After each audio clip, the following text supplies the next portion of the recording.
Alrighty. Are we live? Wait for it. Wait for it. Oh, there it is. Good morning, ladies and gentlemen. I hope you're having a wonderful day. If you're watching this and it does not say live at the bottom of the screen, unfortunately, you're watching the recap. The good news is we are live Monday through Friday, 30 minutes before open. Drop your thumbs up on the video. Make sure you're subscribed. You're on mobile. Press hot chat. X out the chat. Hit that thumbs up button. Second link for the nightly watch list and main channel. First link for the Scream Alerts boot camp and real estate course. But, ladies and gentlemen, boys and girls, welcome to Jerome Powell Day. This is possibly the most challenging Fed meeting. Some people are saying it is the most important. However, whatever Powell does, there is going to be a lot of questions. We are pricing in 25 basis points. You got a little bit of a bond craziness to start out with. So we're going to see how that ends up playing out. People are reacting, again, the banks and everything else. You even had some news overseas with the UK and their inflation, but everything boils down to 2 p.m., 2:30 for Jerome Powell, and then I have a nice breakdown before it all happens. If you missed the watch list, you might want to go check it out, but it should be pretty simple what we're watching for. At the very least, we are going to get something big at 2 p.m. So, Chattadonia, I hope you're ready. It's not even the end of the quarter, and we have a lot to go over. I even got something good for you to share. But good morning. What's up, baby? What's up, open face? What's up, B-Fire? How you living, B-Fire? God bless you. Good morning, Trust. Good morning, Nick, the Watcher, Cavius, Doug, Data Junkie, Lost One, Tape Ball, Jose Trays, Danny in the house. Good morning. What's up, Chuck? You ready? Kyle Matsuzak, you ready, baby? Tyree, good morning. Dan Kingsley, he ready for it. M. Malone came for Jerome Powell. He ready to go. Jacob's ready to play. Chris is ready to play. Oh, Douglas, you got the plays, baby. Are you ready? Ari, are you ready for history? Oh, Brandon Rivera is ready to watch Jerome Powell make a very challenging decision. Good morning, Sean Carter. Benny Silverio's in the house. Oh, good morning. What's up, J-Max? What's up, Nepal? What's up, Edgar? Oh, we got Edgar bright and early. Let's go. Amari, Nepal, Sarah, Tuki, man. I'm missing so many right now. So forgive me if I'm missing your name, Chad. Let's go. What's up, BS? What's up, Dewey? What's up, Downer? Evan, Dinosaur, Hamid, Rajesh, Kurt McGirt, Laker, Jay. Oh, good morning. Oh, what's up, Blizzy B? Real Fried Rice, Jake from State Farm. Oh, good morning. Love to see these names. Charlie in the tree, born for days like this. Picky Audi, are you ready? Oh, are you ready? Jay goes, you ready? It's game time, Chattadonia. This is Jerome Powell on March 22nd, 2023. So good morning. I hope you're ready. God bless you and thank you for being here. Make sure you hit that like button and make sure you are locked in all day, or at least you're here at 2 p.m. Eastern. So get ready for it. So actually, before we get into the news, I want to give you guys this one. This one's actually very interesting. I could charge likes for this. So can I charge likes? Can we get you to like the video real quick? I won't waste too much time, but here it is.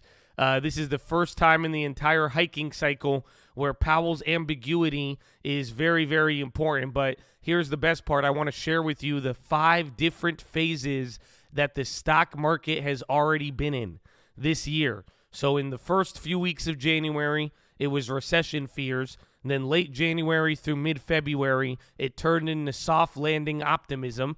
Then no landing occurred around mid-February to early March. And then early March till yesterday was fears of the banking crisis in Europe. And now there is modest optimism that the banking crisis is contained to a few idiosyncratic institutions. That was yesterday.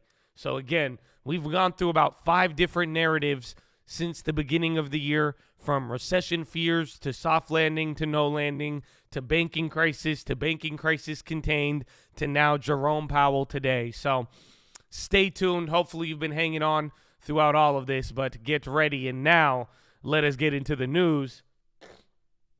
Consensus for a 25 basis point Fed hike, and swap markets are now signaling 80% odds, but some voices are urging a pause after the banking turmoil. The FOMC will also update their dot plot today, giving a steer on the rate path of this year. As far as market reaction, a Harvard study shows that stocks and bonds tended to reverse directions during Jerome Powell's press conference compared with their initial reaction to the statement, aka do not believe the first move.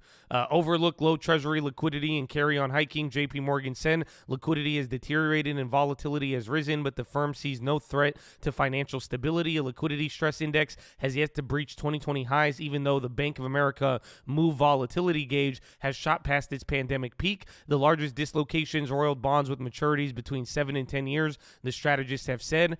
Markets were mixed before the Fed. Treasury yields pushed higher across the board as futures meandered. The dollar weakened and the pound surged after a surprise acceleration in UK inflation. Oil was a smidge down and gold a smidge up.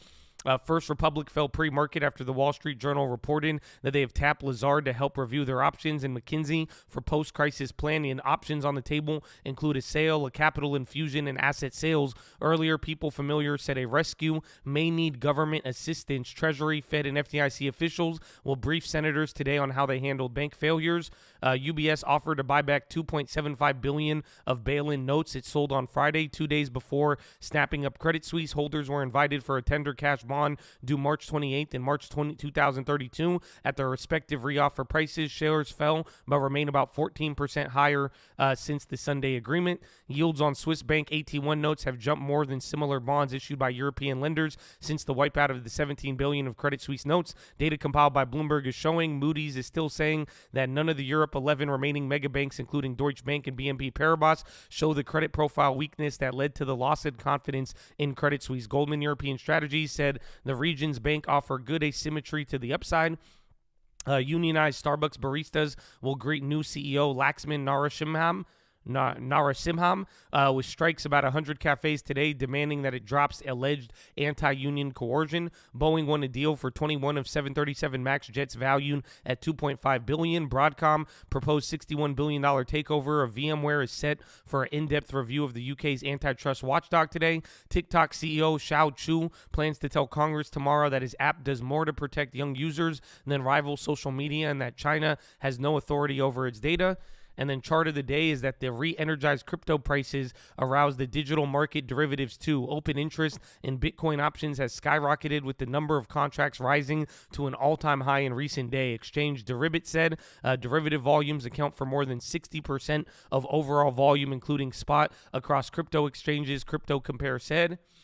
9:45 today, ECB Panetta is speaking. 10:30 EIA U.S. oil inventories. 11:30 36 billion of 17-week bills. 1 p.m. ECB Nagel. 1:30 Bank of Canada minutes. 2 p.m. Fed rate decision. 2:30 Powell holds press conference. 5:30 Brazil rate decision, and then Yellen to appear before Senate subcommittee hearing on 2024 budget. And then Treasury, Fed, and FDIC officials are briefing Senate Banking Committee on banking failures. That's all today. What a schedule. Brazil Central Bank may hold their key rate at 13.75, defying political pressure for a cut since the last meeting. Inflation expectations rose and may stay unanchored through 2026. Argentina will force their state-run institutions to sell dollar-denominated debt to the private sector, a complex measure aimed at easing pressure on the currency and preserving central bank reserves. A bomb cyclone slammed into Northern California, causing power outages and grounding flights. About 133,000 homes and businesses are still without power as of 4 a.m. today. DeSantis strikes back after weeks of Trump attacking him. UK inflation accelerated for the first time in 4 months after food and drink prices soared to the fastest pace in 45 years. Price growth quickened to 10.4 in February from 10.1, spurring a rally in the pound and a sell-off in the gilts as traders firmed up bets on further Bank of England hike. Consensus was for the reading to fall back into single digits. The ECB will take a robust approach that allows it to respond to inflation risk as needed, but also aid financial markets if threats emerge. That's what Christine Lagarde said. She headlined a slew of speakers from the central bank today. Joachim Nagel told the FT that the bank isn't done raising rates. Germany will probably duck a contraction this year and is set to eke out growth of 0.2. Olaf Scholz advisor said the Council of Economic Experts is expecting expansion of 1.3% next year. Two former UK Prime Ministers, Boris Johnson and Liz Truss, said they'll vote against a key feature of Rishi Sunak's new post-Brexit deal with the EU, a sign that rebellion by Tory lawmakers may be bigger than anticipated. Ukraine wins $15.6 billion IMF loan, first for a nation at war. Hong Kong overnight interbank rates fell, easing a cash crunch after the rising the most in the last 17 years. The HKMA attributed the surge for demand to the local currency due to the quarter end and year end. New Zealand annual house sales slumped to the lowest in almost 40 years. There were 60,000 sales in the last 12 months through February. CoreLogic said New Zealand is down 33% from the year through February 22. Sales this February alone were the lowest for the month since 1981. China approved their first independently developed mRNA COVID vaccine made by CSPC Pharma for emergency use. The U.S. will gain more access to military sites in the northern Philippines close to Taiwan and in a province near the South China Sea. Commodity trading houses in Switzerland are worried that Credit Suisse takeover may negatively and unevenly impact the industry. Traders such as Trafigura have access to internationally diverse resources, but smaller players tend to rely on a clutch of key relationships and may be more to spot in the coming months. Oil edged lower after API data showed inventories rose 3 million barrels last week. FGE said that the spread between Brent and Dubai benchmarks faced downward pressure as Middle Eastern supplies tighten. Sugar futures surged to the highest in more than 6 years in London on concerns that Egypt's exports will further tighten global supply, and corn fell for a third day. The CFTC published their latest tranche of data looking at money manager future positions yesterday, with the figures updated as of March 14th. That means that the agency's weekly data is finally current after a cyber attack on ION trading that started in January. So we got trader commitments now. Hedge fund CQS shut down Asian macro hedge fund after portfolio manager Jeffrey Barker quit. Neuberger Berman raised 4 billion yuan in their first onshore mutual fund in China. Rakuten Bank IPO is set to raise 881 million, putting it on track to be Japan's biggest listing in more than 4 years. Horizon Roads, the owner of Australia's second busiest toll, kicked off a sale of a majority stake, offering 55% for as much as $1.7 billion. Carvana is attempting to restructure $9 billion of debt. Warren pressures FTC to scrutinize CVS's $9.5 billion deal. Virgin Orbit jumped as much as 155% after the company said that they are targeting an incremental resumption of operations after temporarily halting activities last week. Nike declined after they said gross margin will be at the low end of a previous guidance range this year. GameStop rallied after posting their first profit in 2 years. Jeffrey said cost cuts are showing signs of progress. Tencent's revenue inched 1% higher after 2 successive quarters of contraction. Marvel to cut 4% of their workforce in response to chip slowdown. Goldman Sachs has increased stake in Orpea to 8.5%. Disney raised to buy at Fubon, price target 126. Boeing wins Japan Airlines order of 21 MAX jets. The Verge, Microsoft is building a cryptocurrency wallet to integrate into Edge. And Nike raised at overweight at Barclays, price target 154. Bruce Springsteen and 21 others were honored by Joe Biden for their contribution to the arts and humanities. The boss was lauded for extraordinary contributions to the American Songbook. Biden also teased his expected re-election bid. Bruce, some people are just born to run, man. Yeah, some people are born to run. Convicted ex-Goldman banker Roger Ng wants to serve time in a celebrity prison. The 1MDB co-conspirator asked the judge to let him serve his 10 years in Danbury, Connecticut, the same low-level security facility where hotel magnate Leona Hamsley was in prison for tax evasion in the 1990s. Rogue trader to private spy. Nick Liezin, the derivatives trader who broke bearings, has joined a corporate intelligence firm. He'll investigate financial misconduct to help investors seek compensation when regulators can't help. I've also been on the side of the equation in understanding the psychology of some people involved. Rogue trader turned private spy. That's an interesting job. Succession's final season premieres on Sunday, with 3 of the 4 Roy children stuck in L.A., seemingly several months after their plan to seize control of Logan's empire blew up. The stakes, if anything, are even higher this time. That's for TV. Champagne exports to Gulf nations have jumped in 2022, probably boosted by Russian tourists in the World Cup. French producers shipped almost 1.9 million bottles to the UAE, a jump of 75%. The Comite champagne figures also show exports to Turkey have surged 120%. And then on this day in history, wow, Jerome Powell Day, the Beatles released their first studio album, Please Please Me in 1963. It was recorded at the London studio, later known as Abbey Road, most of it in just under 10 hours. The influence has lasted a lot longer. It stayed in the UK top 10 albums for over a year, a record for a debut that stood for over half a century. Wow. Beatles Day on Jerome Powell Day. That one is quite interesting, huh? Quite interesting, my friends. So, good morning. I hope you're ready.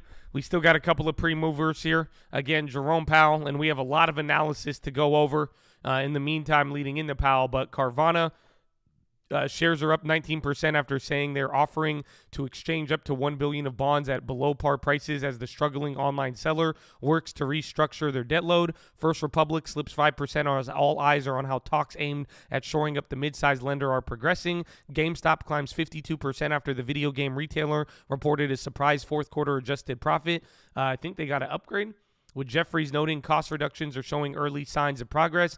Health Equity HQY rises 4.7 after the company's year profit forecast beat the average analyst estimate. Krispy Kreme DNUT gains 3% after Truist upgraded the donut maker to buy. Luminar Technologies Laser slips 9% after Goldman Sachs downgraded the auto part company to sell, citing margin risk and premium valuation. NEO climbs 2.7 as Chief Financial Officer Stephen Fang said the company is very confident in meeting their target of doubling sales to 250,000 vehicles.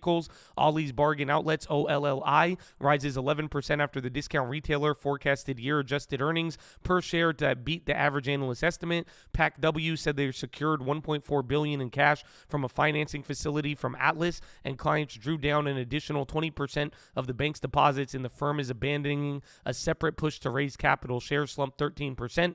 Petco Wolf falls 6.9 after forecasting weak revenue growth and a second straight decline in annual profit. Semtech SMTC gains 4.7 after B. Riley Securities upgraded the semiconductor device company to buy. Virgin Orbit is up 80% after the company said that they are targeting an incremental resumption of operations. And then Winnebago WGO rises 4.7 after posting second quarter adjusted EPS that beat the average analyst estimate. Wow. People buying Winnebagos, dog. Winnebago. American classic. American classic. So Chattadonia, that's the first set of plays. I hope you have a couple of ideas. Where do I have? All my plays today are really bonds. Is that bad? I think that's kind of bad. I think that's it. And then I think then CDTX. Yeah, so we're going to see. But let me go to the bathroom. Follow me on Instagram at The Trading Fraternity. Again, it's straight up Beatles Day. It's Jerome Powell Day. There's a lot riding on today, Chattadonia, and I hope you're ready for it. But follow me on Instagram at The Trading Fraternity, and I will be RB. I will be RB, Our baby. intervention was necessary to protect the broader U.S. banking system. And similar actions could be warranted if smaller institutions suffered deposit runs that pose the risk of contagion. We will need to re-examine our current regulatory and supervisory regimes and consider whether they are appropriate for the risk that banks face today.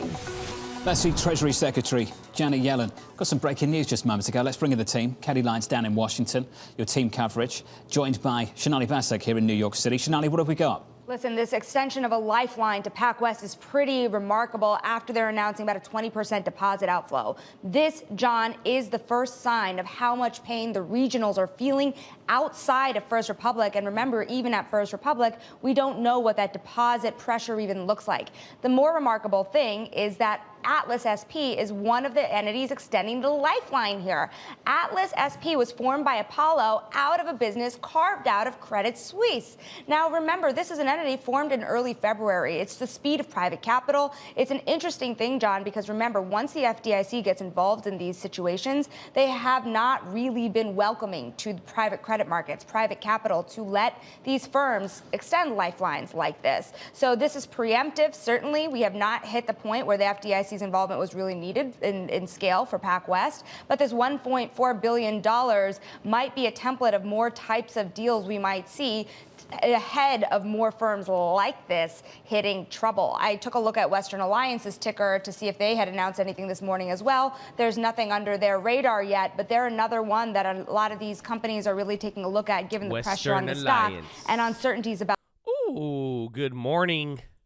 Oh, wow. Look at that. 51% voting on green, 42% red, and the 8% of stragglers at unchanged. Wow, today will be a while. We're very calm ahead of Powell. Again, you are practically break even right now, Chad. So I hope you're ready for it. I hope your morning is good. Again, we have so many things to talk about, and we're going to watch how today progresses. But Chad Adonia, tell me what you got, baby. What's the first play of the day? What are you looking at? You heard everybody on TV. Now is your time. You're new here. Drop a play, baby. What's your first play of the day? What you got? Alaikum salam, Habibi. Izayuk. Oh, Wolf. Yeah, they're getting hammered. Petco, Tesla call, Pinduo Duo, SoFi running up. I stay straggling. Metacall, Pinduo Duo, GameStop, bonds in the end, GME puts unchanged. Bank of America calls, Boeing calls, Nvidia, Beto, long SQQ, 10% on FRC or 110%. BNP, cash until 2 p.m. Carvana calls, 42 put on Roblo. Nvidia calls, Nvidia puts closer to Powell. EWBC, Nvidia puts again. CDTX, GME calls, Nvidia, Intel calls, Apple put, JPM call, FRC call, BNP, Intuit long, watching the bonds, calls on everything shop, long bill, tech calls, GME, SPY calls, Nvidia, waiting on Powell, Amazon calls, Tesla, Neo long, going on Tesla, still on UNG and Boyle, dot long, Riot calls, scalping the markets, Palantir, Sherwin-Williams long, Roku put, cash my friend, NRGU bonds, on God, long ES calls on FOMC, getting stretched by UVIX, CDTX calls, 23andMe, calls on my future, spot breaking out, Nike, coin, SPY puts, Tesla, Nifty puts, 23andMe again, weekly 20 GME put, real estate or bust, baby, watching SQQ smack me a little bit, hoping for 3% drop overnight. VIX calls, selling Nike, McDonald's long, bonds long, Powell calls, long on Young Powell, short QQQ, FNGU, tacos, MSTR, and Tesla call. I was waiting. You see, I was waiting on there. I was waiting on that. I was like, wait a minute. And then you guys all paused for a second. And the guy in there was just like taco, pizza, Domino's, McDonald's, McChicken. I was like, I don't know what you were, Twilio call. So decent amount of plays here. I'm surprised the lack of Nike plays that came up. So their post earnings, we'll see how that plays. I'm going to be watching FRC, WAL, and PAC-W. Again, they just all have the news, and we'll see if anything happens either before or after Powell. And then TYD, TBT, IEF, any bond play, even the yen as well. But I really will be focusing on bonds. Then Tesla, Meta, CDTX for the PDUFA, and then Nike and PacWest, like we said. Other than that, just really riding it out and then going over the analysis. I hope you watched yesterday's watch list. You got a nice little breakdown of what to expect here. We have one easy signal. So if you didn't watch the watch list, second link. Otherwise, you're going to have to wait till we get like 2,000 likes for us to start going over everything that we covered last night. So it's going to be good, Chad. It's going to be good. We have 3 minutes. Is there any pressing questions? Again, Powell right now, 80% odds. It is borderline cemented that Powell will be raising 25 basis points today. Again, hopefully you watch the watch list to understand the terminal rate and the numbers we are looking for. But any pressing questions? Any pressing questions before we begin? You have a couple of minutes, Chad Adonia. Oh, man. About to skim through it. Yeah, skim through it. Just look for the numbers. Just look through the numbers. It's very important. 0.5 would be nutty. It's definitely not going to happen. Again, the thing I brought up on the watch list is that some people really believe Powell could still pause. So in a weird way, there is this lingering idea that Powell is going to break the Fed futures today. So we're going to find out what happens. We're going to find out what happens with that. The news on PAC-W, I mean, it's kind of bullish, but overall negative. They said they raised money, but then they had 20% of their deposits leave additionally. And then they said that they didn't want to go ahead and sell any more assets at this time. So 50-50. Depends on how you want to look at it. And again, the prevailing logic over the last day or so, and this is why people are saying the stock market is back up to the levels, but a lot of people are saying, hey, we think that the banking crisis is contained. That's where people are getting at, and that's why they're saying, well, that's why stocks are up. So most people are expecting, You shouldn't see another bank collapse here, or that is the prevailing attitude. Again, I read it here in the morning. Here are your 5 different phases that you have gone over since January. In the beginning of the year, it started with recession fears. That was the first weeks of January. Then January, late January through mid-February turned into soft landing optimism. Then mid-February to early March turned into no landing or the economy reheating. And then fears of a bank crisis was early March till yesterday. And then yesterday was a modest optimism that the banking crisis is contained to a few idiosyncratic institutions. So there wasn't a very big, besides the FRC news after the bell yesterday, the prevailing logic that we may see the banks calm down. I mean, it's trying to creep its way in there. It's trying to creep its way in there. We are going to find out, man. We are going to find out. So any other questions besides that? I hope you're ready for the terminal rate today. That's going to be our easiest signal to watch out for. So like I'm saying, I hope you watch the watch list, but terminal rate is going to be our easiest thing to be identifying today. And that is going to come out at 2 p.m. Chattadonia, 2 p.m. Eastern. But ladies and gentlemen, boys and girls, it's game time. It's game time. So here at the Colt, before we do anything, before we try to chase a dollar, before we try to enrich ourselves, we must pay homage to a very special group of people, the people out there who have sacrificed more than most of us ever have and ever will, and that is the veterans of the United States of America, ladies and gentlemen. So on behalf of the Colt, the people here, the people not here, we want to give a huge special shout out all the active servicemen, past servicemen, anybody who has served this country, even their families as well, baby. Thank you for your sacrifice. I hope you know you're appreciated, and I encourage all of you to show love and appreciation to all of your veterans out there, baby. So God bless you, and shout out to all the police officers, firefighters, doctors, nurses, teachers, all the other public service out there committing and giving back to their community, the janitors, the trash people, the people volunteering, the nonprofits, baby. You know who you are, and I hope you know you're appreciated as well too, baby. So God bless you, but ladies and gentlemen, please rise. Place your right hand over your heart. Say it with me. I pledge allegiance to the flag of the United States of America and to the republic for which it stands, one nation, under God, indivisible, with liberty and justice for all, baby. Certificates!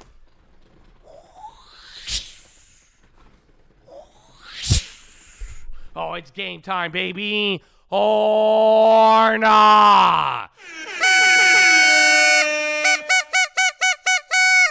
Oh, good morning. Let's go, Chattadonia. It's Jerome Powell Day. You better wake your ass up. You better like the video. You better go through your homework on the watch list. You better be locked and loaded. If not, go back to bed till 2 p.m. Oh, man. Good morning. Are you ready, Chattadonia? So there it is. We've sent in the jets. Shout out to the veterans, baby. We got about 2 minutes here until the bell. The market is practically unchanged. You got a little bit of drama here with the banks. Remember, bad news overseas in UK, but not enough to distract us from Powell. And then we got to watch big tech and see if that dominance continues. And also watch bonds, safe haven, and everything else, baby. Everything else. So we will see what happens. Someone was asking about gold, too. I would keep an eye on that. However, if they hike rates, that will not help out gold. But if Powell hikes rates and they change the statement, then that could actually help out gold a lot. So I encourage you to look up the watch list, second link, and see that statement. I got receipts. You know that? You guys know I have receipts. Y'all don't know. Y'all don't feel me, man. Y'all don't feel me. We have different homework today, but like, look, this is every single Fed document or every single statement since March of last year. I got all of them. I'm telling you, we got some good data to be looking at here, and that's the dot plot. You see the bad and the good. See, oh man, I hope you watched it. I hope you watched it, man. It's good. It's good. It's good. We got it, bro. We got it. We ready to go. So you got about 30 seconds. Like the video, my friend. Drop that thumbs up on the video. Show some love. And good morning. You like the video? I hope you liked the video. I hope you did. I hope you did. What happens if zero rate hikes? I mean, that'll help out gold a lot. But if they do lead to a pause, I mean, you'll probably get a initial positive reaction, but a lot of people are under the impression that a pause would be extremely negative. So 6, 5, 4, 3, 2, 1. Round 1. Fight. Okay, let's see what we got. Let's see what we got here, Chattadonia. Ba-da-pop-pop-pop. No berries? No berries? Oh, man. FRC is up. So, again, FRC was as low as $12 yesterday on that news. So, watch some of the banks. Watch the regionals. Again, pay attention to tech. See if they dominate and even look at anything Europe-related. Europe is kind of tweaking out there with the UK news. Yeah, Apple's already up. Check Microsoft. They're in the green a little bit. NVIDIA is up 0.5%. Oh, my goodness. Amazon is down. Google is down. Meta is up. And then where's Tessie? Tessie is up here again, too, about to go to 200. So let's see again. Barely positive or negative right now, right around where we closed and right above 4,000. Disney's on the high. They got to upgrade today. Amazon and Rita on the low. And there you go. Again, energy is number what? Is that real? I don't know if that's real, right? It's telling me energy's up 3% right now. Oh, my gosh. Yeah, energy's up 3.3 right now. Utilities are down 1.9. Staples and real estate are also down. And then tech is setting up 0.84. This might need an update. Am I tripping on this? No, that's not right. Yeah, okay, so energy's up 0.25. I was like, what the hell are they saying to me right now? So energy's up 0.25. Utilities and real estate are the worst on the day. Real estate's down 1%. Discretionary and staples are in the green. Healthcare, materials, and tech are all break even right now. Banks are on green. Again, FRC, PAC-W, and PAC-W is the one that got the news in the morning. Citi and JP Morgan on the low. So just remember yesterday as we started watching some of the big four give up there. Yeah, JP Morgan's still down. Tesla, they were up 1%, but they're giving up some of that. Again, they just hit 200. Meta, back to 204. Remember, last couple of days, it's sold off 204 every single time. TSM was on fire yesterday, so if the chip dominance continues, they could be a good one. So was a SMCI. And then CDTX, I don't think we've gotten the PDUFA yet. Uber's on the low. Uber's down 1%. Amazon, they're down 0.6. Carvana halted. They could be. Carvana had they're trying to restructure some of their bonds. That was the news in the morning. NVIDIA on the low, but still green. Etsy on the high. Where's Nikes? SMCI again from yesterday. Nikes is down. Nikes down 1%. Watch Apple break 161. PAC-W has been going up. Again, not too much is moving here. So like all the industries except for utilities and real estate are barely moving. And then financials are down 0.25. So we're going to see coin short. I'm still holding that. I mean, I'll probably close it after Powell. Because, again, if Powell does something that helps out crypto, then there you go. Actually, Powell could probably start a crazy run up there in crypto today, depending on what he says. 15.20 on FRC. Raising rates will not help REITs. But, again, if they, like I said yesterday on the watch list, if they pivot in a weird way where Powell raises rates but changes the statement, that could have a positive effect on assets like gold or real estate. Pretty much real assets will have a benefit of future plans to slow down. Grab Meta. Apple's just staying pinned. Again, Meta, just watch out if Meta sells here because every time it hits 204, it is sold off violently over the last 3 days. Oh, yeah, where's GME? GME still up 45%. And then you had Virgin. I don't even know their ticker. Virgin. Is it space? I thought it was like VBO something.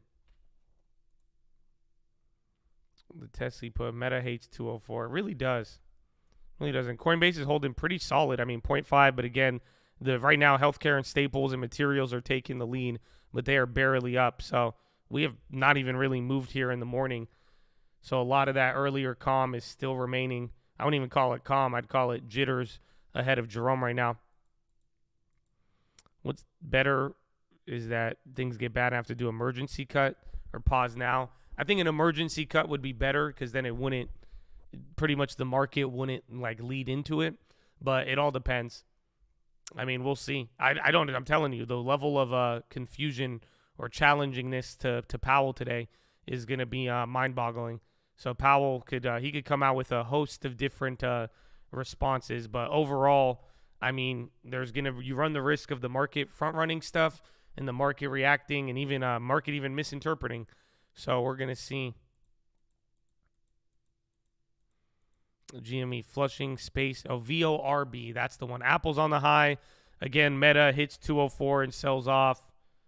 GameStop on the low. VORB, they were up 100%. Now they're only up 50. Schwab, they were crashing yesterday, but Schwab is down now. Again, banks are still down a quarter, but FRC's down 6. Even Wall is down 2, and then PACW.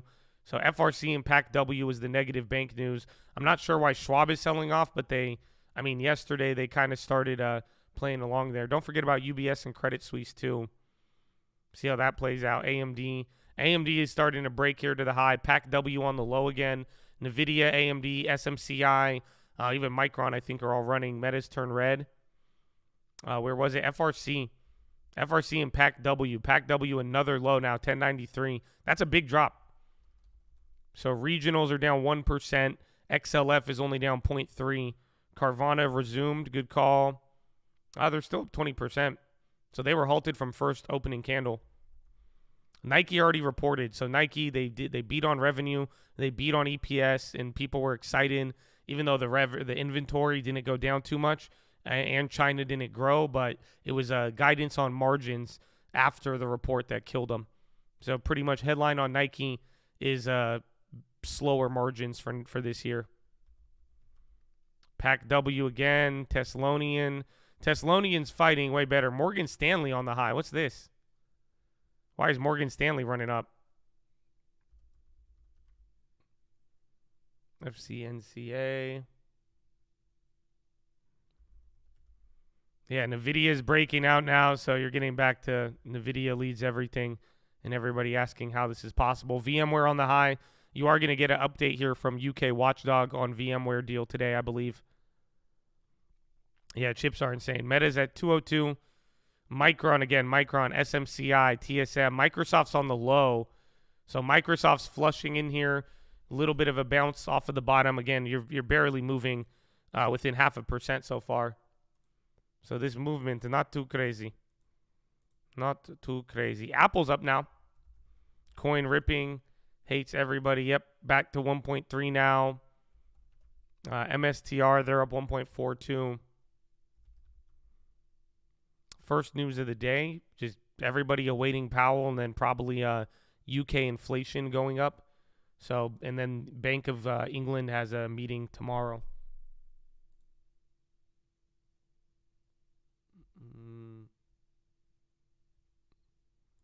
NVIDIA ripping, Adobe on the high. Carvana resumes. Bro, NVIDIA is insane. 1.5 when things are barely moving. Again, tech.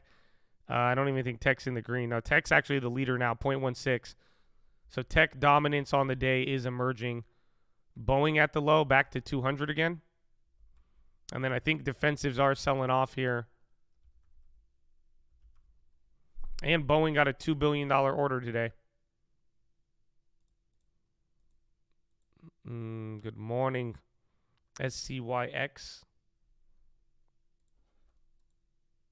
U.S. stocks waver amid PacWest losses before Fed decision.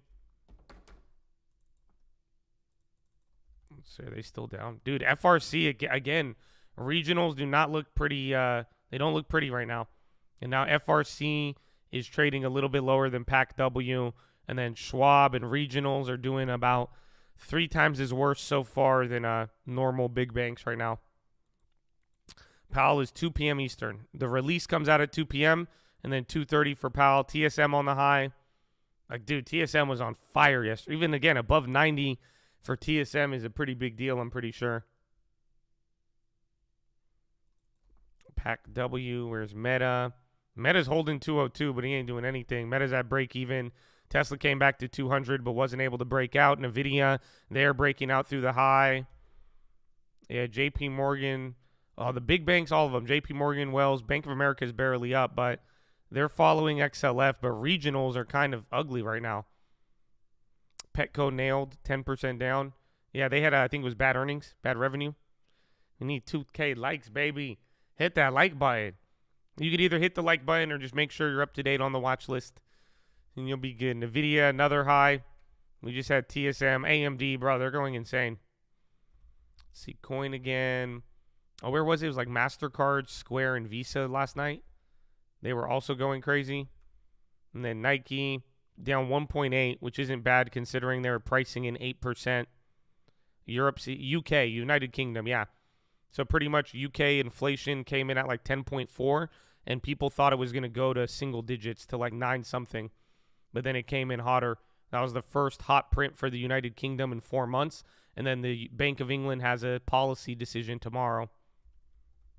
Yeah, Microsoft is not playing along. It's only down a quarter. But the thing about Microsoft is that last week it was like really, really crazy. So that could be the only reason why it's underperforming here today.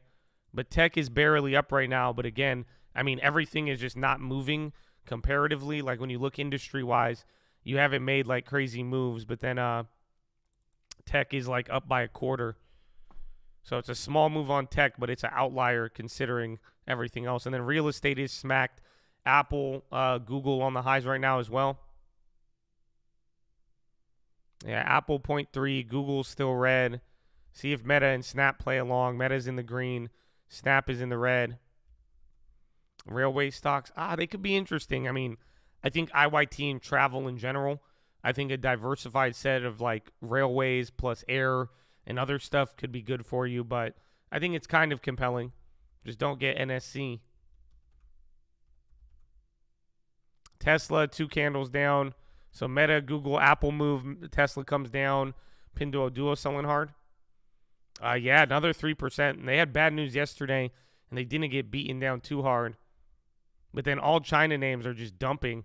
So Baba's still up, but the China names don't look too hot.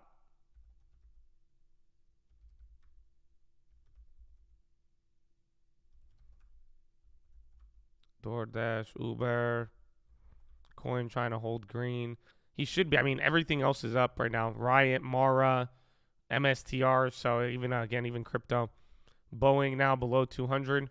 Let's see if that lasts. NVIDIA now 266. That's insane.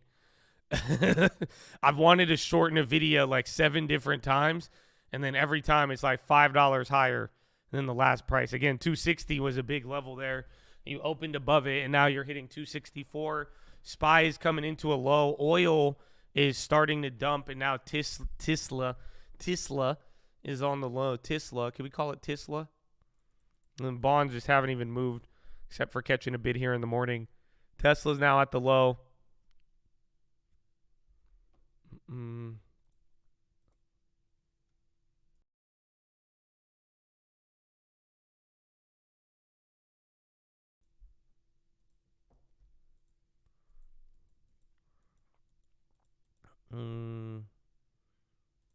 Where does I want to see FRC? So a little bounce there. NVIDIA is still going. PAC W trying to work its way up here.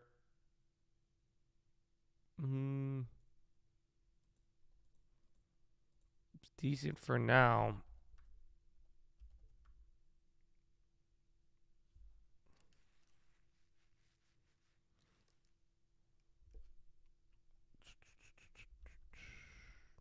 What was there? PAC W, Fit B. Google's running up now. Again, Google's still negative.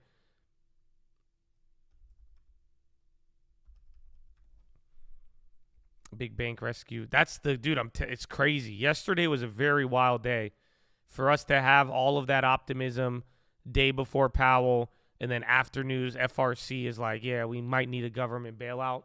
So FRC will probably be the key after the Fed meeting, but let's see if there's any updates. I'm sure they'll wait after. Then bonds got a little bit of a red there. Google's only down a quarter now. NVIDIA still unstoppable. Now 2%. Every other chip maker is up too. So it's not NVIDIA is doing very well, but again, Micron, TSM, SMCI, TSM, AMD, they are all moving. Even Qualcomm. Qualcomm's actually negative a little bit. And then coins starting to come down. I didn't know that was possible. Procter & Gamble defensives are kind of moving up. That one's interesting. And then Meta is still holding the 202, which is good. Tesla, a new low, though. So Tesla just already sold off $4 from the highs. So chips are up. Tech is up a quarter. Healthcare is only up 0.05. Staples up 0.05. Materials down 0.1. Communication down a quarter. Industrials a quarter. Utilities down a third. Financials down almost 0.4. And then energy and discretionaries 0.5%. And then real estate's down 1.6 right now. How's our volume looking? Well, very light for power. Very not crazy. Not like the other days, you know?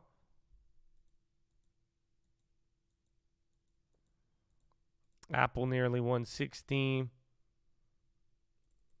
Bro, Nvidia's near 300. Doesn't that mean Nvidia is almost near $1 trillion again? Isn't like 273 $1 trillion on Nvidia? Or no, is it like 330? Maybe it's like 340.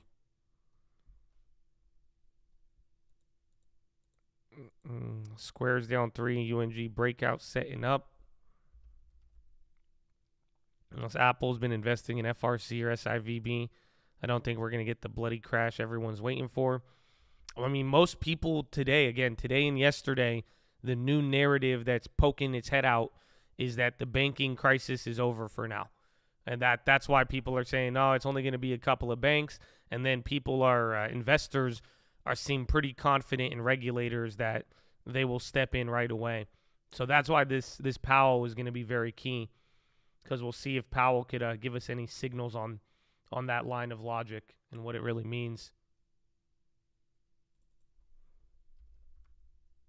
RC.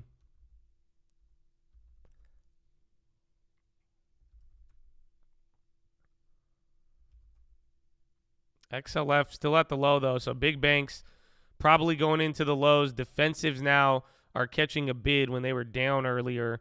So healthcare and staples are the only thing green next to tech.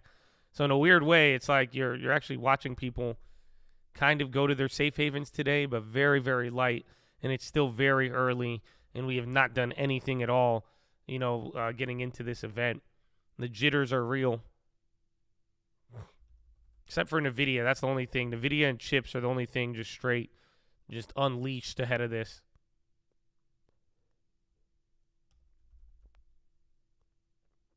If Walgreens will offer dividends, just started my long term with Hog and WBA.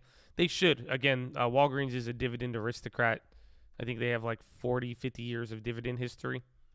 So you should be good, but you never know in this environment.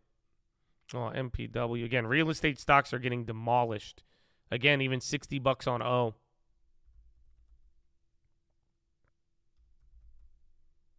There's Tesla off the bottom. Meta, ETNB. Where's Enphase? Clean Energy was on fire yesterday.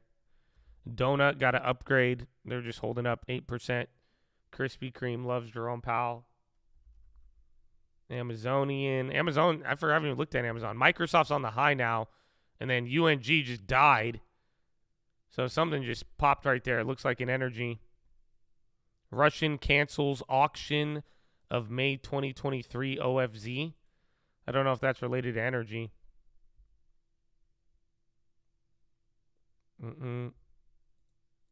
NQ new high.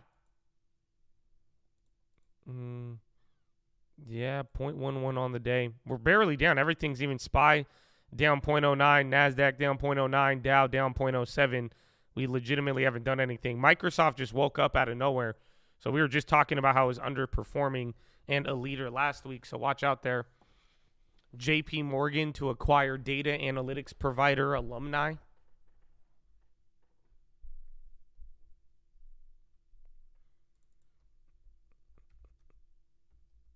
Affirm.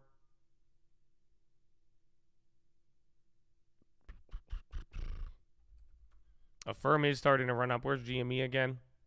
No, not so much. Maybe Coinbase. BA, nice little pop off the bottom. 2.1. Let's see what Tessie does. Very curious with Meta, because Meta is doing, it didn't have as much cushion as yesterday. Hit the level, still holding up, but then we've seen a couple just take off right now. You could take advantage. Oh, for your deposit? Send them a letter. I mean, usually if you just cite the law, they have to. It's very easy to fuck over a landlord for not giving you back your deposit. Just send them one of those like letters that looks like it was written by a lawyer saying you have 12 days to comply. Otherwise, you will be there and you will pay legal fees.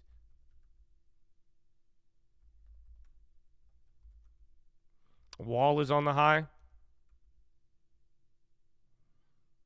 I did. See, you could go to your like local courthouse and then just file it costs nothing, I don't think, or like $20. File a small claims against them. And you could just put them on there. I think you have to give it like 30 to 60 days though. Pack W's going back up. SPY, decent pop right here. Again, no news. We just heard JP Morgan, but bonds are chilling out. Looks like the regional banks are trying to bounce. You just had a little bit more slippage in XLF, but they hit a new low, and now they're starting to bounce here. Pack W near the high. Intraday, not the pre-market. And then FRC 1530. Obviously, NVIDIA is still going. So NVIDIA is going up with every red and green candle. Tesla kind of a little bit. Again, more chip makers. Now Meta is coming back up. And again, Microsoft was guttered and came alive. Google's about to go green. And then what's the other one? Apple. I feel like I'm missing one more big tech. Apple's going straight up too. Up 0.4. So SPY's still red or at break even right now. Everything. NASDAQ, Dow, SPY. Everything's 0.01 waiting right here to go green.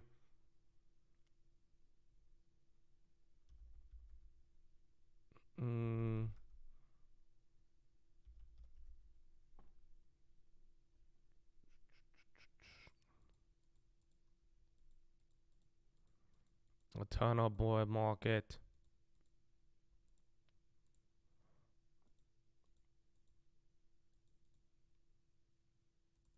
Where we have Meta look like Tesla, but Tesla's at 196.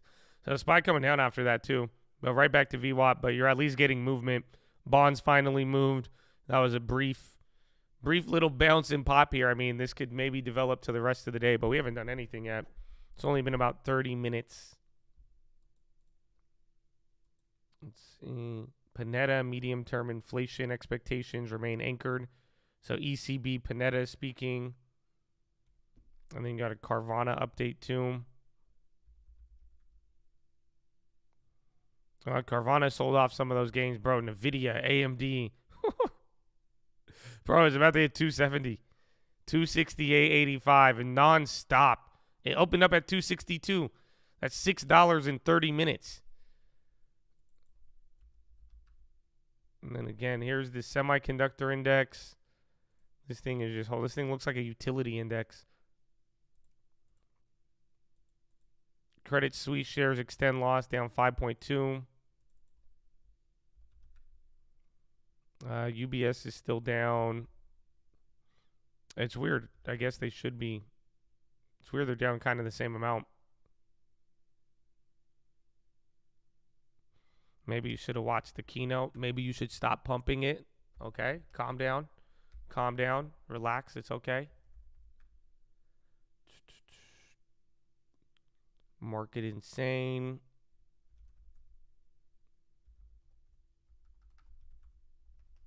There's AMD now. They're getting bigger candles. Jensen was spitting the web of AI. This is throughout all the chip stuff. I think it was just 2 days ago when I closed even the Qualcomm. Just chips.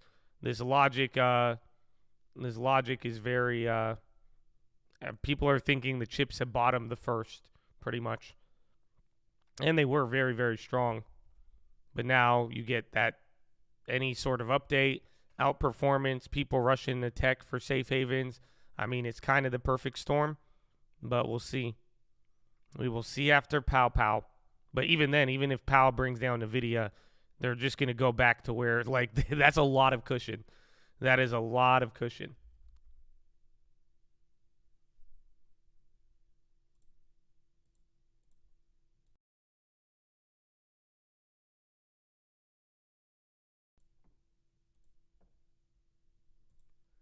What time is it? We got 30 minutes in. 30 minutes in, volume is still decently low. Again, 6 million. So even if at the same pace, we'll be at 12 million by the first hour. Is coin good to short here? I think it's going to be risky. I mean, I think coin has moved up. You know, it's never moved up 7 days in a row in its history. So yesterday was its 7th day. But depending on what Powell says, that could very well move crypto a lot. So depending on what Powell does in terms of the language, that could open up the door for crypto, gold, real estate, all of that. Microsoft's coming back down. Again, everything's now, you went break even on every index. Now you're down 0.1%. LMT's flushing. LMT just took a dollar candle. Boeing still at 200. Oh, Meta. Just get above 204, Meta. Yalla. Even Apple's taking 0.25% down. Still up 0.25%.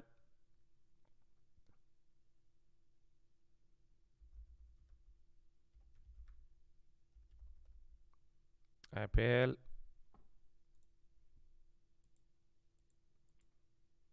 Solater, very small percentage of Breed clients redeeming. Win.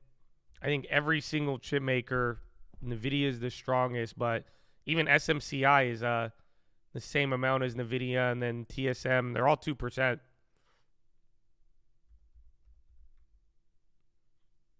Oh, when they had the upgrade yesterday. Oh, Zeta's on the high. What about Retta? And what about Meta? Come on, Meta. Oh, and Swiss Apparel. Yeah, my girlfriend tries to get me to wear the shoes. I'm like, why? She's like, they're Swiss. I'm like, that's not a good enough reason. I was like, have you ever heard of Credit Suisse? Exactly. Bro, even my mom knew about Credit Suisse. My mom said 170 years they go bankrupt.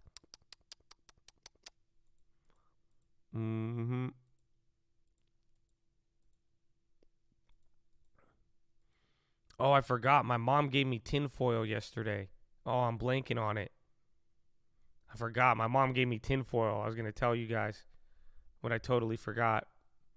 I thought Nike, I mean, it's what I told you after the report. I didn't think the report was that good when it went up to 130 because it didn't seem like they did good on inventories in China. But then they came in and then they said their margins are going to be lower. So I think it's fair to be around here. I mean, it's still a little higher compared to earnings. I think you'll probably fluctuate between like 130 and 115. But nothing that's kind of difficult to play. GameStop had their first profit in 2 years. It was actually a good earnings. I can't even knock it.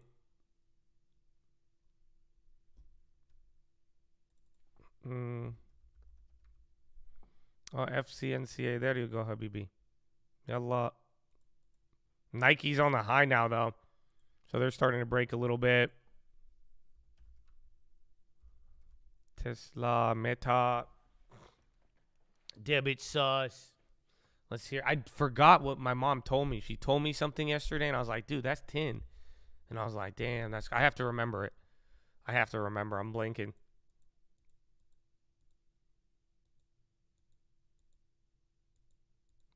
You think ETH has more room to run? I mean, I think there's a lot of risks. Again, I'm the guy who shorted it, got clapped, even getting clapped on Coinbase right now. I'm the guy who believes that Sam Bankman is tied into SVB and that this crypto issue from last year has not been resolved. So getting all of that out the way and, telling you the reasons I could be very negative on crypto, I do think Ethereum could go up a lot more. And why? Because if the Fed policy changes enough here, and depending on what Powell does and what this banking situation provides, that is what I think will create that opportunity. But essentially, there's a unique situation where if Powell outlines it, pretty much gold, real estate, crypto will all benefit off of any sort of pause rhetoric, more or less. So, but other than that, though, I think it's risky. I mean, it's moved up a lot. It has gone crazy, and there's all those other, risk factors related to the fraud and everything else going on. But at the same time, clearly, people don't give a shit. And with the right monetary policy, it could be a very good environment for them. What needs to happen before you think the situation? I think we're almost, we just need one final flush out. That's it. You get one real big panic, get us back to the lows, get everybody to reset. And then I think at that point, we've gone through enough pain. That's pretty much what Michael Wilson was saying about the end of the bear market, is that it goes out with a bang. You get one big blow to it, everything gets clapped, and then you're able to actually recover from there. Because they were talking about something on Bloomberg today, which I thought was funny. Sam Heineken could acquire the company? No. Is Sam about to go up on buyouts? I'm not seeing it on the wire yet, but Danny's posting it. It could be a rumor. Sam could be a potential buyout. I don't have it confirmed, though. They just got their price target cut by Deutsche Bank. Keep watch for it.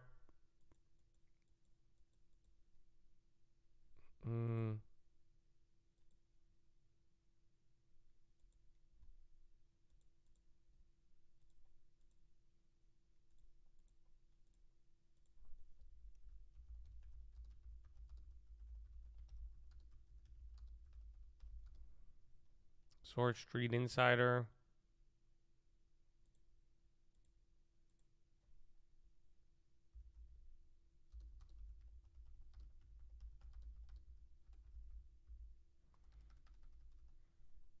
I don't even know how to spell Heineken. You know what I'm saying? I got an ad that said, like the video. Oh, man, that's good.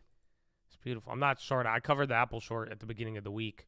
I even covered my chip shorts, too, just because I was worried about it. Again, after seeing Microsoft last week, this whole logic of everybody buying up tech, I was like, I don't know how I feel about that.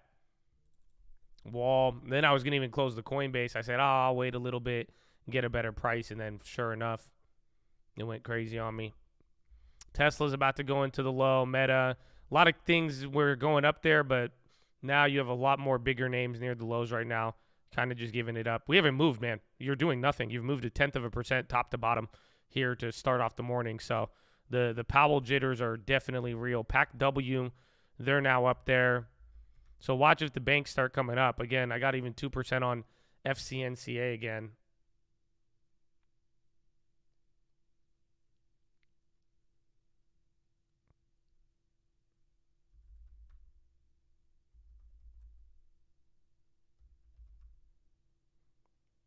Dollar pop.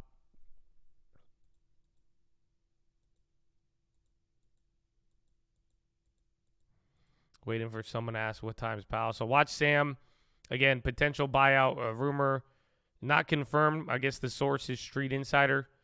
But see how that plays out. VMware's reacting. Again, they have a UK meeting today regarding their buyout. NVIDIA 270, I mean, seems very possible. I think 272, 273, I believe, is the next level if they get above there.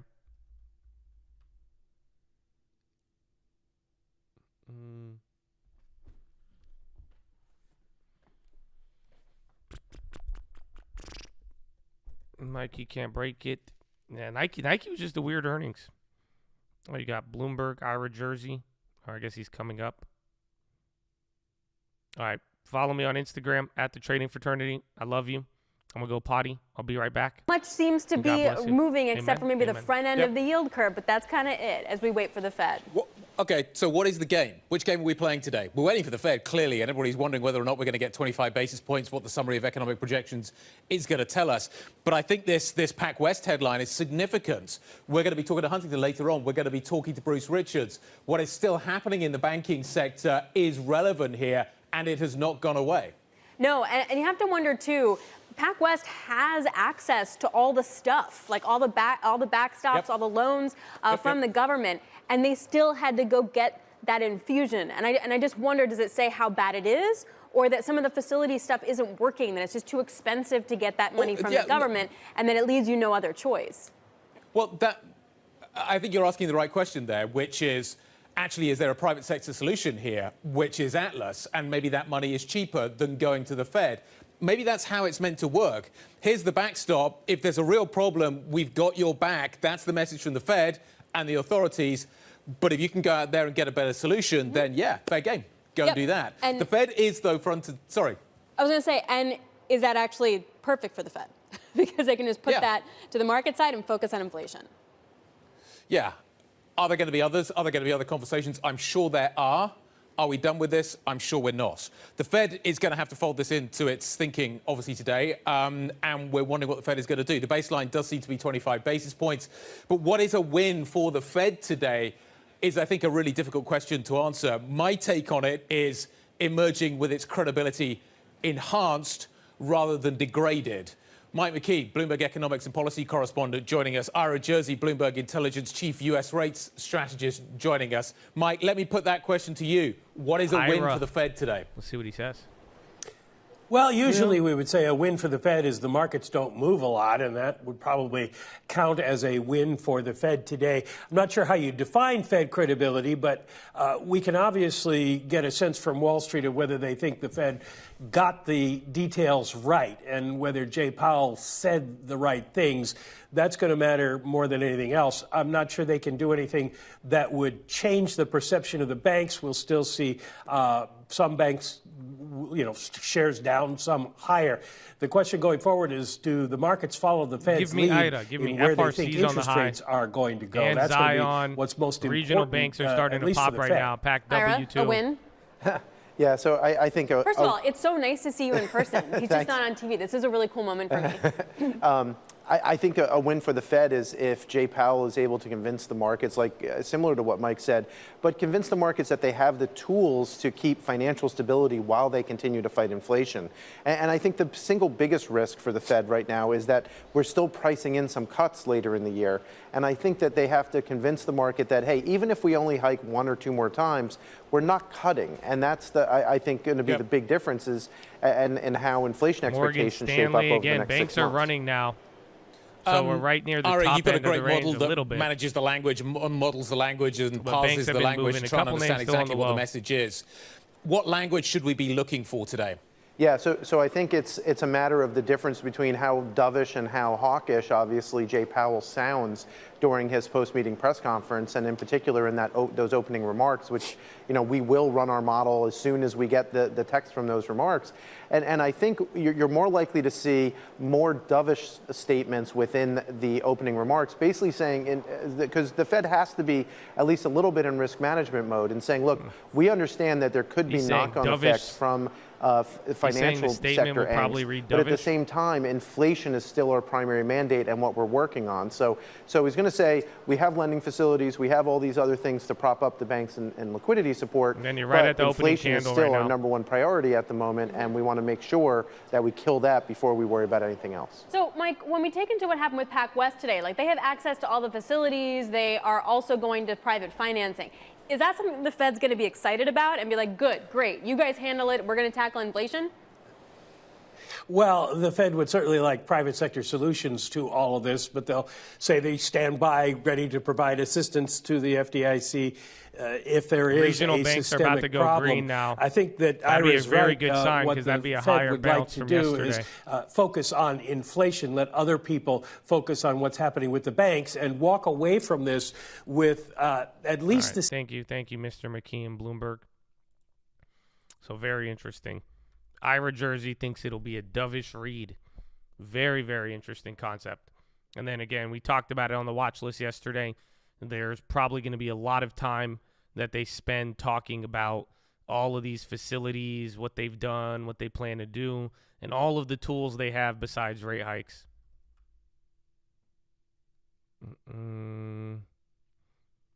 Keywords during decision, continuing ongoing, during conference, facilities. There you go. There you go. And then just keep in mind the top end and low end of the Fed funds rate, the median on the dot plot, and you'll be good. Apple's hitting a new low. So Apple was up 0.5%. They flipped. Ford is on the high. There's still a lot of names on the high right now, but now a couple of these tech names are slipping. Meta got a red, but they're still holding. Tesla's near the low of the day, only down 0.3 though. Coinbase still at the bottom. Hello, everybody. Good morning. Welcome to Powell Day. So, again, Powell is going to be coming on at 2:30, and then at 2 p.m. Eastern, you will get the release, and that is where the summary of economic projections will be, and we'll probably be getting a huge move by then. And right now, we're pricing in about 1.9% as far as what is expected, and you have not moved more than 0.1% here to start off the morning. So I guess we touched the 3,996 and then came back up.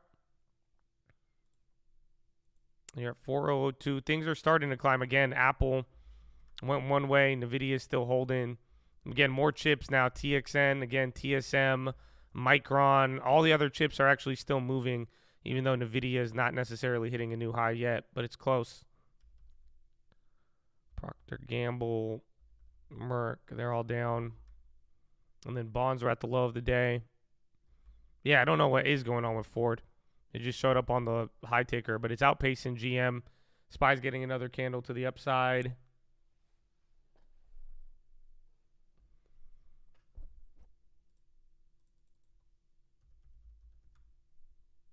And FCM, bro, this thing is actually ripping.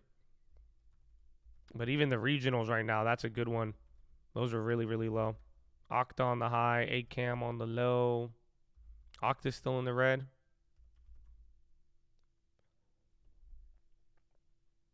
Nike declines as third quarter draws mixed response.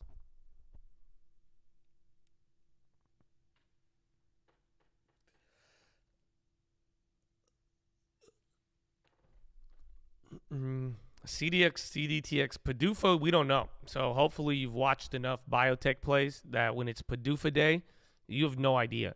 It could come in on the morning. It could happen middle of the day. They could halt the stock for news. Usually it happens after hours, but you have no idea. So I'm not even playing CDTX. I'm watching out for the PDUFA, but we'll see what happens with it. However, if you are waiting for that, prepare to be patient. And then SPY, a couple of candles there. You were just working your way up. So we'll see. You might be doing the dancing queen and stuck to the gulag here.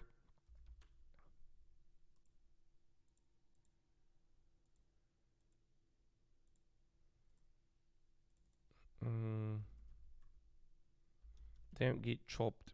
Again, a couple of chips. Last 4 minutes, NVIDIA has been going down. Other chip makers have been hitting a high.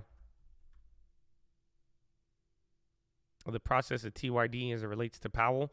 TYD is just a vehicle to go long on bonds. So that's it. The idea here is with bonds, people are worried if Powell has to pivot or if Powell has to adjust to the situation, then that would mean that bond yields would stop going up, and that's why bonds would be favorable. But the risk is that bonds have already moved up a lot leading into Powell in response to the banking crisis. But TYD is just buying bonds. That's really all it is. It's going long on 7 to 10-year bonds. Short chips is SOX S, I think. And then Meta is coming down here. So is Tesla. Amazon's just staying pinned. Amazon's actually one of the worst big tech besides Netflix. Even Netflix now at 300.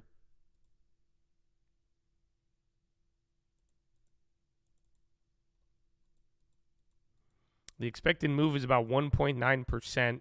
And like we talked on the watch list last night, a lot of people are saying 1.9% is too small for the Powell.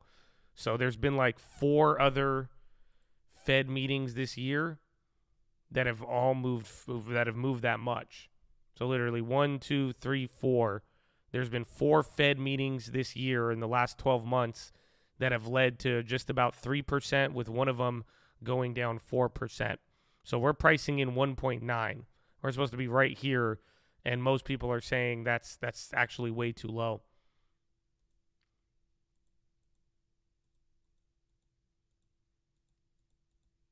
Graduated in May, applied my first trading position today. Feel I learned more from Josh than my professor. Shout out to education, man. Congratulations, Trevor. Let's go. Graduating, even getting in on Wall Street. Good luck, man. Good luck. That's amazing. That's all happening on Powell Day, too. Good for you. Let's go, baby. Let's go. Eli Lilly on the high. Tesla's coming into a new low. So watch, Meta's about to do the same. That's sad. And then NVIDIA is still holding up. Again, there's a lot of stability in the chips. AMD gave some out there too.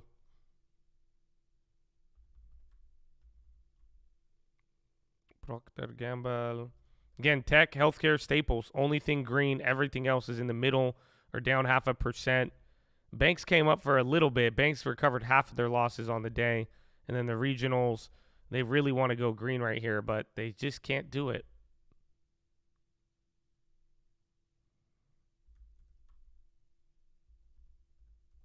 And then 4 red candles, 1 big green shoot at VWAP. Again, volume is much lower than the last couple of days. Microsoft's on the high again. So, literally, I think the last time right here, anytime Microsoft chills out and then has a green candle, you've seen them pop here today. Again, Microsoft is big. Just remember, it's waiting on all the indexes and the price it's at. Microsoft is a big deal.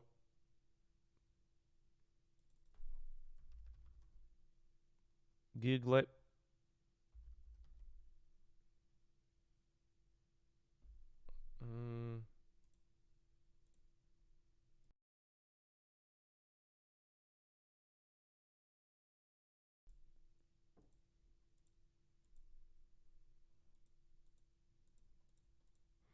Microsoft, dude, Microsoft's going crazy now. It's weird. The index isn't moving as much, but let's see if anybody catches steam off of that. But it really just seems like it's Microsoft alone. I don't know, unless Microsoft's getting some of the chip volatility. I mean, that could make some sense. Oh, First Republic.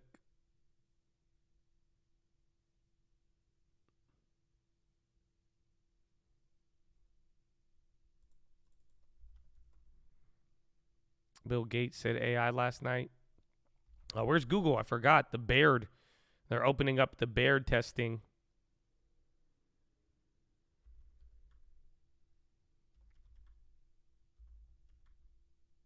Travel Zoo surges 27% after fourth quarter beat. Maybe new high. For Microsoft or for the market? Microsoft, I mean, they're still like $10 or $6 off of the high, which is crazy because that means they have room to run. Carvana dropped. I mean, it went up on news that they're going to try to restructure debt. And then I think as people just digested it, but I think depending on Powell and if you get that short squeeze effect today, Carvana could be an interesting one, especially with like GME up. Even then, where is GME? GME sold off like half of the gains from the morning, but still up 36%.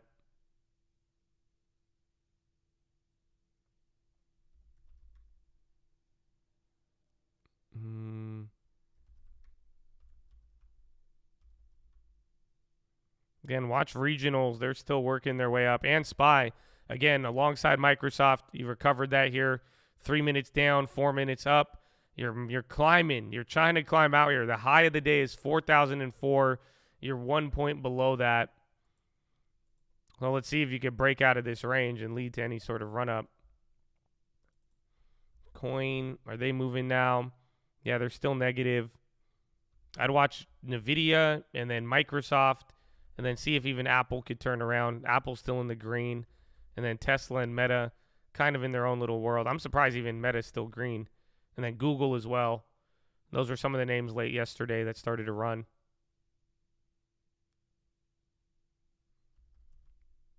And then the banks. I want the banks, man. GitLab on the low. Yeah, all the chips are still holding. Chop City, jitters. Okay, Jerome Powell, 2 p.m. for the release, 2:30 for the press conference. And you got a green shoe into the high. It looks like you have set a new high on the day, or just about. I think you wicked into it, but you didn't be able to hold it. And yen is trailing behind here too, but we had a lot of currency moves because of the pound. MO, it's a safe haven. I mean, really, the thing that MO is going to respond to is ex-dividend tomorrow. So today is your last day to buy MO if you want the dividend. Keep that in mind. And then real estate stocks are covered a little bit, but they're still down 1.4. Everything's either break even right now or down 0.5%. And then tech is up 0.5%.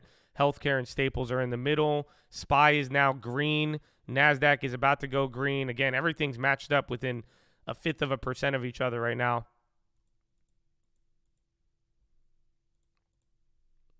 So new high of the day. First new high. Again, yesterday's high leading into that run was 4,009. So you're 5 points off of that, but you finally went green. But we've still moved within. This isn't even a full point. 398 to 398.93. Now you're going to move above a point if you get above here. Baba Pop.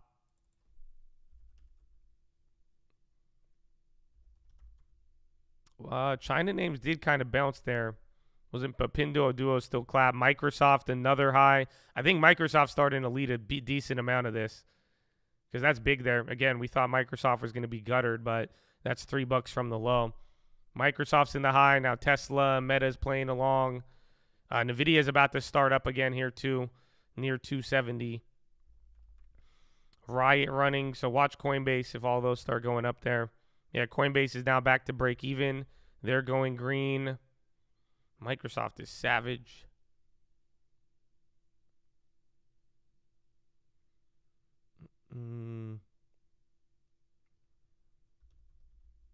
NVIDIA. Let's go miso soup. That wasn't you in the morning. Someone was like, pizza. Your call-outs were all food play. Let's go miso soup. I've never heard that. 4,007. 2 points. 2 points from yesterday's high. Palantir looking better. Then Safe Haven's still barely down. But then Procter & Gamble started to go up. I think energy's guttered here today, but only 0.5%. Regional banks are in the green. That's huge. I don't think you guys realize that.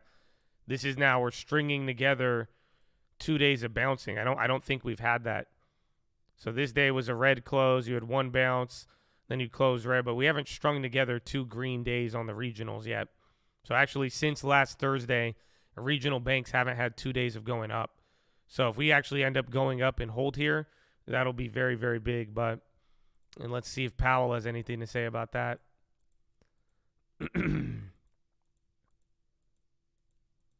FRC, I think FRC can move 30% every day. So, I mean, it's FRC is either like literally it went to $12 yesterday, whether you realize it or not.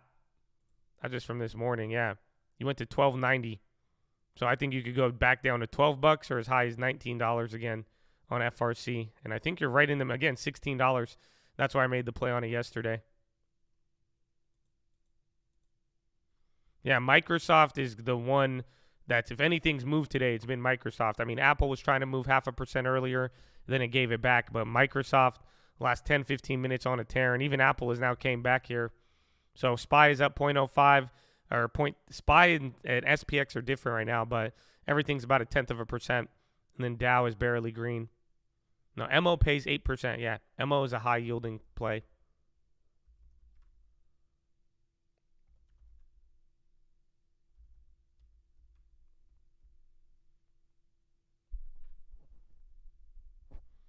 Meta, just go to 204, Habibi. Why don't you let your people go?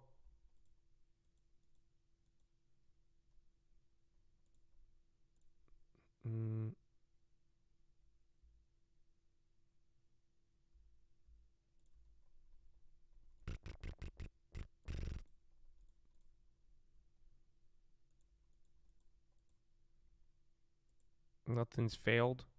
In a couple days, crisis is over. We'll see up to Powell. But sadly, that is the prevailing notion this morning, or again yesterday.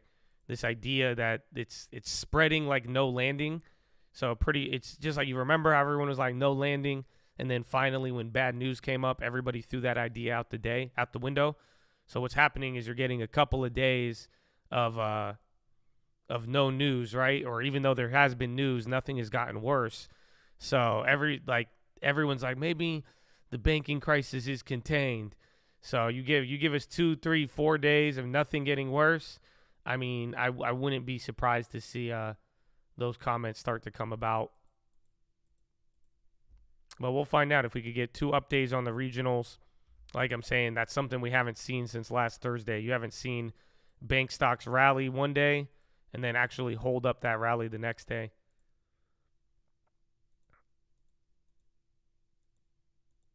HYFM, hella cheap outdoor garden supply. I've used them for years. I've never heard of them. HYFM. I'll take a look. Do they pay dividend? HYFM. It's fun to say. Hydro Farm. Oh, I've heard of Hydro Farm. That's what everybody uses for the grow lights. I don't know if I would invest in that. Again, yeah, it may have been around for a while, but I would be careful with that as a growth. It could be a risky one. I mean, if you have your dividend plays, if you have your value plays, I mean, and you want to put a small deposit towards very cheap growth, yeah, but I don't know if Hydro Farm will be the staple to the portfolio, more or less.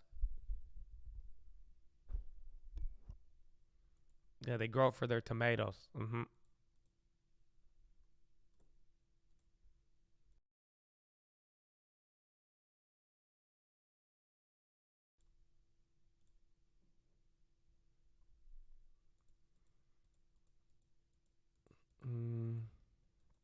I don't invest in hydrogen companies, no. I don't really like energy. I mean, last year was the most energy we've traded with everything going on, but usually I don't have any energy companies in the long term. I don't plan on buying any energy companies for the long term, but it's up to you. I prefer growth. I prefer tech. I would rather go tech than energy any day of my career. And you're working your way up here again now, 4,007, 2 points from yesterday's high. If we break out here, then there you go again. Regionals bouncing, even bonds are bouncing. And then Microsoft's just leading a ton. Dude, Microsoft is unreal there in that last 15 minutes. Tesla's trying to work it out. Microsoft's now the new NVIDIA. Again, Microsoft from last week to continue this rally is insane. They're up 1% right now.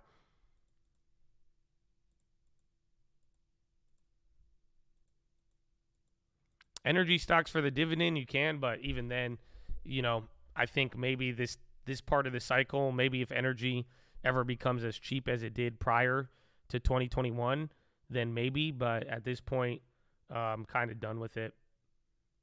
I don't get trapped in it for the divvy.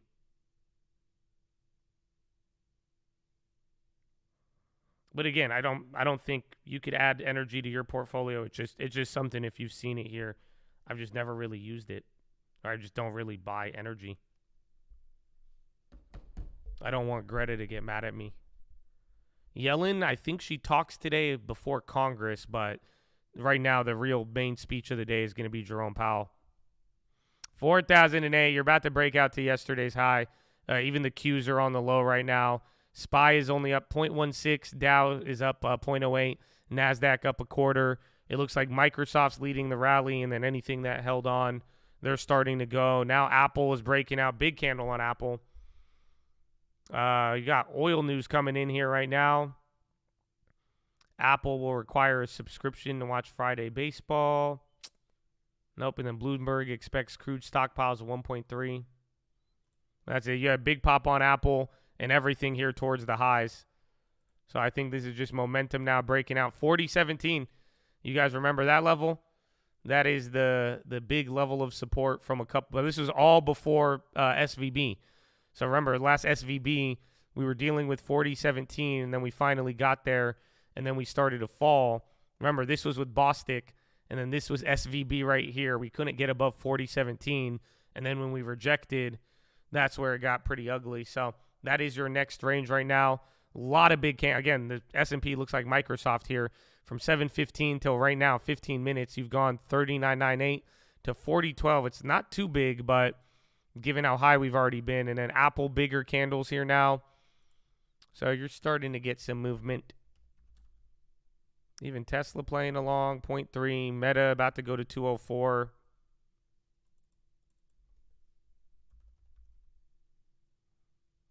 Coin barely up. Amazon, too. Amazon was in the gutter.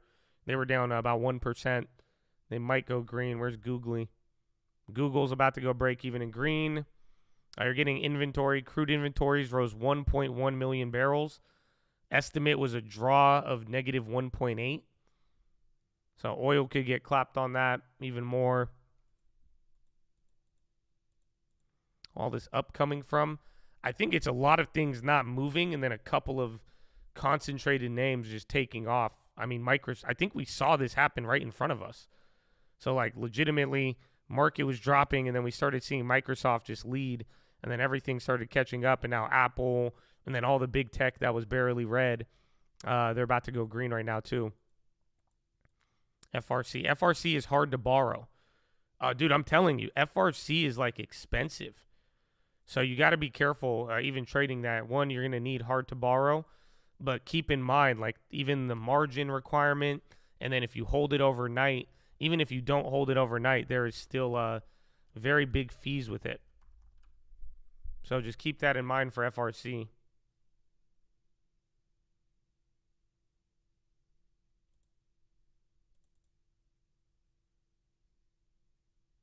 Where is it?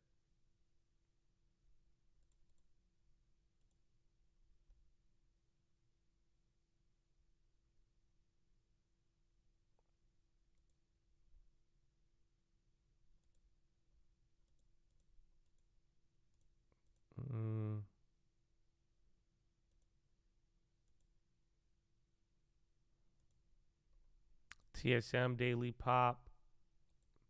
I'm trying to see the fees on FRC. I think it's an additional 9%, but then your margin requirement on FRC will be triple.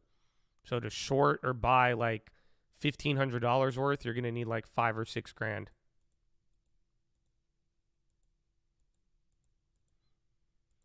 And again, bonds are about to actually hit a high here of the day. Are bonds about to go green? Yeah. So even the bonds are playing along. Oh! You know what else is running, ladies and gentlemen? It's Jerome Powell Day, March 22nd, 2023. And here at 7:32 a.m. Pacific time, Bradley Frizzle and the Peach has arrived. Wow. Horna.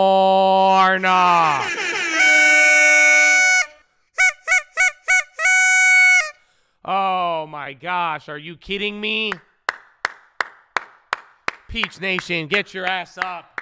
Wow, even Jerome Powell is standing up right now. Holy crap, the Jerome Powell. Oh, I mean, Bradley Frizzle and the Peach has arrived. Wow. Wow, man, that's crazy. That's crazy. Hey, man, you hate my stupid horn? I'm listening, man, out of love. I'm telling you, that might be a personal problem. You know what I'm saying? That could be a hate for yourself. So don't take it out on the horn. But I understand. But, you know, that's why we give you a warning. You know what I'm saying? That's why I go, horn. Oh, now I have to do. You know, you see what I'm saying? That's why I yell it out there. You know, trust me. Come on, the horn's not that annoying. I think the video is more annoying depending on if you're positive or negative. Ban him. Man, you just really want to live in ancient Rome, huh? This guy he's like, ban him. Take him for his heresy. What the fuck did you say? So there's NVIDIA. Bonds catching a bid too. Bonds are about to go green. SPY just topped out a little bit. See if that turns to a reload. And Microsoft, now NVIDIA 270. So literally Microsoft, everybody else played along. If they slow down, I wouldn't be surprised to watch the chips take over. But now this is just NVIDIA. So Micron and the rest of them, they're not doing it. Stone the non-believer. Owen is love. Heard. And good morning, Tim Whitman. Cover me, I'm reloading. Enemy AC-130 inbound. Enemy PAL inbound. We'll raise rates again next time. Cover me, I'm shorting. NVIDIA 270. Just kidding, I'll get fucked. What? It's still very early. It's been an hour. Volume's low. We did nothing for the first 45 minutes. Last 15 minutes, you had this pretty epic rally here, which still isn't that epic considering nothing is more than 1/3% right now. But again, Microsoft, NVIDIA, that's been the key. You had high UK inflation, UK tomorrow, and then everybody's still getting ready for Powell. Bonds, safe havens have not moved too much.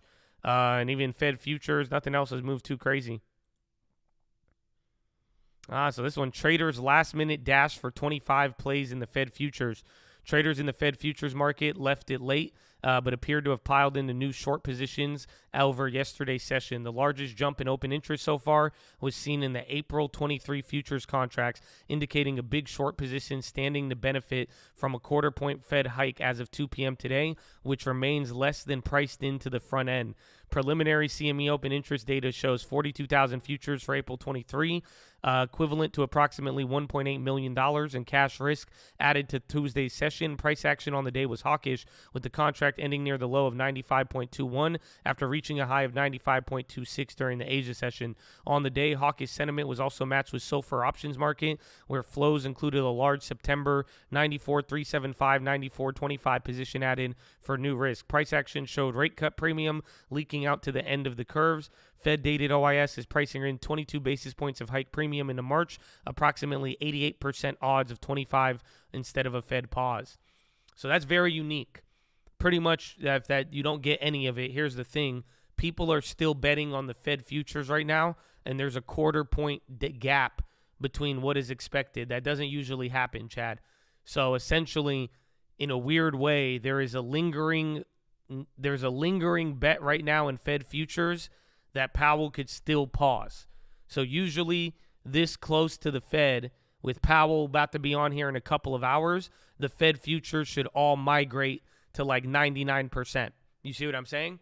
So the fact that they're still 80 to 88% and people are seeing it, you're watching people make plays on it. Some people are going for the easy bet, but there is still this lingering idea that a pivot or a pause may still be in play. Very interesting.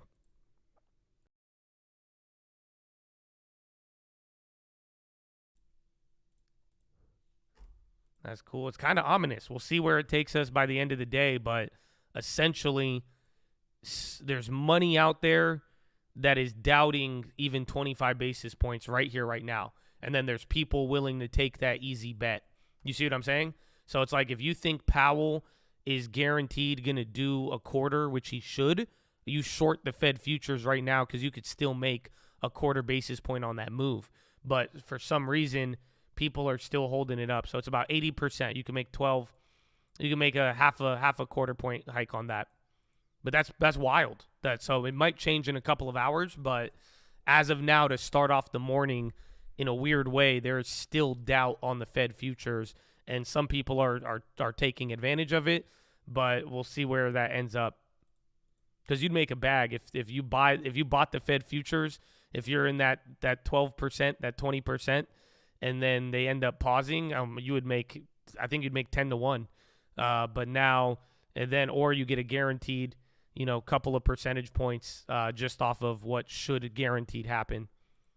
So pretty wild though, very, very wild. That's a new feature. You haven't seen that. So any of the last 12 Fed meetings or more that you've witnessed with me, that doesn't occur. So usually right ahead of it, there's not that much margin to squeeze on the Fed futures the day of the event. Right now, the market is priced in 25, but like I'm telling you, the Fed futures are still lingering that there's still open interest on a pause, and people are still buying it. That's why some people now are beginning to short that, but it's still it should be a lot more solid by this time, or maybe we give it a couple more hours. NSC CEO to testify before Senate committee. No hike could be bullish if he words it right. It could be. I mean, even in general, no hike is going to naturally be bullish off top as people realize, wow, no more high rates. But then that would bring a lot of fear over the next couple of days. Yeah, there's still people betting on pause, but 25 is locked in. But it's weird because most people don't bet on 25 this late in the game. So this is like a sports bet, right? It's like sports bet that gets fourth quarter and the team is already up 2 touchdowns. And what people are noticing on the lines is that why are people betting that they're going to lose? You see what I'm saying? So at this point, it's like you could bet on the winner with like a minute left in the game, 6 minutes left in the game. You could bet on the winner and make a lot less because it's guaranteed. Or you could, but somehow people are betting on the team that is down right now, even though it's a small amount and it's a small, it's high odds. It's just very unusual this late in the game that people are even still taking, anything related to pause.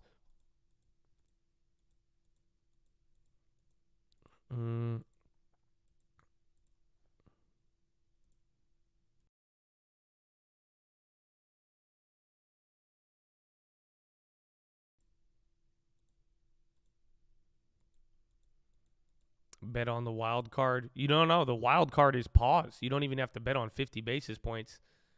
But I think 50 basis points is going to show up through the dot plot. That's what I'm worried about. I think Powell is going to come in pretty aggressive with the dot plot and then say a lot of dovish things on the statement. That's what Ira was saying with dovish, but even in general, I think by adjusting the dot plot, Powell could do whatever he wants. He could say whatever he wants, and then they're just going to fall back on a 5.5, 5.4 terminal.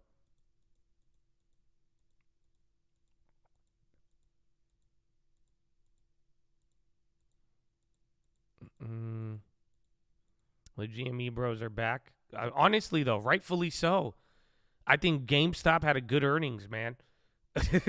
I feel very weird saying that out loud, and I feel like I'm sinning because it doesn't seem like it would be true, but no, it was a good earning. So I don't know the relative value of the premium from when the shares, I guess it's still up 2,500%, but that was a solid earnings. And if you wanted to see a turnaround or at least something of profitability, I mean, that's always a good sign. I say that with the companies I like, and then you guys always like clown me for it when I tell you the reality of it with like Airbnb or some things. But same thing would apply with GME. I mean, if you were waiting for a turnaround or one positive sign, I mean, that was it. If you string together another one, that'll be very good. But that was a good earnings for GameStop.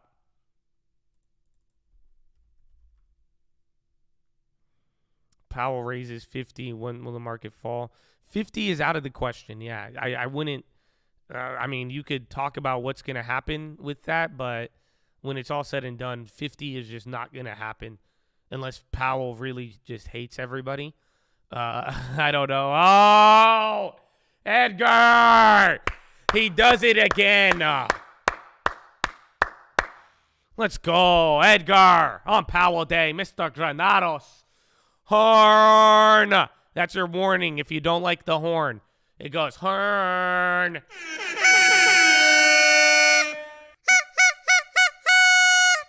Oh, Edgar.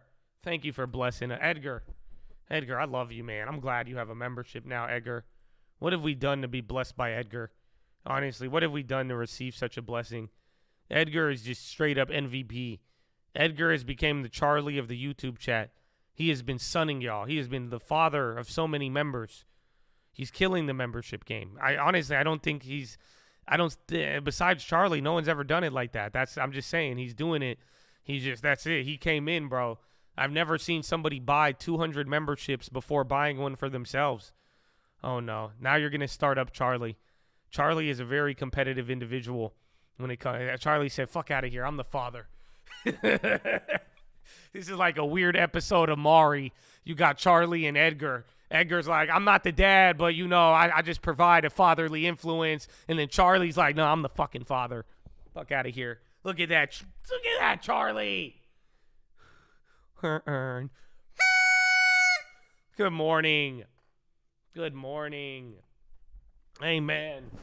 Oh, you said my horn is super inspiring and you want me to do it again? Okay. I'm down, bro. I'm down.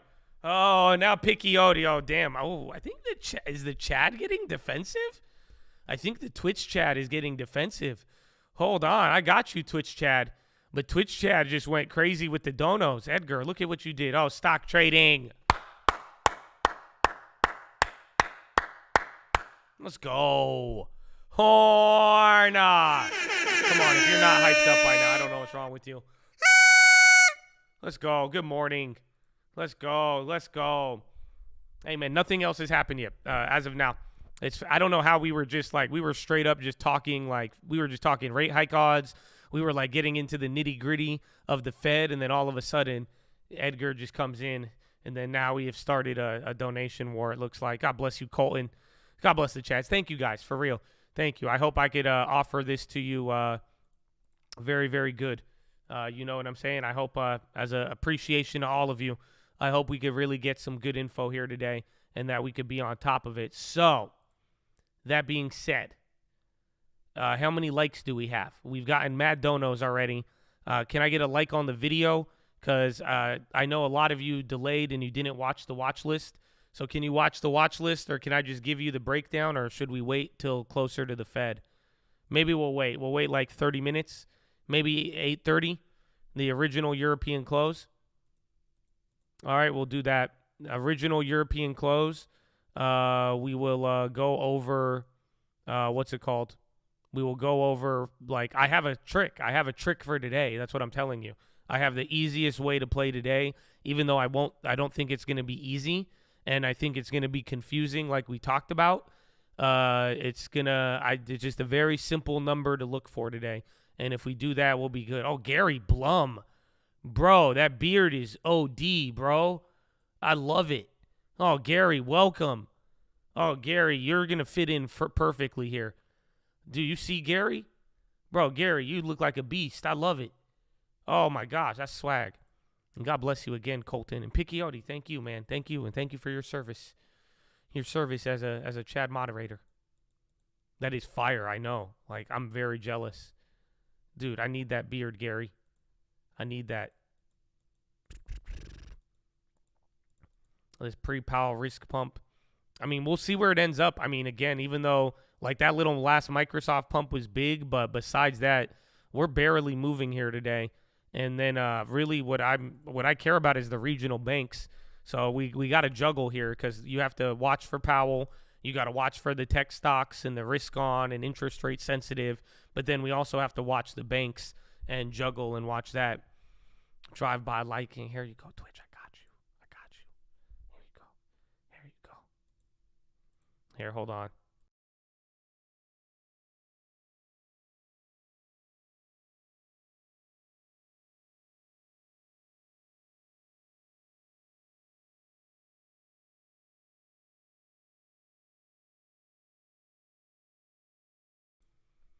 So yeah, my bad, YouTube. I had to have a little talk with the Twitch. I'm sorry. Now you guys are gonna get jealous. It's okay. Here, now I muted the Twitch. So I went to the Twitch to tell them that, like, on Powell days, when all the lazy people come in because they didn't pay attention to Powell, they come in and they get all sensitive about the horn. I was just telling the Twitch how much I appreciate them, and I gave them their own horn. So that's it. But now I muted them, so now it's fair. You see, I'm a good parent. I'm a good parent. I keep it equal. There you go. There you go.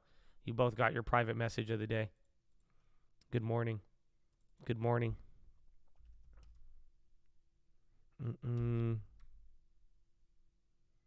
Bitcoin, you said huge pop.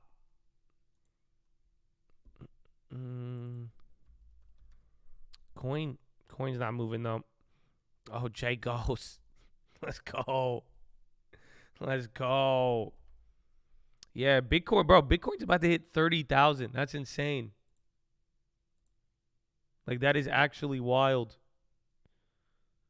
So you would have made 100% from January, almost, at 32,000. My goodness. 4,008 from 4,014. So we're coming down here, and we'll see what this turns into. I've not been able to get that email out to you. No, not yet.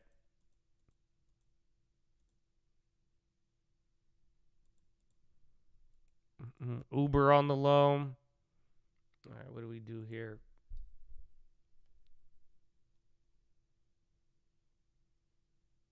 Where's the bid?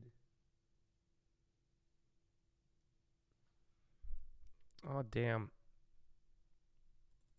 Bonds are going high now. This one's wild. Did I get back into Bitcoin? No. No, and it's still lower than where I sold out in 2022 for the YouTube account. Long-time listener, first-time caller. Who's this John Powell guy? Senator Scott Warren to unveil Fed oversight bill. Bro, that's what my mom told me yesterday. So you know what my mom asked me yesterday? At first, she would be like, why are you so interested in Jerome's furniture? She thought Jerome Powell was referencing Jerome's furniture. If you're a Southern California local, you know what Jerome's furniture is. So that was my first thing my mom asked me about the Fed. I didn't remember the tin. I'm still trying to think about it. But you know what else she told me yesterday? She said, what is Pow Pow? So apparently she's heard us reference Jerome Powell by calling him Pow Pow. And she said, what is Pow Pow? And then she asked me if I was talking about Kung Pao chicken. Because she said, you're not talking Kung Pao chicken, the Chinese food? Is that Pow Pow? And I said, wow, no, Mom. It's not Kung Pao chicken or furniture. So, yeah. So she thought Pow Pow was Kung Pao chicken.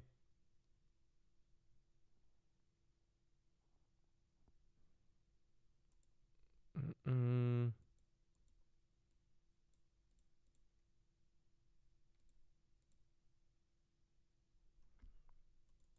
then regionals are kind of coming back down. Where is NYCB?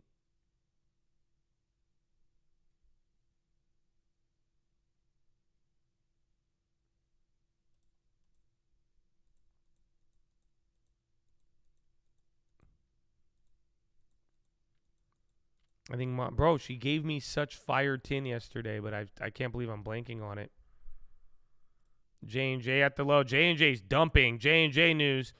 J&J can appeal Supreme Court to reinstate talc bankruptcy. Appeals court won't reconsider Johnson & Johnson's use of bankruptcy. So I think they affirm prior dismissal. Yeah, J&J cannot get bankruptcy protection. They can't do the Texas two-step. So appeals court rejected the appeal.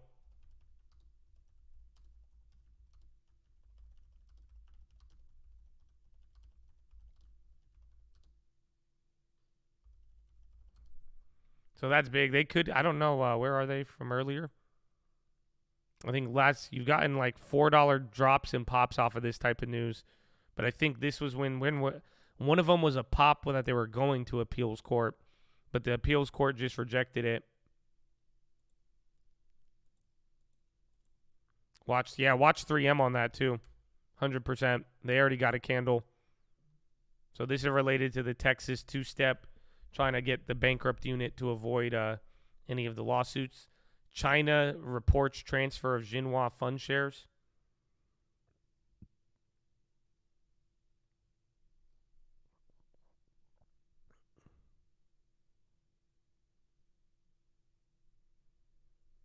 NQ in the 29,000, 12,900.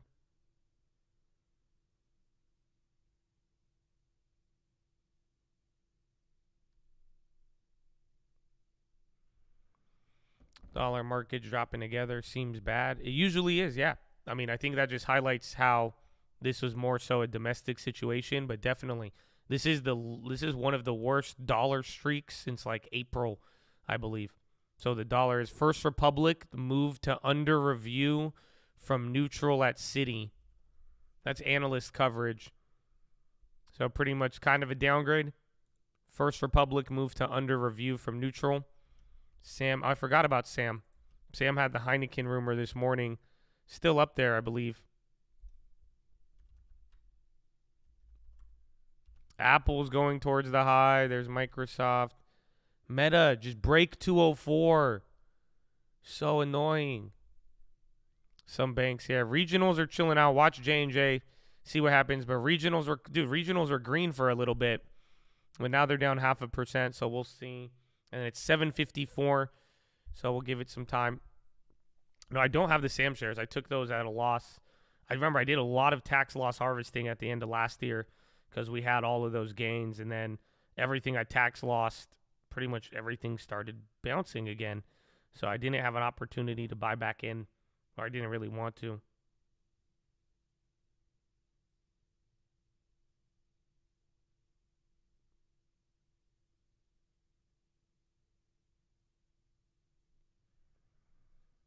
Dropping dollar good for gold. Depends if there's a future, like if you could project future dollar declines. That's why rate hike policy in the path can affect real assets like gold.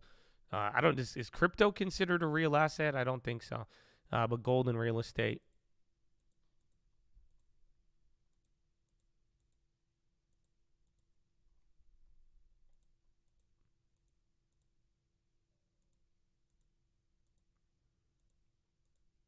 Oh, the banks pretty much did the same thing as SBF. Not necessarily, no, because the banks were at least transparent that they lost what they lost their money on. But then the same thing with everybody rushing to take money out that eventually FTX'd them. But my theory is that I think the banks ran into this problem because of FTX. I mean, I don't think it's a coincidence that the tech bank, Silicon Valley Bank, was the one that started all of this, and it was a result of customer deposits going down. And, I mean, what could have made a bunch of rich people in San Francisco all of a sudden in mass not have money to deposit? I'm going to go with they got robbed in FTX for $200. And then maybe Silicon Valley procedures were probably similar in the sense that they probably were just going around and loaning and taking a lot of deals based off of illiquid assets or off of shitty collateral.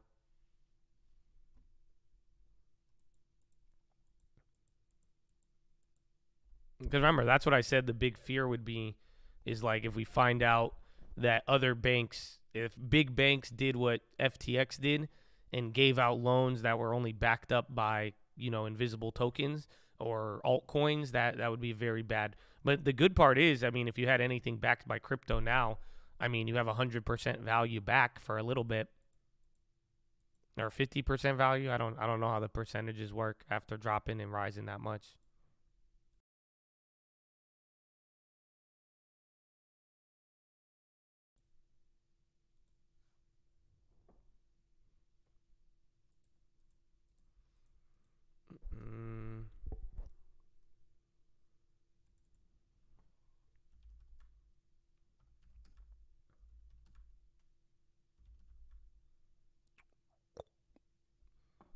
The big part was the Fed claiming transitory.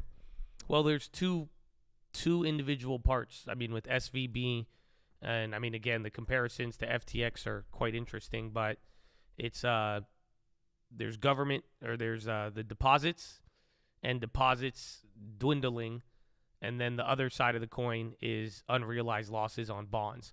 So one part you could say it's the fault of, like, the Fed should have saw this coming, in that if they were going to raise more than 40 years and raise 4.5% to 5% in such a short time, people were going to lose on bonds. But the other part was customer money leaving. And from FTX to SVB to FRC, one thing what we're realizing is, like, I call it the GameStop effect, is just how fast things can move. And the fact is that in one day, half of your money in your bank could get withdrawn if people are worried. That's, again, just like FTX. It took a couple of hours for the token to drop and everybody to start pulling their money out. Same thing with all these banks. Again, $42 billion in one day from SVB, and then FRC. Again, all these companies even saying how much of outflows they've already lost. It's just like, in this environment, this world, technology, the deposits can go very, very quickly. And that is the biggest part of it all. That's why sentiment and stabilizing is such a big deal.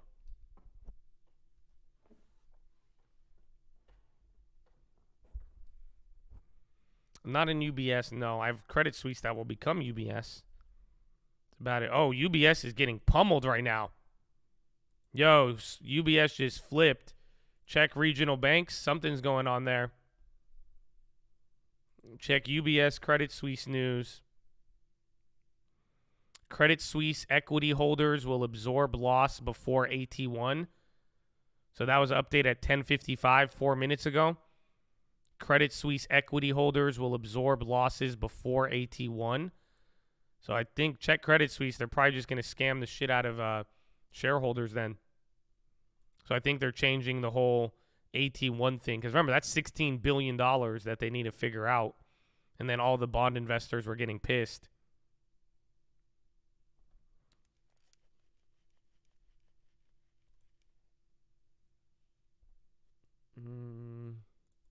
So big pop off of that bounce there now. Again, watch any of the other regionals. They all kind of took a candle there.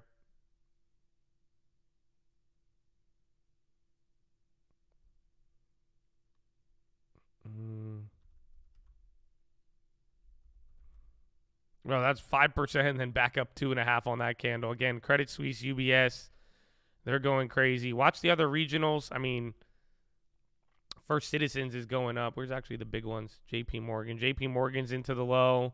Wells Fargo. So all of them are low-key getting clapped. MTB. So again, big banks and regionals kind of slowing down here.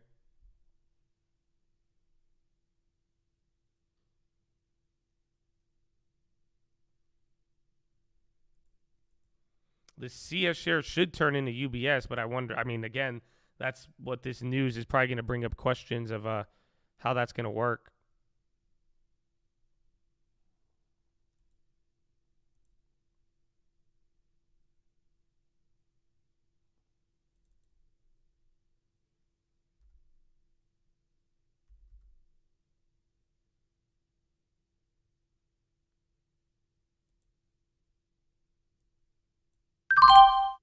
All right, I sold my First Citizens.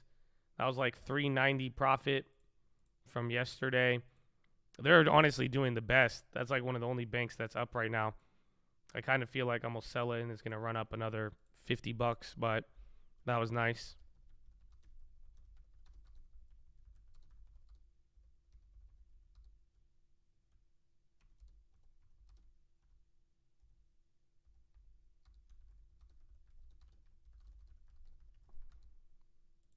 Square down 3.5. Nah, it was up a lot earlier today, but then they did flip.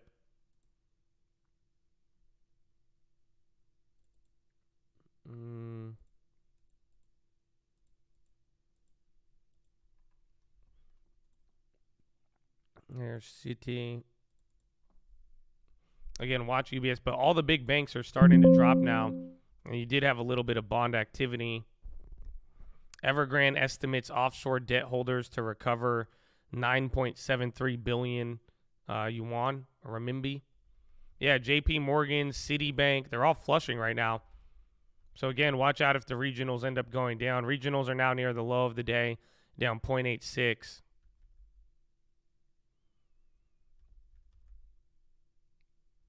Exit NQ. Pretty much today, we're going to find out what's going on with it. You know, if Powell, if it seems like the banking crisis is no problem, Powell's not going to change anything, then, and we actually have upside, I'll close it out. But if it seems like Powell's going to introduce more doubt and we seem like we're going to have bigger issues on the horizon, I plan to hold it. Goldman puts.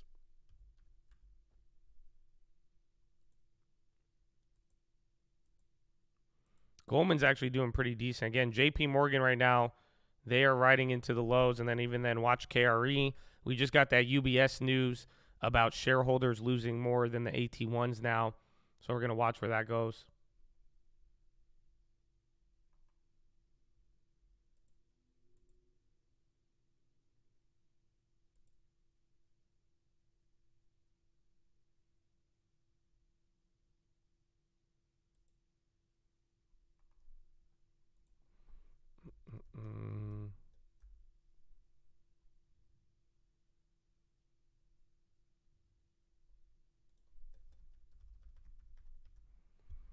Next one to drop is Capital One.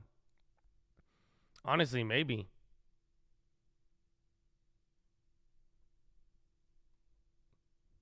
Like Capital One is, they had issues before, but we'll see. I mean, I think you need a little bit more fear.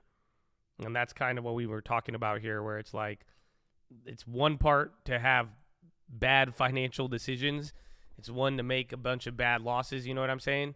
And having bonds and all of that. But it's another thing is like you need people genuinely worried and then running to your bank, pulling money out left and right.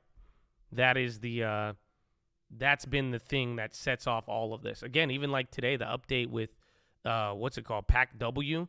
Like even in the last week, they've lost 20% of their remaining deposits. So that's the thing that's really, really killing people. So but right now, after yesterday, unless something bad happens here, people are trying to plant the seed and water it that, okay, the fear is subsiding here and maybe it's only going to be a couple of other banks and that's it. It's contained.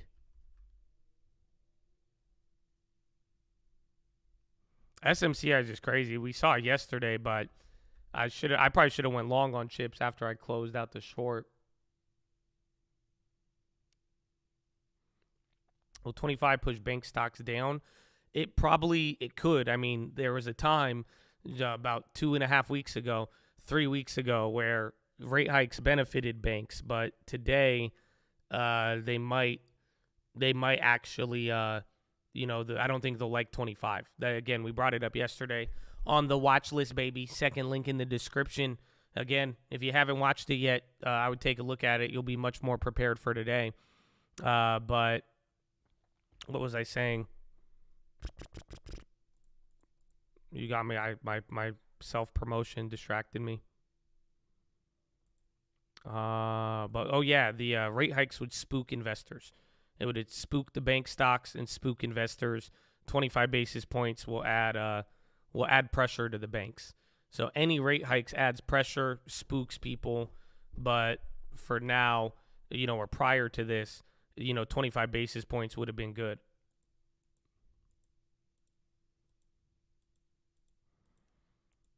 It's 8:07. Oh yeah, J&J. So they're going lower now. So following the talc news or the appeals court, they're lower.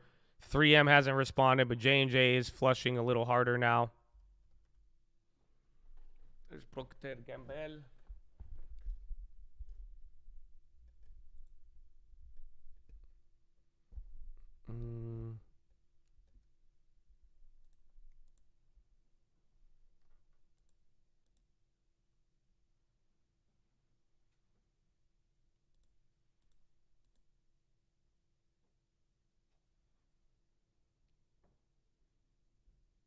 Yeah, Procter.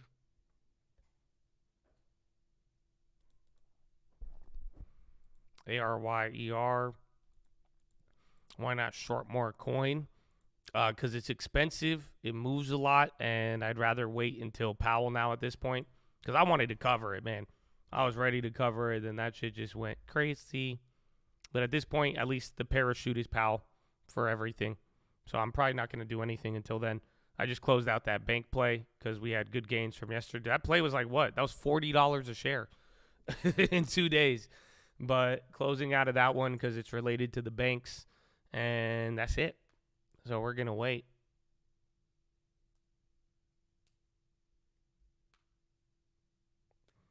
Accenture to show SVB impacts on bank IT spending. So back to VWAP now. Remember, it was about another 30 minutes ago we had that little wild run-up. You topped out at 40.14, and now we are getting back to where the rally started and back to where we opened. And then Microsoft's still holding up. Apple's still holding up. Tesla is down, and then even Meta's coming down. I wonder what that was. It probably could have been more energy. And then Staples, Tech, and Healthcare are the only green here on the day.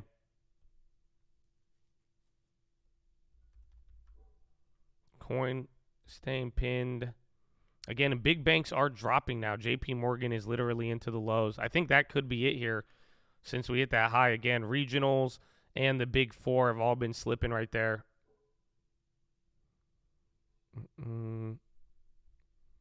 Let her rip.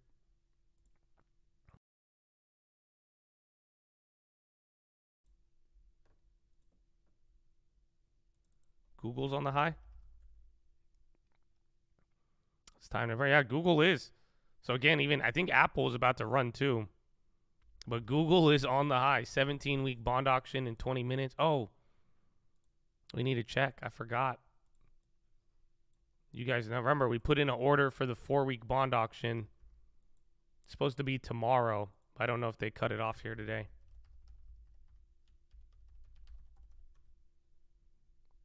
Yeah, Google's been nuts.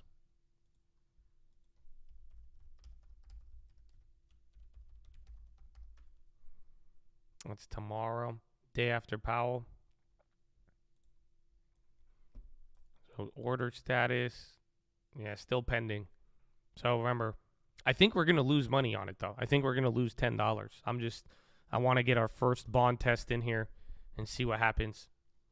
But we're bidding on the 4-week bond auction for tomorrow. So we're part of it. You know, when you get the numbers and they're like bond auction, X amount of bidders, X amount of indirect bidders. So I'm cool because like I feel cool that we get to be involved with it.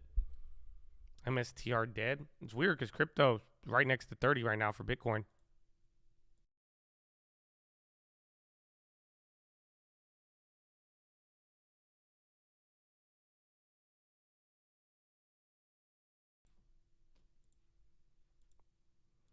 You could buy T-bills. Yeah, that's what we're doing. So literally through TD Ameritrade, we put in an offer for the 4-week Treasury bill. So we've gotten to go in. Again, you could just go to trade, bonds, you go to buy, then you have to click through all these links. And then it'll be, where is it? Then new issues. Then you go to Treasury auctions and then view, and then here are the bids you could get in on. So there's a 4-week and 8-week Treasury bill auction tomorrow. And you have to put in your orders by, I think, in the morning or by tonight. So we went over this a week ago, and we were looking at it, and I ended up not doing it. But I just want to test it out. I've never bought a bond unless it's like an I bond, but I've never participated in an auction like this.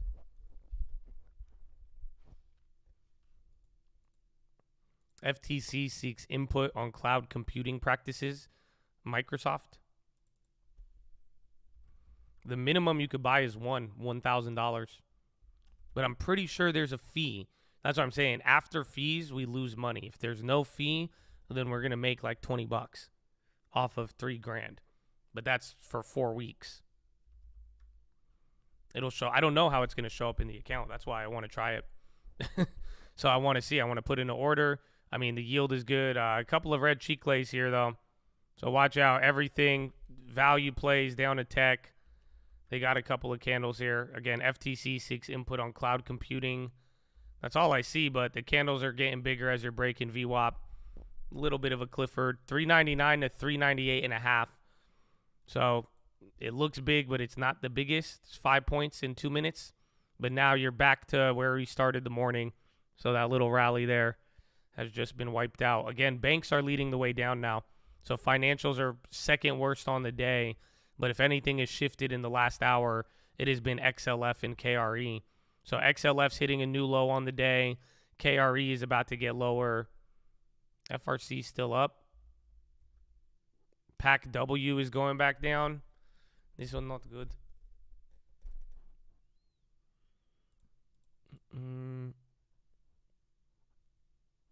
Where's Wall?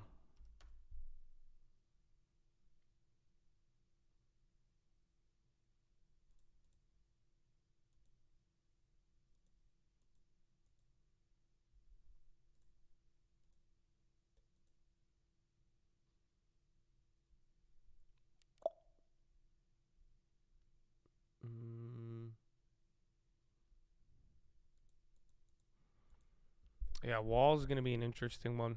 Again, just see if banks, whenever the banks recover and tech goes up, you'll probably get your bounce. But as of now, banks are coming into the lows. What time is it? 8:14. What would be bullish from Powell? I don't know. Again, that's the whole point about today, is that like Powell has a very challenging day ahead of him. Is that this isn't, some people are calling it the most important Fed meeting. I would call this the most challenging. Not only is it going to be challenging for us to interpret it, but it's also going to be very challenging for Powell to communicate what he needs to communicate. So there's going to be a lot of it pretty much seems like no matter what, everyone's going to freak out in a way. And then also at the same time, there's a lot of things that could be, swinged bullish depending on what Powell actually says. So, I mean, the idea of pauses or future pauses will be bullish, but why he does it could end up being bearish. And that's where we're at right now. You're going TLT if he cuts or pauses? Yes, I would. Or I'd go IEF or TBT or TYD or even ZN. Just all depends.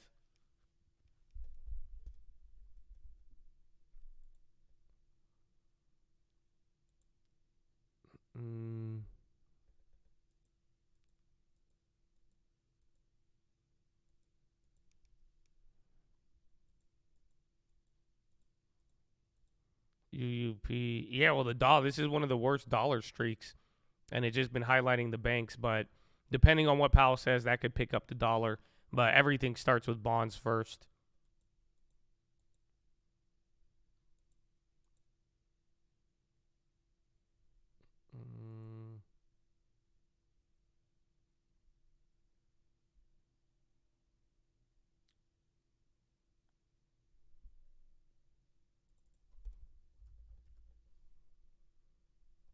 There's Meta. Could we hear capitalism from Powell? Well, you're going to hear him talk about the effects of people losing money on those shares, and then talking about the facilities and how they have more than one tool rather than rate hikes. Did regionals slow down there? So regionals haven't broken a new low. XLF did. XLF is still dumping. So again, that's your big four and everybody else. And then UBS, they're coming back down. And then PAC-W is going to go to the lows of the day. Swedish parliament passes law approving Sweden joining NATO. Altimmune, biggest drop in 10 months. No, low ticker's working, I think. I think nothing's moving. No. Wait, is it broken? What happened? Yeah, bro. Low ticker broke. There he is. There he is. I said, what? I was like, did everything just freeze? AMD, I'll go turn it on. Meta's turning back on.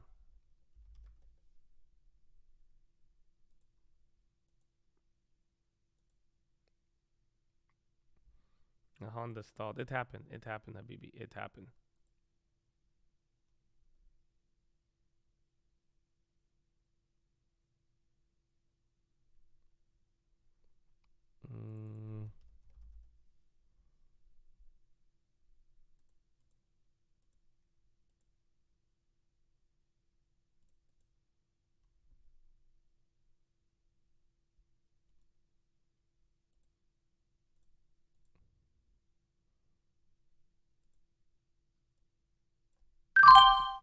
All right, I sold my Tesla. I wanted to keep that, but I think I'm going to keep Meta instead. Trim that, but now I have a mostly defensive. I still have the Amazon. I'm walking away with a profit on that one. I had more in the morning.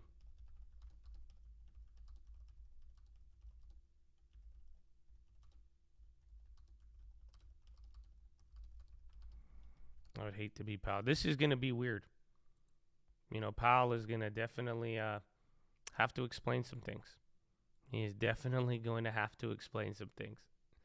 And it will be weird. You have any bank stocks? I still have Citi and Bank of America. I think you ask me that every day. So I still have them. I'll let you know when I sell them.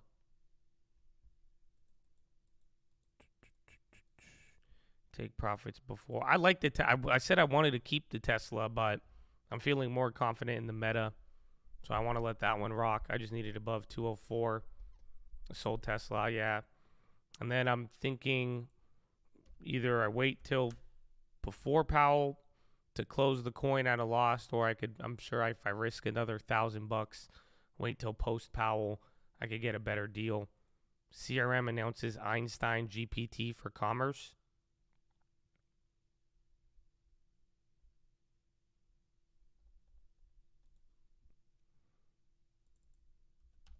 CRM. I forgot about CRM from the earnings. Dude, they dropped as low as 170 on that banking stuff.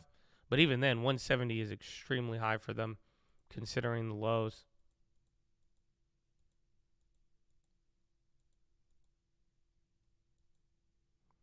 If Powell goes 50, he's not going to do 50. So just, you know what I'm saying? I encourage you to take the idea of 50 basis points and like Kevin O. Scammer tells you, just take it to the back of the shed and kill it, okay? So 50 basis points is not just, you know what I'm saying? I need you to take 50 basis points, and I need you to take it to the back of the shed, and don't ever let him see the light of day ever again. Honestly, you might never see a 50 basis point rate hike for another 10 years. I don't think y'all realize what I just said. So that's how big today is in a very specific way, is that depending on what Powell says today, the chances that you will not see a 50 basis point rate hike for another decade after today, depending on how it plays out.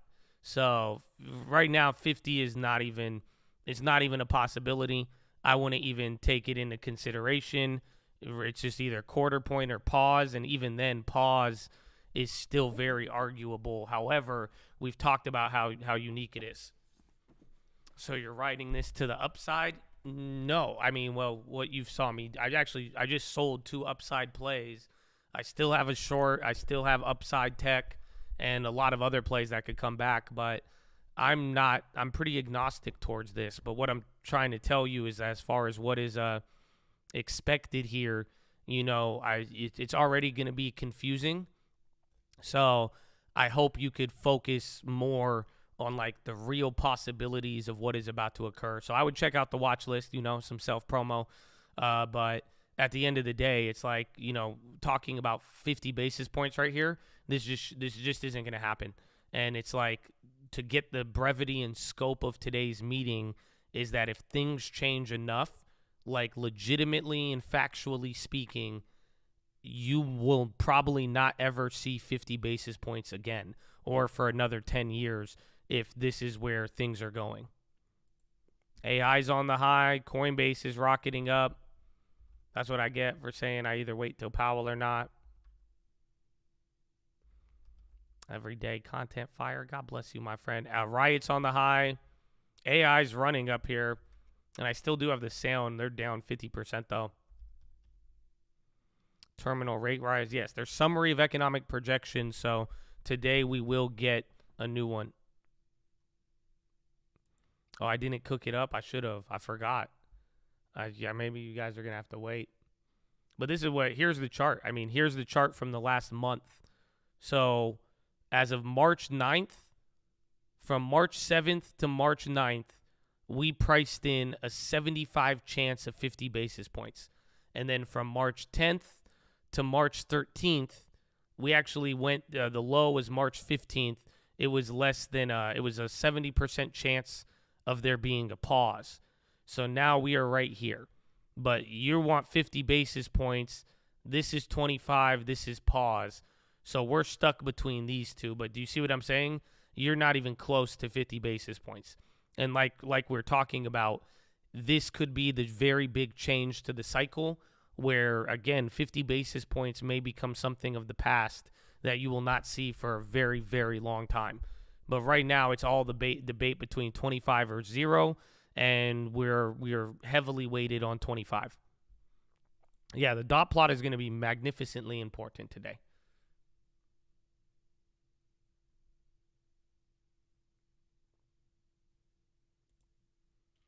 Is it possible the market completely misunderstands him? Yeah, I mean, there's a possibility that people are jumpy, so that no matter what he does, people will jump to conclusions, and that's why I'm saying. But that's why the dot plot is going to be so important, because the dot plot, that's what everybody's going to look at for the next couple of weeks. So whatever Powell says, that's going to have, here today, gone tomorrow type beat, right? But that dot plot is what we're going to be stuck with for the next 3 months. So there's a lot of future claims to be made based on what that dot plot says. And so that's where I think you're going to get a lot of people, jumpy towards whatever he says in the dot plot to forecast for the future. Google's hitting a high. Square's at the low, 3.8, bouncing a little bit from the bottom with the VWAP. Yeah, coin is coming back. He doesn't want to go to bed. ASML, the Zaza. So the Zaza, like we talked about, is very, very weird right now. ASML, pretty big pop here into a high. But the Zaza is trading weird today too. So the Fed futures right now, they shouldn't be even pricing in anything other than 25, but they are. So people are still willing to, there's still some room. There's a small minority still holding their bets for a pause. And it's weird. Otherwise, you go easy money, short the Fed futures right now, and then just take the money when he does a quarter. Or you get blown out if Powell wants to break 65 years of history.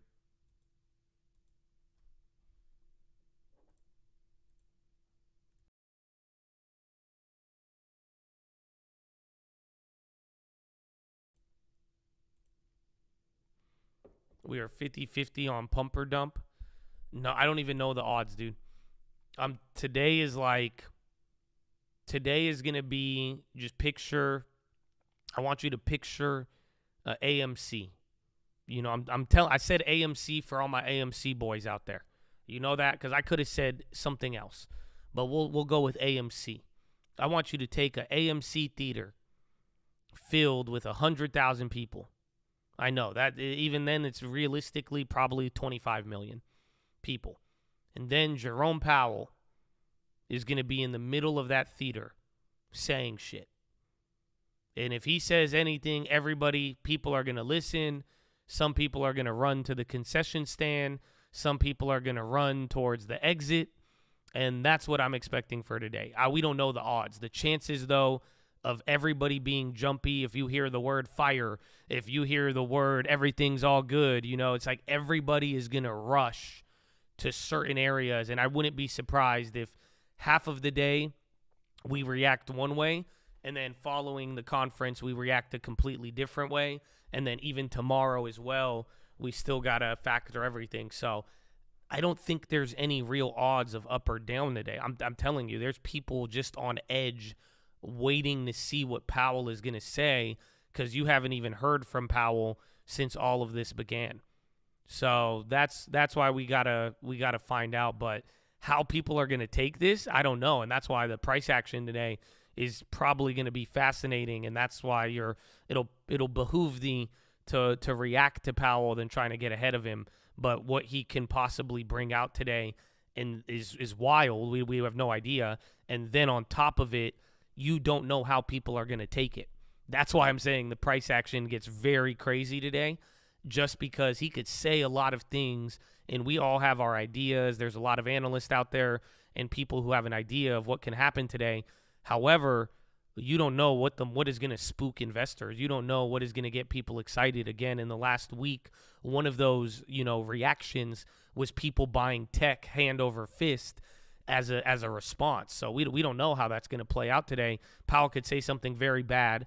The market could react to it very negatively, but then halfway through they may realize, but then this could be very good in this area, and then everybody buys into one area. So it is going to be it's going to be wild. So I would try to approach today with the lack of bias, in the sense that there's no real up or down trade today, in the sense that you won't know until he says it. But the beauty is that we have a couple of factors that if they move, we know it's big. And one of those is the Fed futures, or excuse me, the the dot plot, and the summary of economic projections. That alone could give us a very, very big signal. But like we said, we need to see how people are going to respond to that.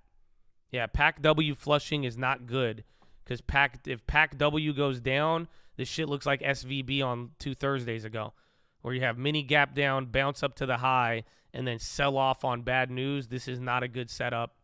And then again, KRE, I was just telling you an hour ago, wow, today might be 2 days in a row of green banks. Well, now we're back down to 1.5, and financials are down 0.59. That's the bigger banks.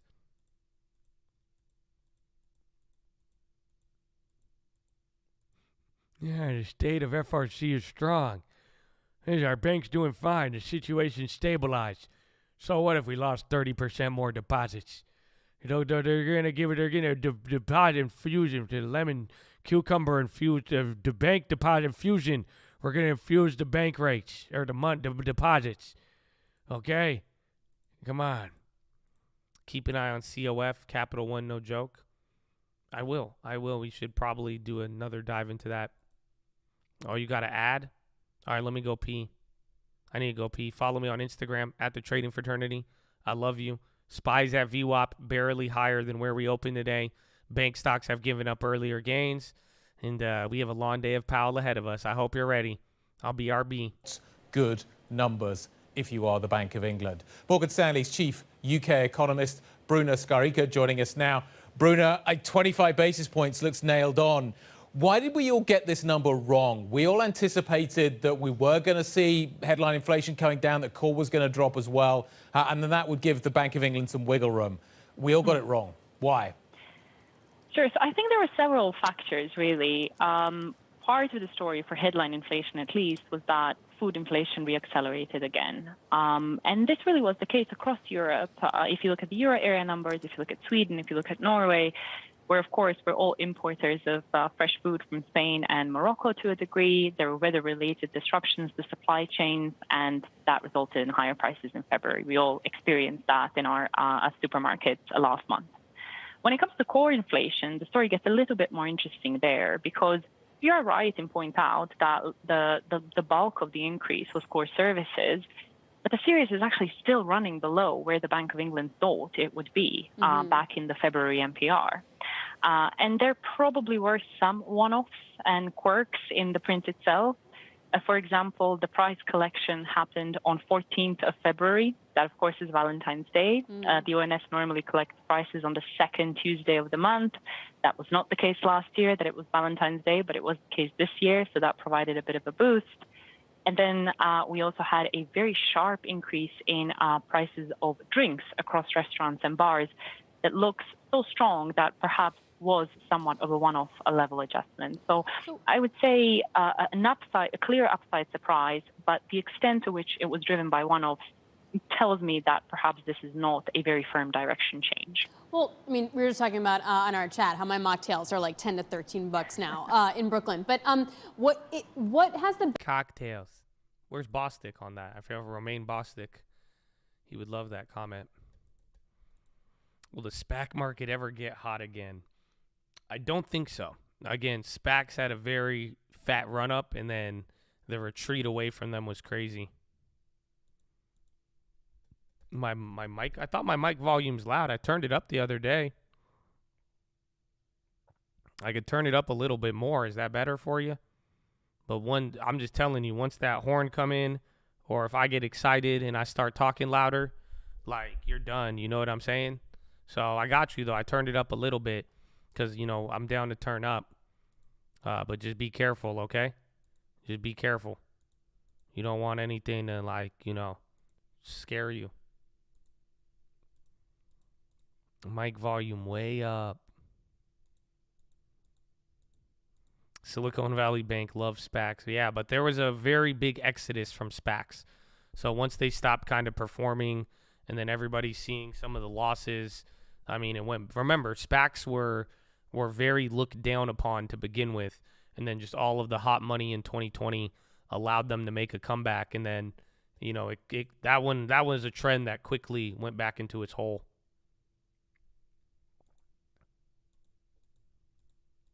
Yeah, if we cut 100, we could talk SPACs, maybe. Yeah, maybe. Who knows, though? Maybe by the time they, if there is a lower rate cycle here in the future, I mean, we'll find out. And then bonds are break even now. Hawaiian Airlines on the low. And then 4,005.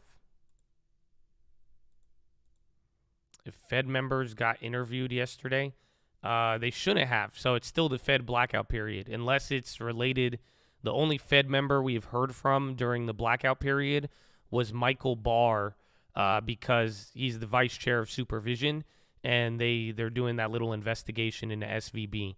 Other than that, you shouldn't hear from any Fed speaker. So even if they had an interview, technically speaking, it should not. There should not be public comments.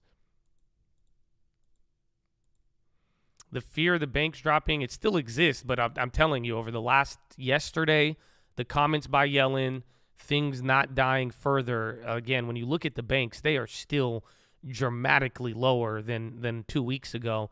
However, there's a seed being planted that the bank crisis is getting more contained, but still now, Powell and how he talks about it will be the bigger judge that we're going to find out about here.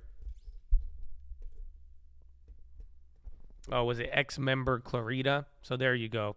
A former Fed chair member, or not chair, but former member. You might have comments there, but that doesn't apply because they're not a voting member nor an alternate. The next meeting after today is going to be in May, I believe. Or is it April?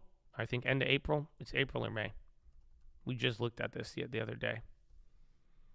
Yeah, May 2nd. So no April, just May, beginning of May. Well, right before Cinco de Mayo. That would have been hype. Powell, Cinco de Powell.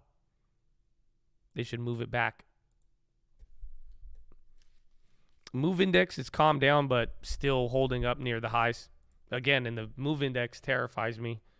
Because like I was telling you a week ago, the move index is saying that the market should be at new all-time lows, relatively speaking. Or I guess now at least near October 13th. But as of yesterday, it dropped. Again, it updates on the daily. That's my birthday. Oh, Danny on Cinco de Mayo. Let's go.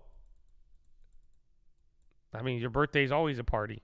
Did you have birthday parties, or did you just say, fuck it, we'll roll it into Cinco de Mayo? The chips flying, I mean, I think it could be the news from a couple of days ago. A lot of analysts are getting bullish on it. They're saying it's positive. A lot of other people are saying it's because of the NVIDIA conference yesterday, but unanimously the last couple of days here, as tech has got a safe haven bid, so have the chips. And a lot of people are thinking that the chip downside is done for now.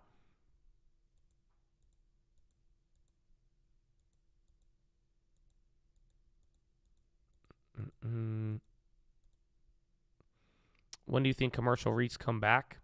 They'll probably come back up with rate hikes, but commercial real estate still has a lot of pain to go through. Or even if it doesn't have pain, that's just what everyone's afraid of.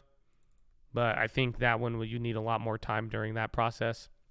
Again, cities on the low, more banks here towards the low, and now the bonds are catching a bid.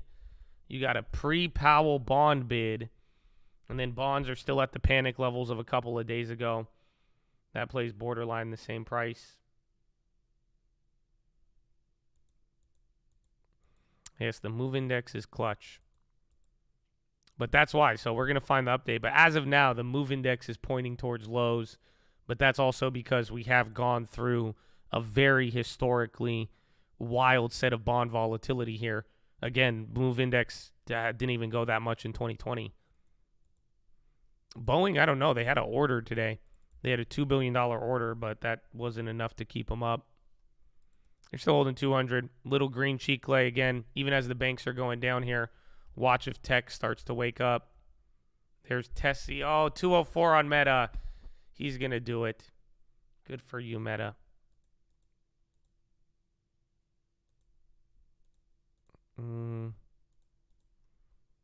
Tesla pop. You're at 4,006. Still a very high level compared to yesterday and even today. Then Microsoft's doing this. So Microsoft and Meta, but round two. So even though the banks are near the lows, you're getting that tech pop. CMA, USB. Michael Burry sounds the alarm on Comerica and USB. On US Bank Corp.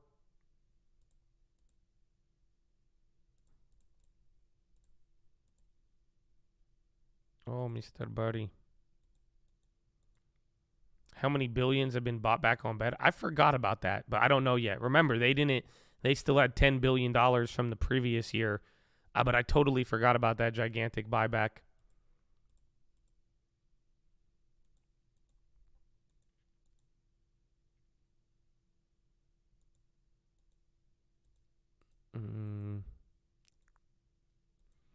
Yeah, volume is low coming into the meeting, but after the meeting, we're probably going to get a lot more volume. So with the move index, how do we get about this without a big move downward? Just using trends. Would it be the first time it would? I mean, it could calm down naturally. Like, you got to realize, like, here's a good example of move. It could come back just by things calming down. So just don't underestimate. You spend a week of nothing getting worse. You know, like just like kind of this last week, these last couple of days, you're watching people feel a certain way about the bank stabilizing. If you get nothing for 3 days, 7 days, bro, that could calm things down a lot. And what I'm trying to show you here is October 13th. So remember, the move index was breaking out leading into October, and then we bottomed out. But then it just took like 5 to 10 days of holding up volatility and calming down. And then by the next couple of weeks there, next week or so, it naturally calmed down as bonds stopped going too crazy. So it's not like the move index, you know, it can normalize very, very quickly. It's not as if you need the move index to like, okay, it's not like it's going to stay elevated the whole time. But you just need, I would say you need 2 weeks, 2 to 4 weeks of nothing getting worse is the only way move can come down without another fiasco. Otherwise, the question is, do you think you could go 4 weeks without one headline that will spark a bid or a fatter spread in bonds? That's how I look at it. That's my opinion.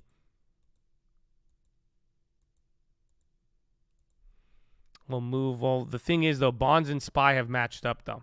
So move is way off, but that's why it's just going to be a matter of time. And then that's the thing to note is that bonds have had more, like, naturally speaking, this whole banking situation has played out way more aggressively on bonds than it has on stocks. So the volatility is higher. But if you look at bonds and the S&P now, actually, is the gap kind of back here? A little bit. I didn't realize that. So as of the last 2 days now, the gap has returned a little bit, but for the most part, they are matched up.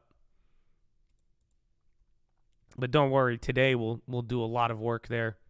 Is USB dying? So is that off the Burry headline? Again, Burry brought up 2 banks. He said USB and who else? CMA, Comerica, and USB. I think regionals are getting flushed a little harder here. Microsoft and NVIDIA, they're at the highs. Yeah, regionals are breaking down now, so almost 2% down on the regionals. And then again, NVIDIA and Microsoft just doing their thing. Apple was even into the high. Then Meta hit 204 and rejected again for the 4th time. Yeah, USB starting to pick up a little bit harder there to the downside. MO, I think it's a little too expensive, although I want the dividend, which would be 2% if you get it. I think following ex-dividend and with Powell, we should be able to get MO at a very good price in the next coming weeks.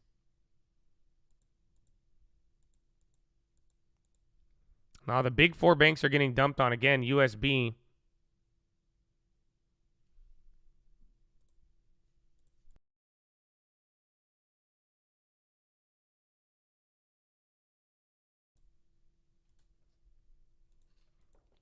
What happens if your mortgage is with a bank that issued the loan and they go underwater? It should be a performing asset. So even if the bank goes under, if you're like up to date on your mortgage and there's equity, that's part of like the BK and everything else. They're going to just sell it to somebody and someone else is going to buy your mortgage. There was instances in 2008 where lenders went broke and they went under, and then the loan never got sold or it got put into limbo, where like somebody's mortgage was owned by a bank that went bankrupt, but then in the process of like selling the mortgage, the new owner never took the old bank loan, and then that person got a free house. So, but most often though, even if the bank that owns your mortgage goes bust, you still have an obligation, unless there's a weird accounting issue and it somehow gets caught into limbo.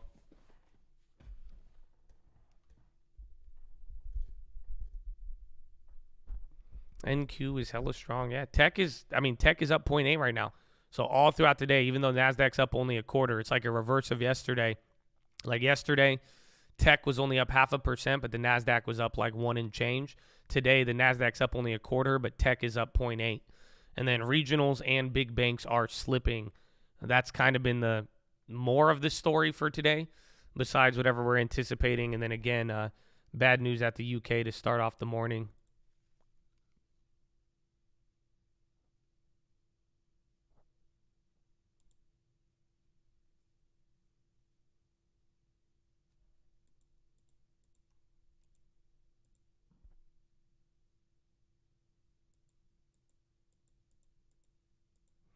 Chad activated hearing free houses. Did you know there's Call Real Estate tonight, baby? 6 p.m. Where are you at, Call Real Estate? Amen. Amen. What will happen today? I don't know, but I do know Call Real Estate will be live, and they'll be ready to go no matter what. Bonds hitting a new high. Microsoft going up. Banks still slipping here a little bit. SPY at VWAP. Trying to turn some candles. Even Apple, too. Again, NVIDIA was just on. NVIDIA is hitting a high now, too. Placed an offer on a $1 million property today. Let's go. Man. No, 6 p.m. Pacific time.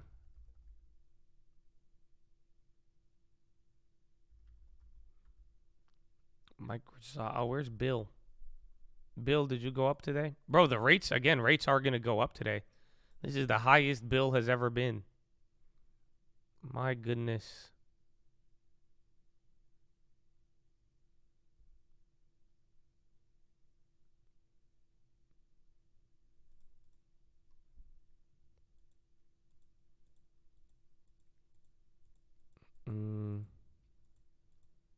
Interest rates are like 6-ish. Most people are doing 7-1 or 10-1 for better rates and lower closing costs. Yeah, that's the thing though. People like, it sucks because it's a good trick, but you got to realize it's temporary. So you guys have heard like people saying, oh, like you could buy down the rates. Remember I told you that? How like you could get a credit from the seller and then apply that to your mortgage rate to lower the points. Apply points to it to lower the interest rate. So the problem with buying down your interest rate on your mortgage is that it's only for like 2 to 4 years. So it's still, even in its own way, temporary. And you do need, hopefully rates do come back down by then, which they should, I mean, at this pace. And then we'll see what Powell says today. Sellers aren't giving credits. Oh, they were. I mean, I haven't dealt with too many as of the last like 45 days, 60 days, but really end of last year coming into this year, people were very motivated to sell homes. But then there was a lot of people who were just like, there's people trying to sell homes and they said, fuck that, my neighbor got this amount, I'm gonna get this amount. We're like, okay.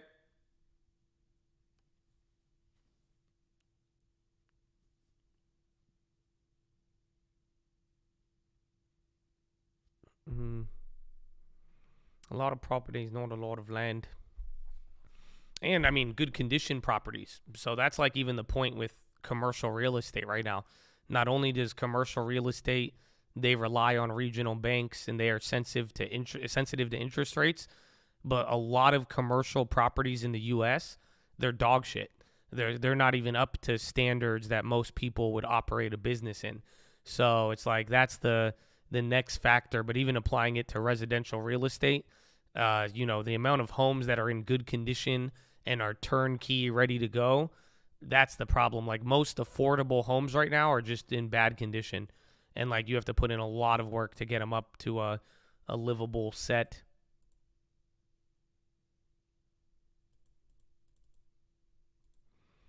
$25 will send the market down if Powell says bad things. If Powell is really, really worried and sounds very hawkish on 25, yes. But 25 is kind of like a neutral reaction, and then we have to see what he says.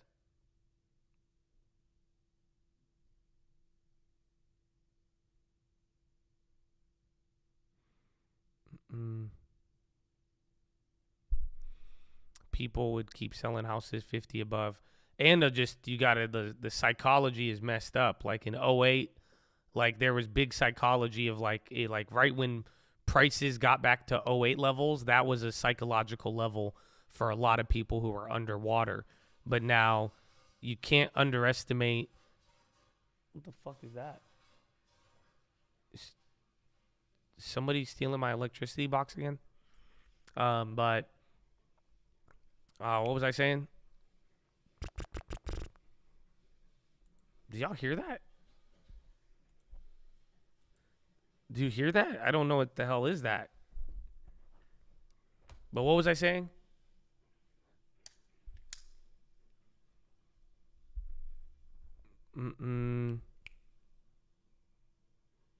We said 25 won't pump it. Oh, the psychology. Yes. You can't underestimate how a lot of people now in the last 2 years, they just watched their neighbors sell for a certain price. So now, sadly, that is the price a lot of people have in mind.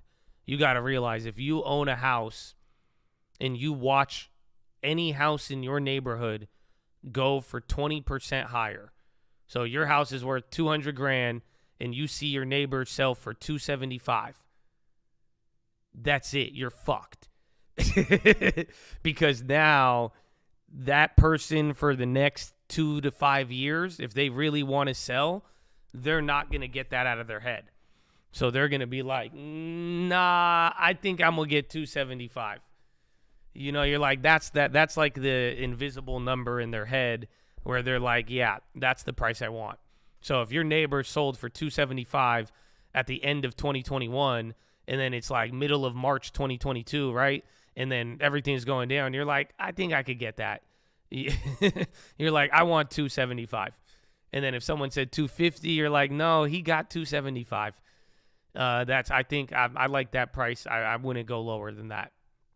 So that's another part of it. That's why real estate's so sticky, because just don't underestimate. You see people do it in the stock market. What do you think happens to people who are not watching finances every day, but then they see the neighbor go for one price? That's it. They're in love with that price from now on.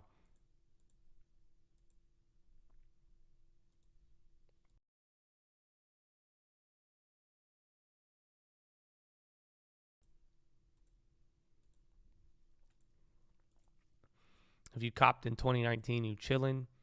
Yes, but it doesn't matter. In this, like, again, it's like it doesn't matter when you bought it, but when it's time to sell, and then you're looking around at these other houses, or if any time in the year, like let's say last year you weren't even thinking about selling, and then you heard what your neighbor sold their house for, that is going to be a psychological number in your head that you are going to go for, minimum.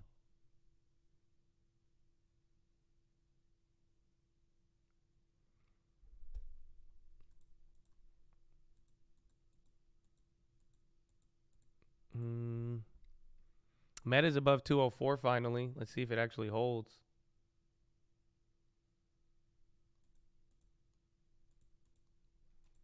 Agents hype up clients to get the listing, and then they find out and disappoint them. Well, yeah, because everybody loves the comps, but then it's been a weird market. Even the last 45 days of real estate have been a trip.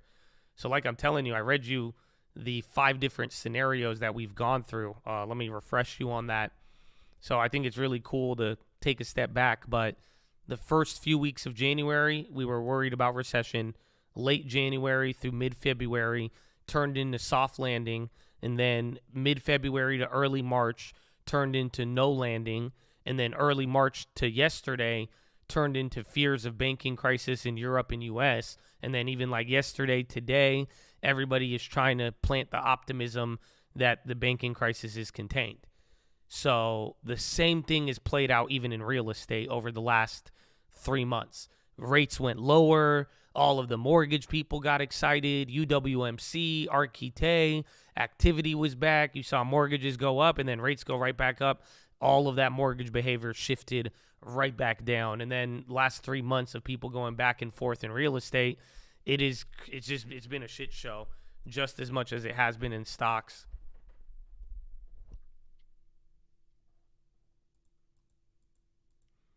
QE amid QT is very weird indeed.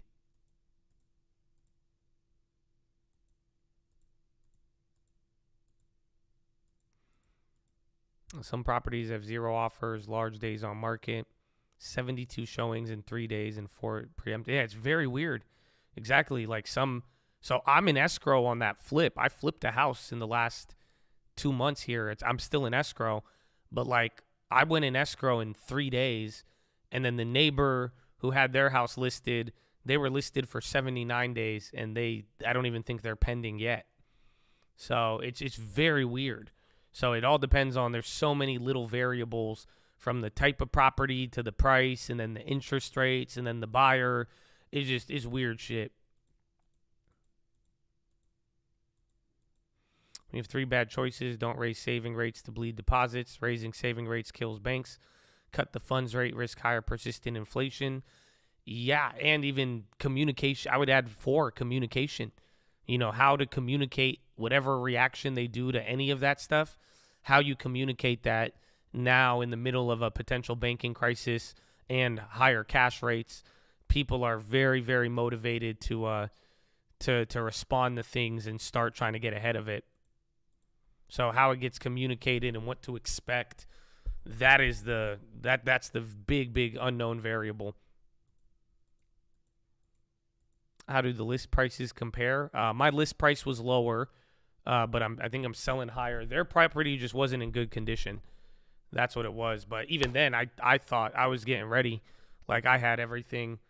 I was ready to sit on the market for 2.5 months. But I guess, God is good, man. Finger to the sky. But it's just weird. I've seen it a lot. I've seen some neighborhoods, houses go pending in a couple of days. And then I've seen another house in that same neighborhood on the market for 2 to 3 months.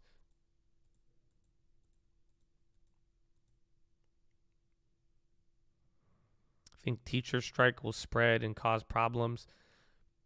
I mean, maybe. I don't think it will cause anything financially related. It just sucks for our youth. But that's about it. Austin median sales are 27% and tanking. Oh, yeah. You haven't noticed? Have you not noticed? Ain't nobody talk about Austin, Texas anymore? Fucking Austin, bro. Y'all went Hollywood so fast. Y'all had 3 months of real estate activity, and y'all turned into damn Cardi B. You know that? Y'all got you got your teeth fixed. You started getting surgery. You like, fuck it, I'm gonna get 2 F-350s. Now you guys went so Hollywood. I ain't heard Austin, Texas in like 6 months, bro. I have not had Austin, Texas come across my email. I have not had an eager investor be like, yo, Josh, man, what do you think about Austin, Texas? I heard it's the next big. I heard Elon going, I ain't heard shit about Austin. I think we should put an Amber Alert out for Austin. Where's Austin been? Huh? You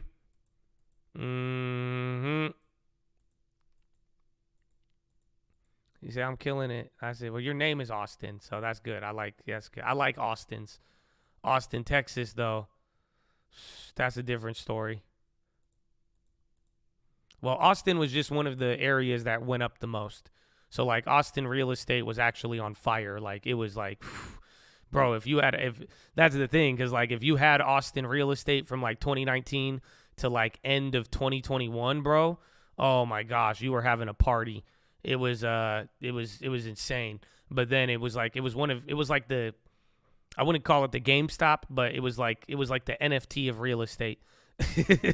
Like, it went up a lot. There was a lot of hype. There was a lot of money there. And then now that real estate and rates are kind of drying up here over the last year, like, Austin real estate has calmed down. A lot of price decreases, a lot of pending home sales, a lot lower than a year ago. And then you're not getting, 1,000 offers on a house.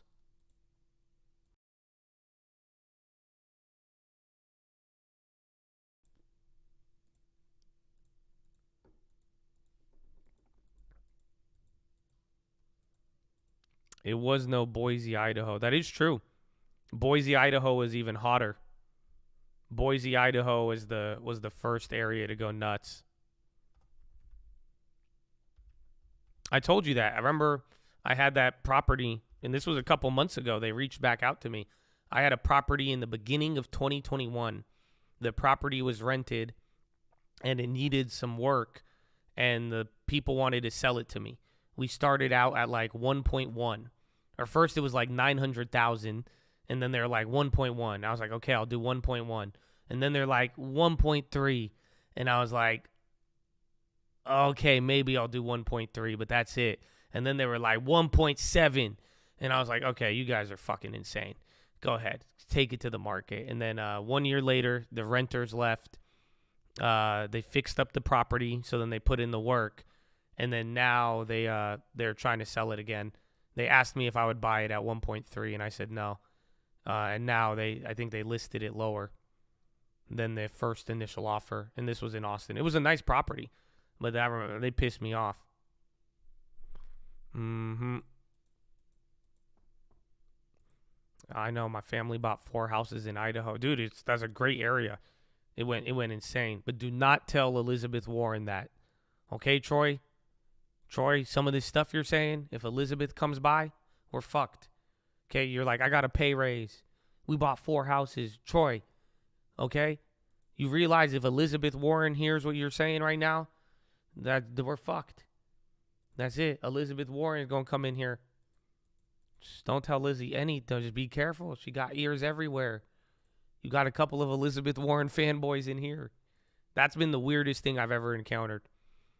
That, like, hands down, top 10 weirdest things is that there is, like, millennials or, like, Gen Z Elizabeth Warren fanboys. Like, there is, like, American males sub 30 years old, and, like, they fanboy Elizabeth Warren. I'm like, that is so cool. Like, honestly.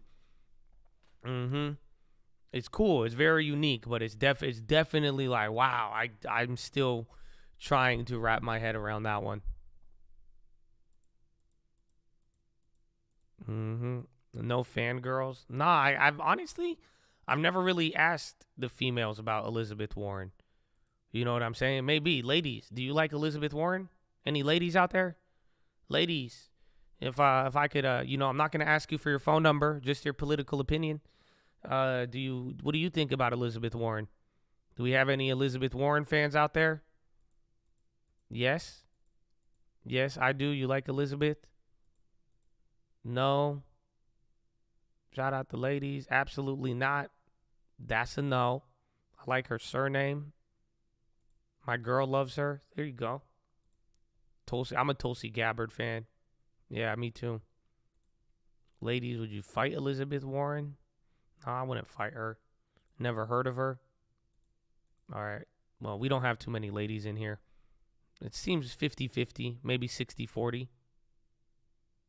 Is it weird people look up to politicians when we used to look up to ball players and rappers? Hell yeah.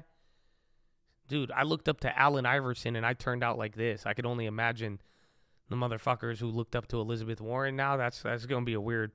We'll give it 10 years. We'll see what happens. Negative. No.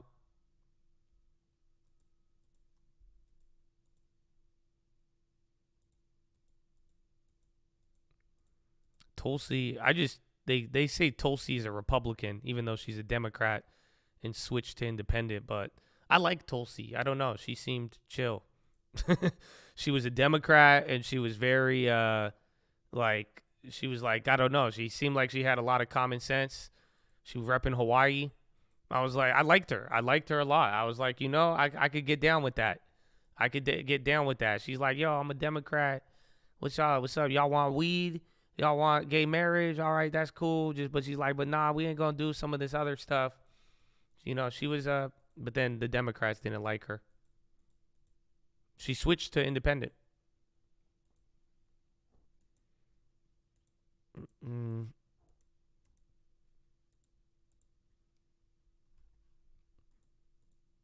looks up to Kathy Woods? Oh, a lot of people. Kathy Woods is, Kathy's kind of dope. I never really liked her stuff, but I think she has some decent ideas here and there.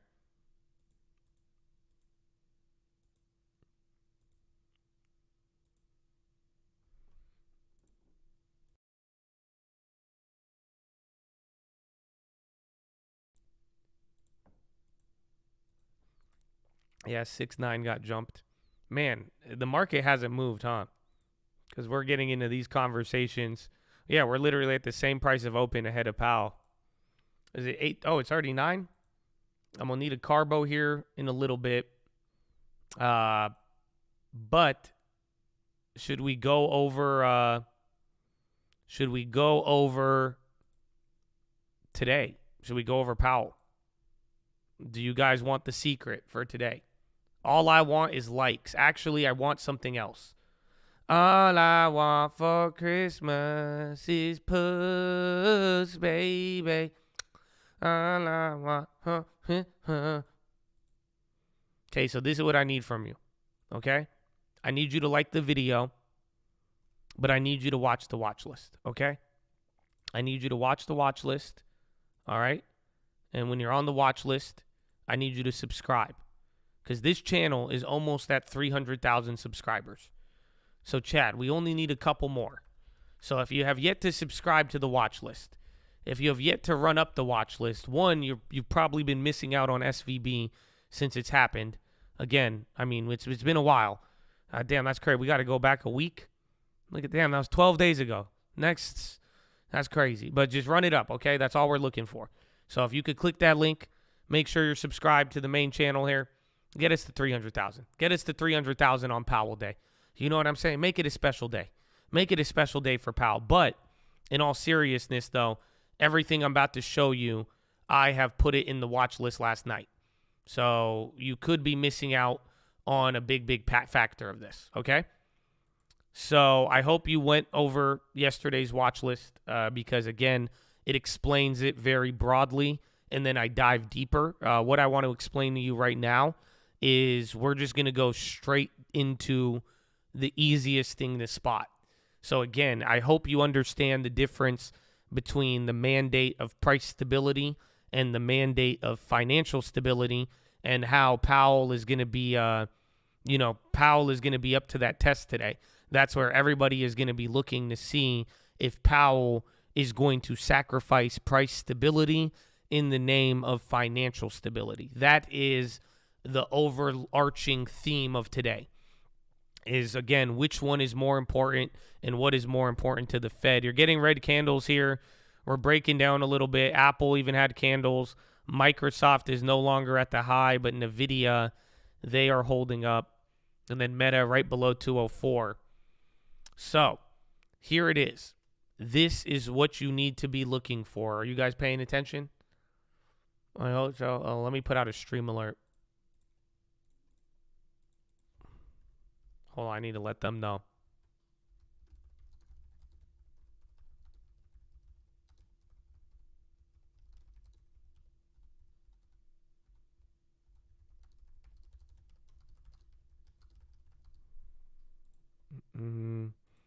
Like the video, sub. I'll get you coffee. Hey, man. Dude, FCNA is still going up.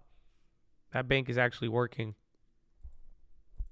If you watch the video, you already know what I'm going to say. I'm not going to really expand on it, but I am going to highlight how important this is today. So there is a very, very important number.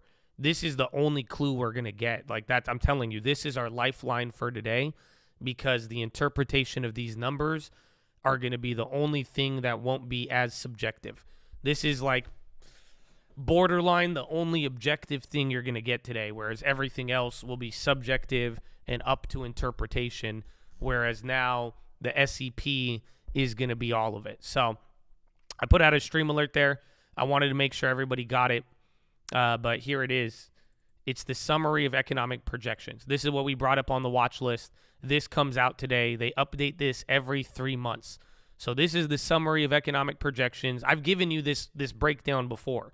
So I think it was about 4 months ago or 3 months ago when the last SEP came up. I gave you a breakdown, and we talked about how important it was. So hopefully you understand why it's important. What it is all of the Fed members, they go today, and they all sit down, and out of the 19 members or whatever, they go and they say, hey, where do you how much do you think real GDP would change? And then they say, where do you think the unemployment rate will be? Where do you think PCE inflation will be? Where do you think core PCE will be? And then ultimately, where do you expect the Fed funds rate to be by the end of the year? So this is what they ask all of the Fed members, and then they get this summary of economic projections. So let me see. And then here's how you're going to even get it too. And again, we are slipping a little bit, but until we start to break down, I'm going to keep going over this. But if you go, so today it's going to show up under March meeting, and you'll see something that will say projection materials. So if you go to the Fed calendar at federalreserve.gov, you will see something today that says projection materials. This will be separate than the statement. So this will be the statement, and then the projection materials, this is what we're looking for. This is the summary of economic projections. Manu and Qatar preparing higher bid. Yallah. I think we should be going back up on that again. Yeah, Manu's popping off of that. And then SPY's dumping right now. So be on the lookout again. Watch the big tech. Keep in mind regionals too, because they've recovered. This could be tech and other things. Yeah, Manu is popping. Baba Chicle, we're getting to the lows of the day, so the market may just look like Pac West right now and sell off. Just watch if we break 39.96. Again, jumping back to the Fed. So this is where it's going to come out. The projection materials will have the summary of economic projections. So this picture, I have it circled very nice for you. This is all you need to be looking for at 2 p.m. Eastern today. This is what I believe until Powell begins talking, or unless they change the word ongoing, this will be the most important thing, and this will be what people will be talking about for days. But here's the beauty of it. Considering how challenging this Fed meeting is going to be, reading the summary of economic projections, it is going to be a lot easier.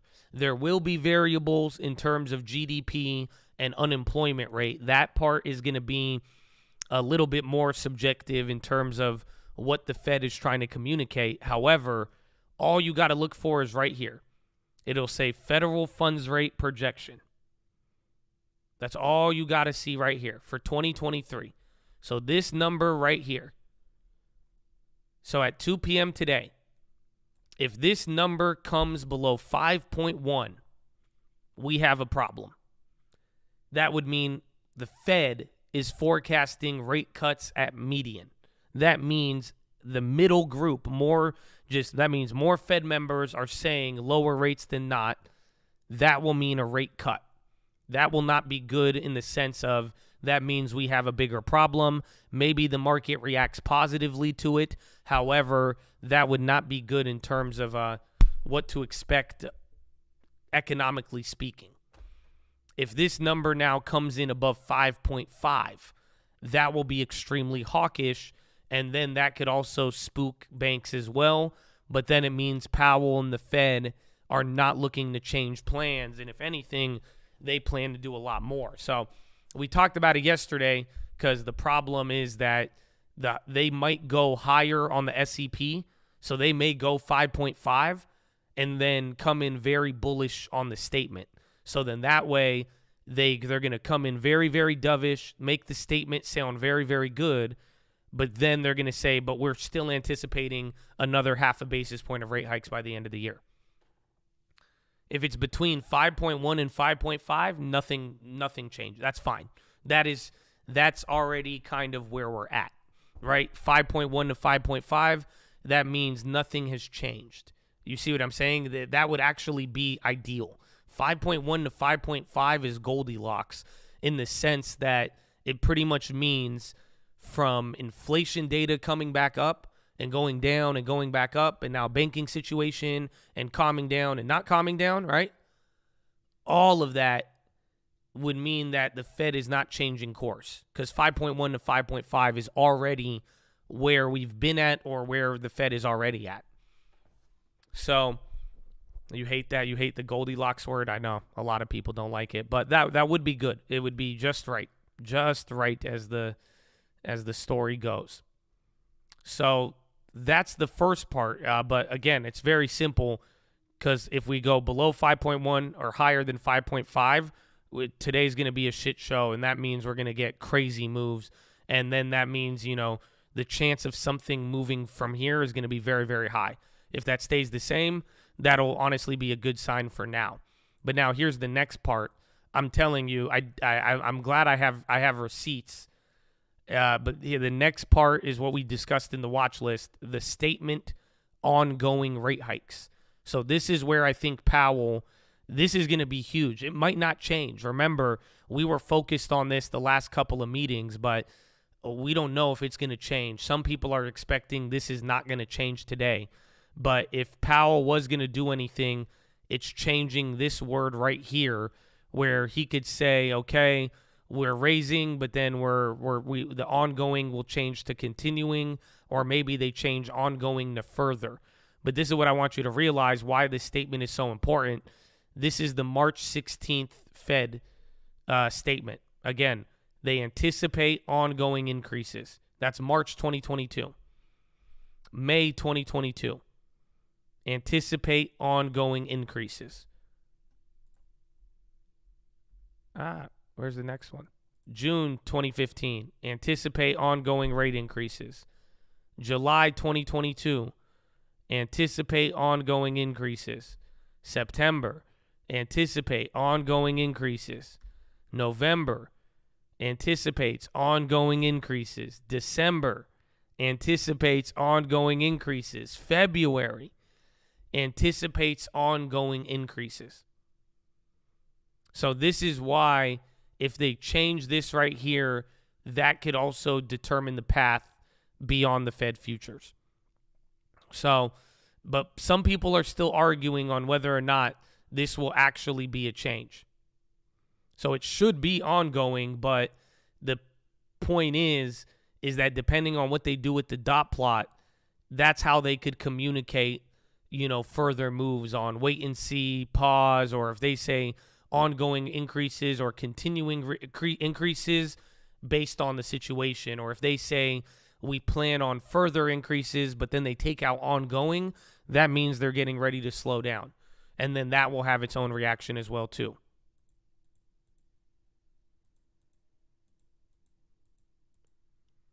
Testing new lows. Even the SPY. 3-9. Just watch if we break here, because we haven't. And remember, you haven't even filled the gap from yesterday. So keep that one in mind. I don't think they changes till next meeting where they raise one last time.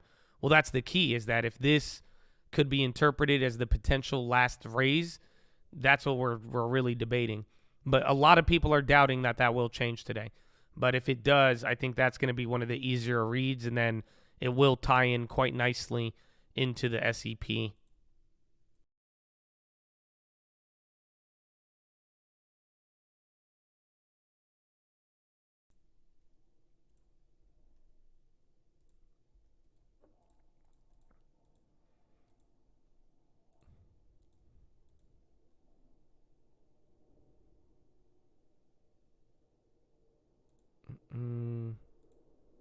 So basically, Powell is Thanos with the Soul Stone.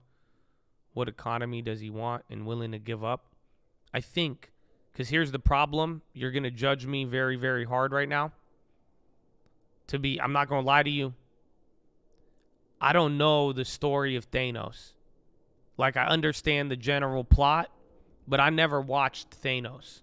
I think I fell asleep while watching it. So I get some of it, but I don't even know, like I don't know really all the plot twists. You know what I'm saying? But I know I know his main intent. I know his mandate. I know Thanos had a mandate, you know what I'm saying, for like global stability or some shit like that. But I don't know. I didn't watch every Thanos meeting. I watched more Powell than Thanos. But I think you're on. I think I can agree with your statement though.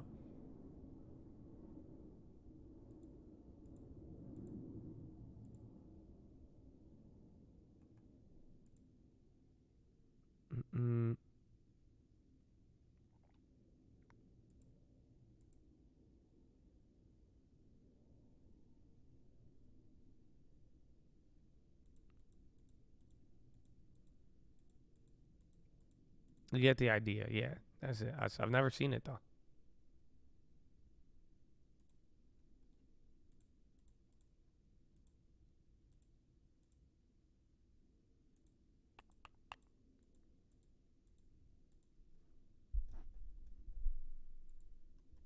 Thanos is equivalent to Bill Gates. I don't know, man, because what I've seen from Thanos, he's like ripped. He's swole, bro. Thanos is built like a refrigerator, and then Bill Gates is built like a bag of milk. You know what I'm saying? You remember when you go to school, and back when they used to have the free lunches, they used to have that milk in a bag. That's what we had. That's every time I see Bill Gates, he reminds me of milk in a bag. Is that weird? That's it. That's all I think of when that's just a bag of milk. You know, because like most of the times, like, why you got milk in a bag? I'm like, exactly. That you are a bag of milk. Motherfucking looking like a bag of milk ass. You gonna tell me about my health? You ain't even been to the gym in like 17 years. I don't even know if that's what health look like. I don't want to look like that, man. Nah, oh shit, where'd my line go? Oh man, FCNA is up another $5. Extra space storage said to wait offer for life storage. EXR and LSI. EXR is down. They're pretty expensive. LSI's running. They're up 3%. SPY's coming into the lows. Why the dump? I think it was the, what's it called? I think it was the bank stocks giving up there. That would be the only like real big shift I've seen here.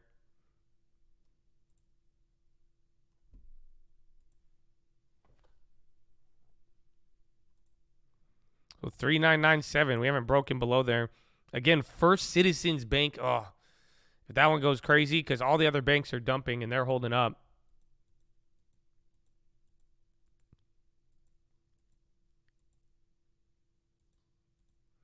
Yeah, I agree too. It hasn't really been a dump. I mean, we're still within points of where we opened up. That run up was big, but we just sold it off. But we also kind of bid it up pretty quickly. Yeah, EXR down. Life storage is up. Extra space storage is down. The Fed statement is leaked. No, but it's not unusual for people to ask that the day of the Fed when the market moves. But no leaks as of now. And remember, the closest thing you've gotten to a leak, you watch the bonds. That's it. I'm telling. Remember that one CPI day where CPI came in and then everybody was shocked because the market moved 1% 2 minutes before CPI? The tell was in the bonds. So that's what made people actually research it and say, yeah, this is shady. It's the bonds. So if there ever is going to be a leak, nobody is going to buy equities with leaked information. You're going to go straight to the bonds because that is the most stable, liquid, and biggest gains you could get. So if anything really is going to be leaked, you would see it reflected with abnormal bond activity. So just a little fun fact for you in the future to keep that in mind.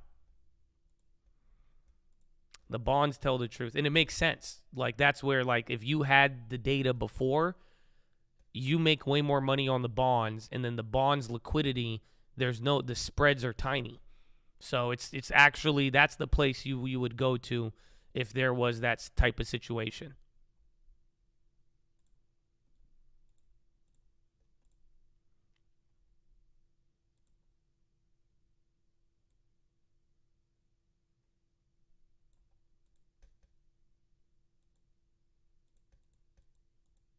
No plays on the VIX. Again, extra storage is down on that. Them buying out. Little green wick off the bottom here.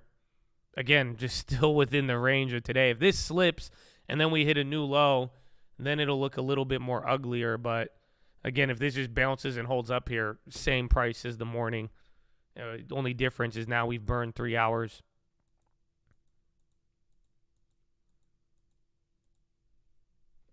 Where are the regionals? LSI's dropping now. Sam came back down to that rumor price earlier. Microsoft chilled out. NVIDIA chilled out.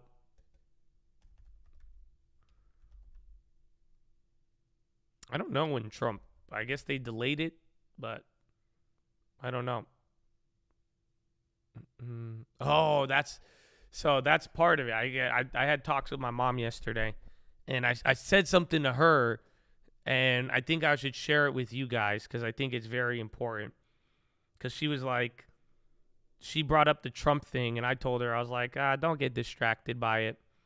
And then she was like, do you think Donald is part of it then? If it is a distraction, do you think Donald? She said, do you think Donald is part of the distraction? And I said, no, but this is the way I explained it. And I hope, you got to realize, like, everything going on with the Fed right now and the banks is legitimately the most important thing in the world right now, I would argue. Why? Because most people can't understand it. And that's what I told my mom. I said, you got to realize, every mother effer in the world, if you see a headline that says Donald Trump arrested, you all understand that. You see what I'm saying? It don't matter what level of skill or knowledge you're at, that everybody knows about that. It's like, how many people can explain what is actually going on with banks, the Fed, the balance sheet, and all of that? So a lot of people out here are like, oh, it's a distraction, it's this and that. It's just like, I hate to break it to you. If you're already following the stock market and all of this stuff going on, you're already there. You're at the deepest level right now.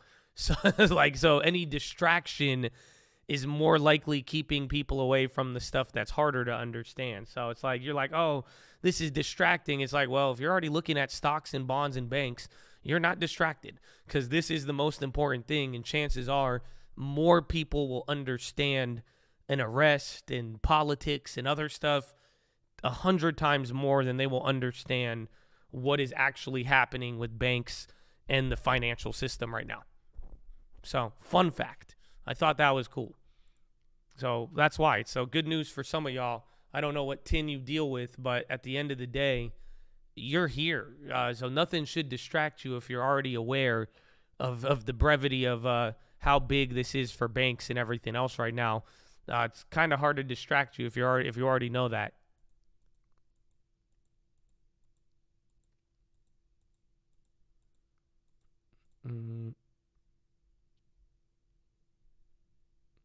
Only thing my mom ever asked me is if I've eaten and if I'm doing cocaine.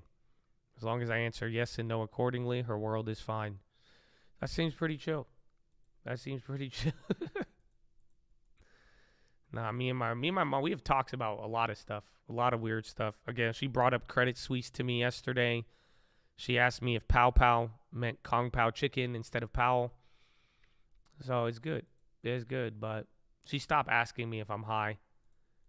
Because I started telling her, like, stories. Like, I was like, Mom, I was like, I smoked when I was young. And she'd go, I felt so bad. I'd be like, why? I was like, I could tell you. And she'd go, I'd be like, what's wrong? I said, Mom, it's okay. I said, Mom, did you know if the National Science Institute of Health is something like that? I think NTSHA, they said that if they discovered marijuana today, they would hail it as the greatest medical discovery. And she'd go, So she didn't want to hear it all. She didn't want to. That's literally what she does all the damn time.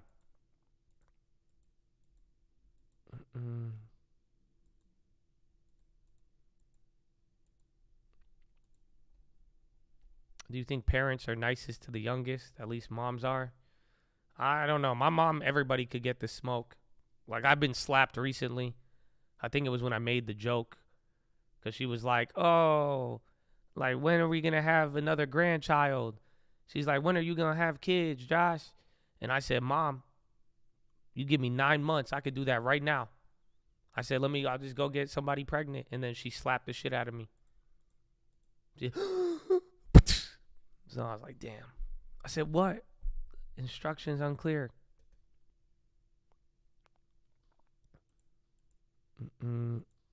TLT Daily High.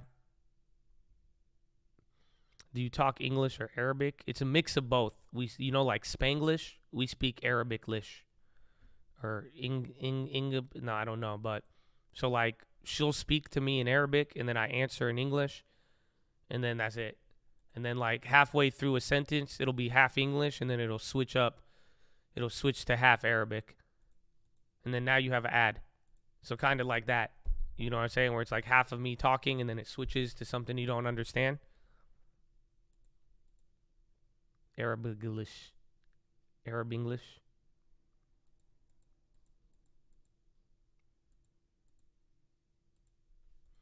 Google EU approval to acquire something.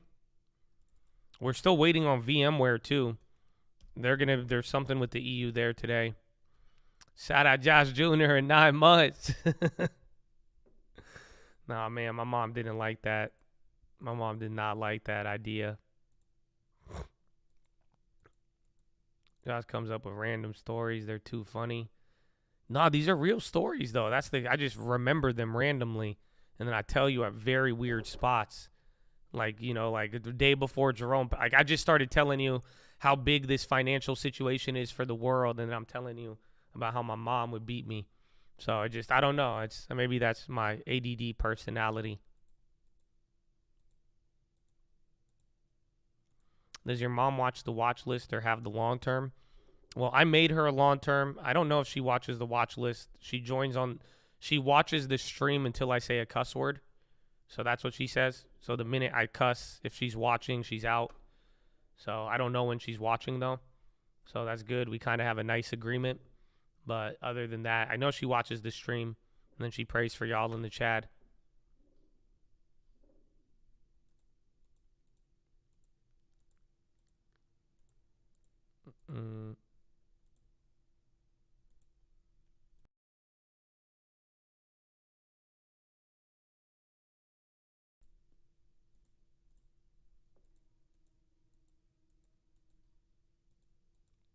I need more prayer, honestly. Well, bro, if she's here right now and she reads your comment, she's definitely praying for you. That's what she told me she does a lot. So even then, if you a heathen and you don't want to get prayed for, watch out in the chat. Because if my mom see your name in there and like even if you say something like negative, she prays for you. That's what it is. And then she's foreign, so she don't even understand some of the shit you say. So like if you even say something that's meant to be like negative too, and she don't understand, she's still gonna pray for you. So it's like it's very like you getting prayed for. So amen, amen.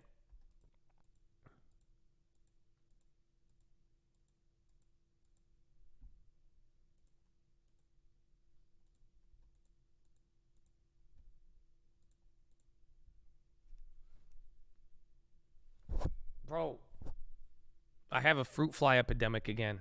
It's pissing me off. 3997. So watch if we break here. I mean, I think next level below here is 3980 or 3988.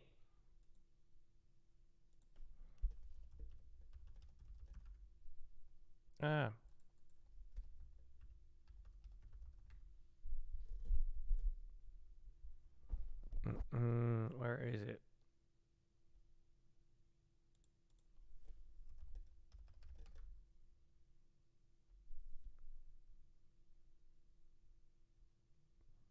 The levels haven't changed.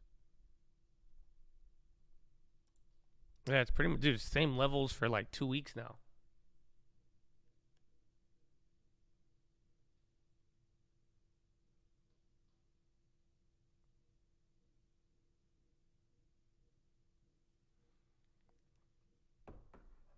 Put bleach in your. I know that's what I did last time. Bleach, and then the little red apple fly trap thingies. I'm just really mad. I'm dealing with this again. Joe Biden.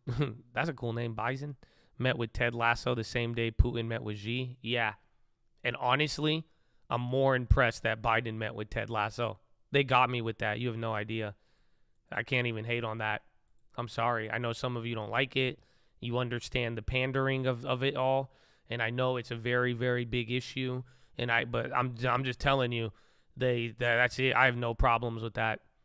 That's all. I'm just too biased. I love Ted Lasso. You mean to tell me Ted Lasso in the White House, bro? I'm taking it. I'm fine. That's cool. That was a cool day. That was a cool day. Mm-hmm.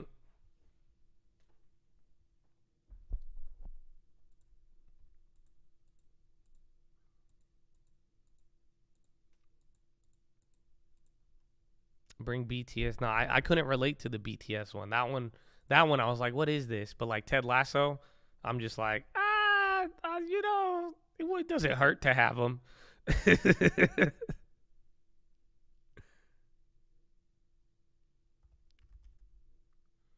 No, Nate wasn't there. Nobody likes Nate. I don't like Nate anymore.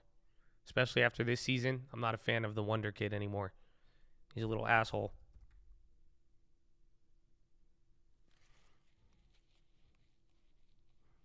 Nate reminds me of the people who start off trading and then they they're really nice and humble, and then they make their big play and then they just turn into Wall Street, and then they go you know what I'm saying? I'm like, damn, he got you. Or Nate's like that one. Remember that one 11 out of 11? That was this was in 2020, and the guy was like, Josh, you changed my life. I love you, bro, for real. I'll do anything for you. I'm here for life. And then 2 days later, he blocked me on Instagram. He's like, I can't believe you, Josh. I fucking hate you. And I'm like, what? That was a very big shift, man. I'm so glad we didn't get married, because that would have, I didn't know people could switch up that fast. Mm-hmm.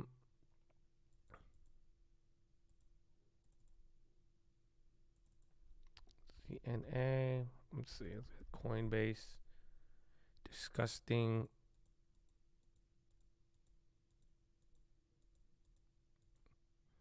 Plunge protection team warming up. It's already been in full force. I mean, this is this has been the calmest we've been, and it makes sense. But I mean, the last 2 weeks, you've had borderline two forms of government intervention. So, I mean, in a weird way, plunge protection team has already been out there. That's why if anybody is talking about the banking situation calming down and now being, stabilizing, that is a result of the plunge protection team. That is a result of swap lines or BTFP and all this other stuff they've been doing.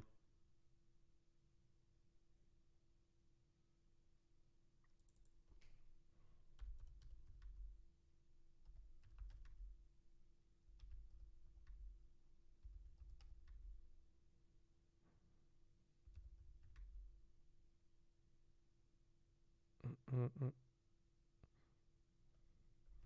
2 hours till craziness. 20 minutes till carbo. And then we already went over the breakdown. Again, I encourage you to watch the watch list to get the broader view. We talked about it a lot, but like I told you, it's going to be simple with the 5.1 to 5.5. But other than that, I just hope you guys are ready to respond to crazy price action. And, just get ready to see how this all plays out. Because it could be, again, the ups and downs to all of it are not going to be as easy to read. Schwab is dumping. Again, that could be regionals round 2, and they are coming down. Microsoft not as hot. Even, was that Google? Even Meta's dropping. Tesla's at a new low. Yeah, but regionals and then especially Schwab. FRC, man. Dude, FRC's been moving insane, too. Wall. What was the other one? Pac W. At least Pac W stabilized, even though it's down 10. They could easily be going down 30 right now. Oh, and USB, damn. So this was the Burry comment. They're down another $1 almost, 50 cents.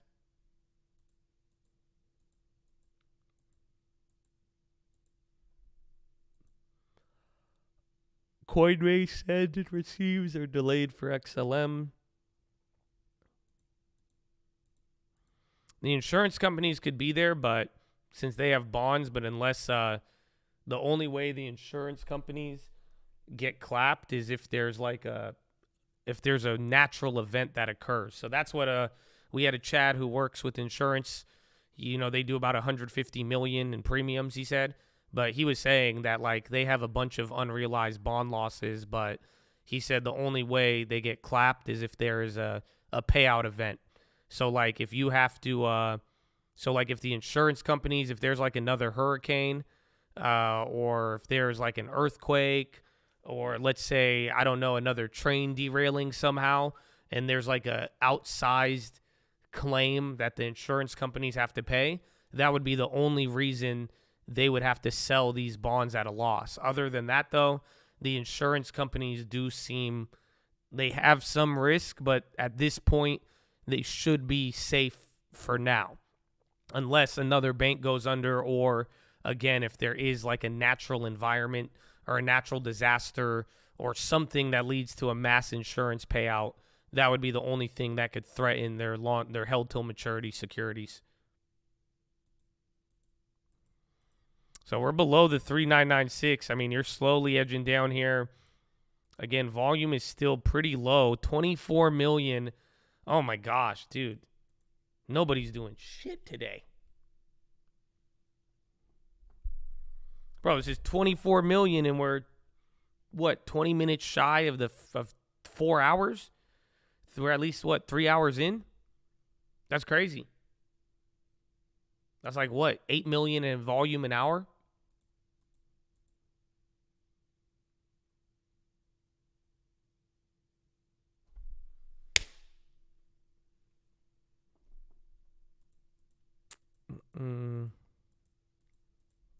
Buffett is doing it. We haven't heard from him, but we also really haven't heard much from the banks. That's why people have been cool. All you've heard about this week was FRC and Credit Suisse. And then you had the update on PAC-W today, which wasn't good. But, I mean, so far, big banks haven't said anything. Nobody else has emerged. So we will find out.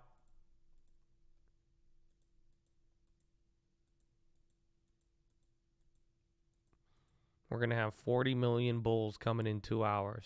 Let's see what happens. Both daily SPY and put have gained value. That makes sense. I think the IV will start coming up here ahead of the event. And then someone asked earlier, USB, Michael Burry, he said Comerica and USB are the ones to watch out for.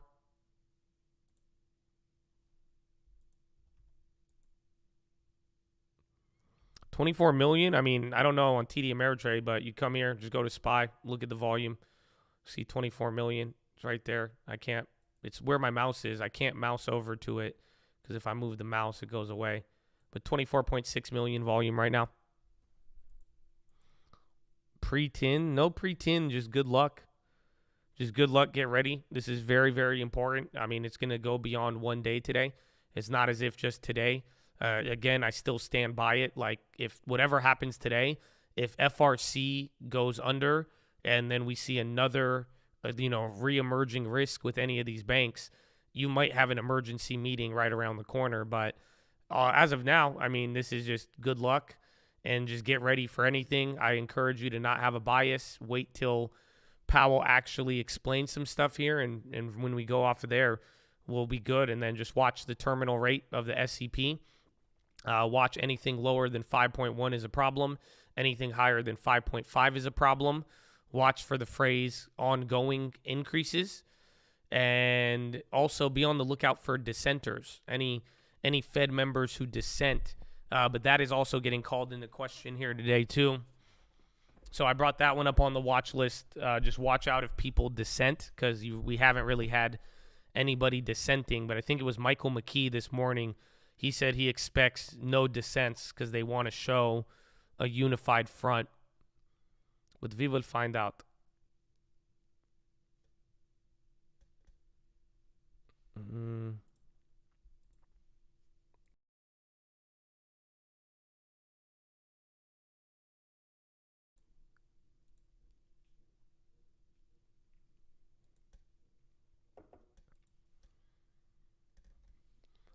Bop, bop, bop. Pierre Anderon is emerging as one of the biggest hedge fund losers after his main fund slumped 40% this year. That sucks. He killed it last year on the macro funds. So literally up until like January, anybody trading off of macro killed it. And then now to start off the year with this back and forth, most macro funds are down right now.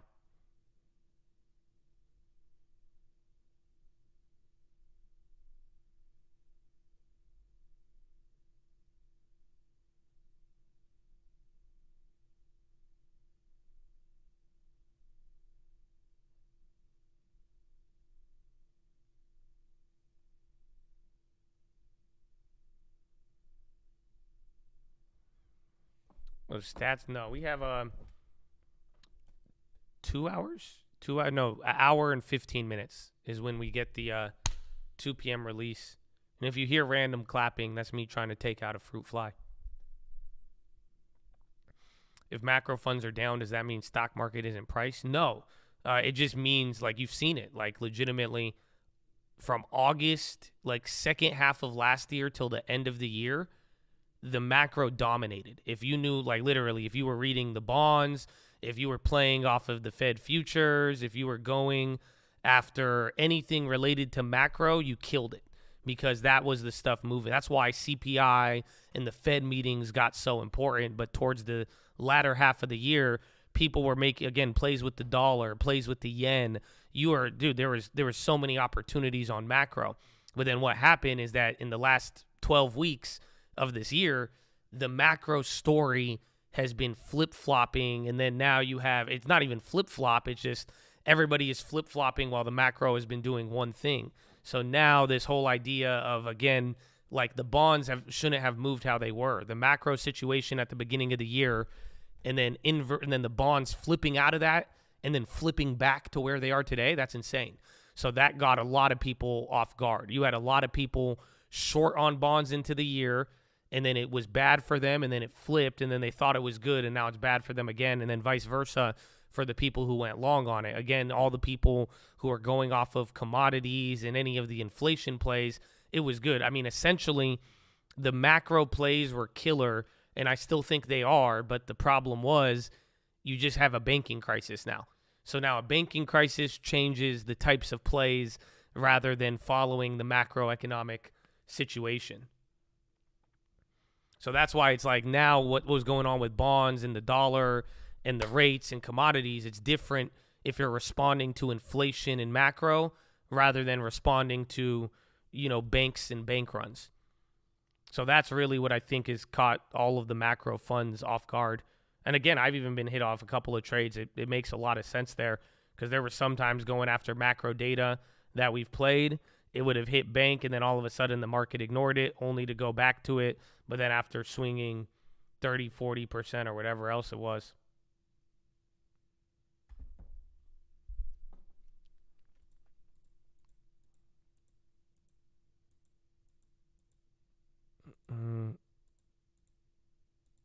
You live near a vineyard or something? No, I live near an airport. I don't know why there's fruit flies. There shouldn't be any bugs. Okay? I haven't had bugs in a while, man. Bank of America about to flush. USB's catching a candle. Carvana pairs gains to 11 as bondholders are said to oppose the plan.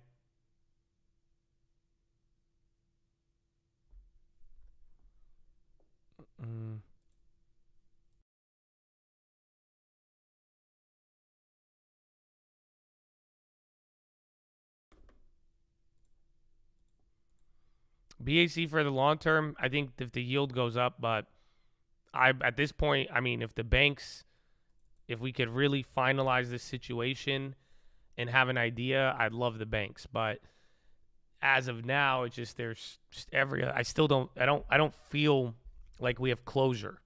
That's what I don't like. That's what I don't like with FTX. That's what I don't like with the bank situation, is that there's no closure. We get a crisis, have a big problem, somebody steps in or whatever it is, but then it's like we still don't know what actually happened, and we don't know what's lurking. And that's my problem with any banks right now. And again, tying it in even to the FTX stuff we've said, but it's just like there is no closure. Like, you have no idea what is, like, it's like, okay, this happened, but is it solved? What was the real problem? Or what do we have going on right now? Like, okay, yeah, the Fed is stepping in and then they're doing all this, but like, is that enough? Is there going to be another issue? Like, how do we know that it's actually like contained in there? And that just, unfortunately, you can't figure out in 2 weeks. Got my buyer in Texas, 12,000 in seller concessions on 3.5 down. Let's go. That's pretty much your down payment, huh? Depending on the price. Good work.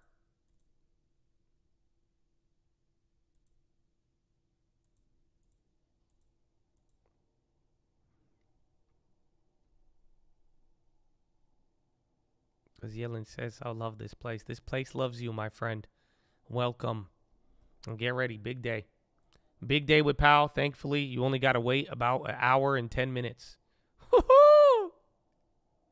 How do you feel? Again, volume is extremely low. Less than 30 million in volume. I mean, the range is decent. You've moved 14 points, 15 points top to bottom today, a little bit more. But realistically, most of the move has been about 5 points, given this little pop and give back.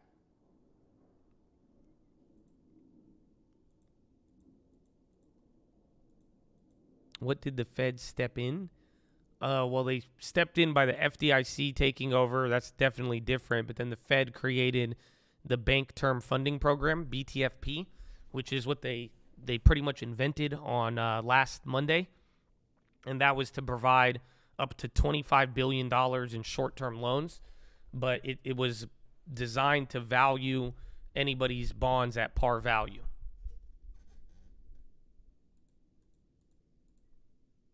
USB, not UBS, they're going down again.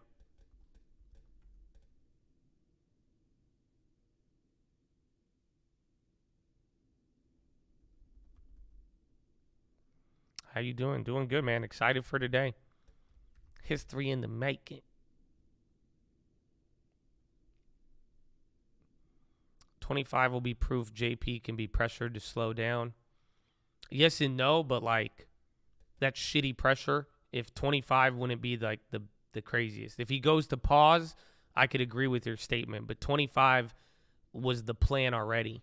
So Powell did good by leaving the door wide open on every other, like literally, Powell being such an asshole every other meeting helped him accomplish this today, just because 25 was standard. Everybody was expecting 25. So if you get 25, it's not as if that's a big leap from what you were expecting in December, January, or February.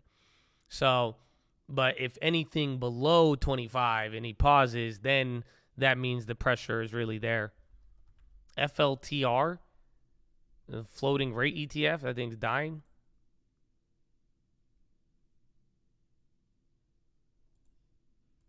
This thing is actually cracking as of late. Yeah, floating rate ETF is saying they're going to pivot. This thing shouldn't be dying like this.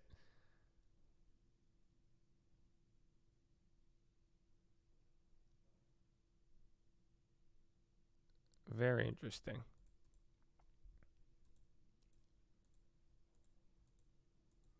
Powell calculated, very calculated, and he left a lot of windows open, or he left a lot of room.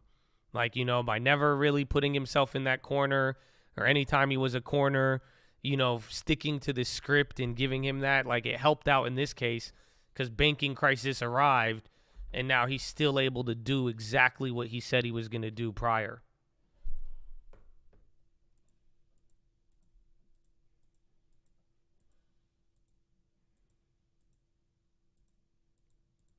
The battle got harder. Let's find out. So that's something I don't know, maybe we got to talk about it. Let me know what you think, Chad. I think this is like 30% likely, maybe 40%, but I don't know. Are you ready? Powell comes in today, and Powell acts like nothing happened. Yes. I think 30% chance. Legitimately, where Powell comes in and then he's like, well, yeah, we're aware of this, but we're still committed. We're still doing ongoing. We did expect some of this stuff to happen, and we knew there would be tightening, and we saw this on the horizon. But, thanks to our other tools and quick response, it doesn't seem, and then, literally acts like nothing happened. They're going to ask him questions, but, we've seen it. Again, we've seen this. You saw this. You saw inflation drop for 3 months in a row, and everybody oh, yeah, Powell's going to say something, and he acted like nothing happened. And then on the next meeting, he finally, responded to it and was like, well, this is why we... But he could act like it was nothing.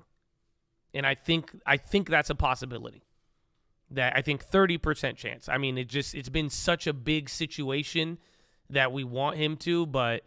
looking at Powell's recent game plan and to give him that flexibility, I would not be surprised if he downplayed everything and just kind of was like, yeah, we responded, but it's not going to change our plan, and we still have more work to do. And then he kind of just focuses more on super core.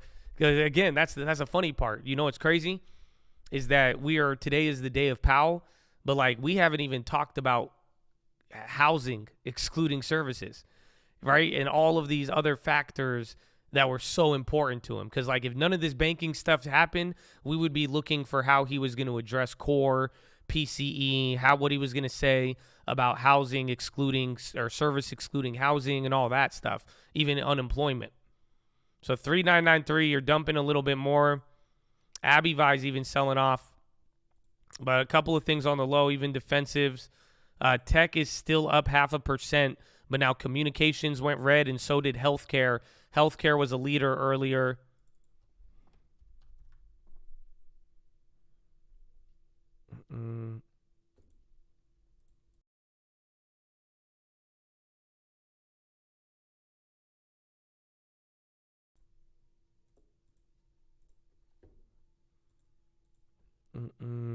But then that would be the thing, though. Here's the problem with Powell. Not if Powell tried to pull the card of acting like nothing was wrong, then everything is going to be very hawkish. That means Powell is going to be saying, "Oh yeah, we're not going to react to it," and then he starts bringing up inflation, and then bringing up the plan for inflation. That could spook people, because then everyone's going to be like, "Oh shit, this guy is still going to be a madman as everything's cracking." And then they're saying if Powell's going to ignore it, then maybe we're going to get another wave of bank failures. So that's why I'm saying the reaction today is going to be a trip, and it all depends on how Powell communicates all of this other stuff.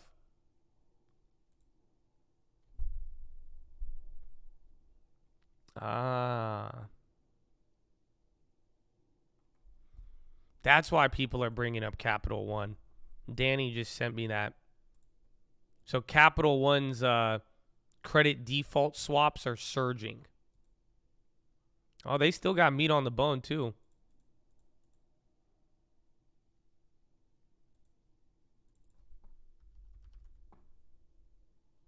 So that's why so Capital One credit default swaps are hitting almost all-time highs.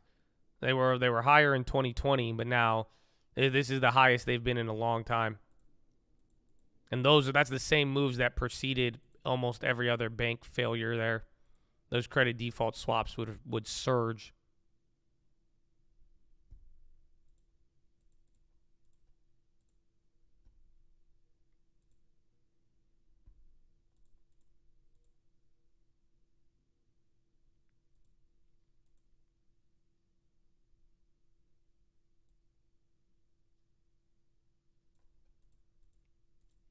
$50 is not arriving. I'm sorry. If y'all are still on the 50 basis points, man, I really hope I hope you never go through a breakup, because it's gonna be hard for you. But because right now I'm just telling 50's she's not coming back, bro. You know what I'm saying? It's over. It's over. It's okay. Just move on, bro. Go to the gym. You know what I'm saying? Go get it. Go download like rate hike Tinder or something. Maybe you'll match with 25 basis points. I don't know, but it's not. She's not coming back, dog. All right, it's okay. It's fine. She already posting Instagram pictures with 25 basis points. Like, just move on, man. Just move on. Okay, because 50, yeah, I mean, you could adopt a dog, I guess. That's good. That's on you, man. Shout out to my daughter, Lexi, 16, been listening for 2 years. Future business leader. God bless that chat. And Josh says PHILOs. Oh, Lexi's still at it. I remember. Horn. Uh-oh. I might have just broke the horn getting too hyped. Let's go. Future. Oh, wait. So, wait. Is she in the, like, Future Business Leaders of America? Isn't that, like, a group? Don't they have that at schools? And an ad? Damn, an ad right there.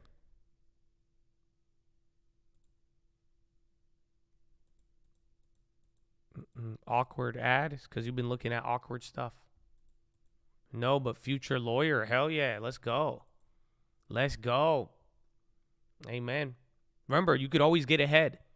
So even if you wanted to be a lawyer, you know, if you take AP classes in high school and all that and you get ahead, you could get all of your credits earlier, and the earlier you finish, you could graduate early and you could start law school pretty quickly. And law school only takes 3 years compared to being a doctor. So I did this research because my mom wanted me to be a doctor, and I said I'd rather be a lawyer, but then I did real estate. So you need to carry on the torch, Lexi. Let's go. It cut me off on the shout out. Oh, I gave the shout out. Here, I'll give you another one. Let's go. Free game, yeah. Free game. If you're young and motivated, run through college and high school, do as many advanced classes, get early credits, get ahead. Bro, you could be getting your law degree by 21.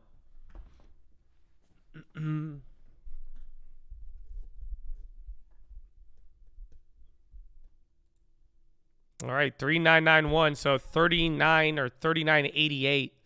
That's the soft level I told you to watch out for. Do we have a higher chance of being bullish or after Powell? We don't know. It's evenly split. Like I said earlier, it's so difficult. I wish this was as easy as some of the other ones, but I'm telling you, how people are going to react to this, the scope of what Powell could discuss, we have no idea. And even if it's like we think it's good or bad, the fact of the matter is there is so much emotions here right now that this is Powell in the middle of a theater screaming things out. You're going to watch people rush in and rush out, and it's going to be very, very hard to tell. So I don't think there's a higher chance of anything. I think there's a high chance that we move big. You're probably just going to move about 2%.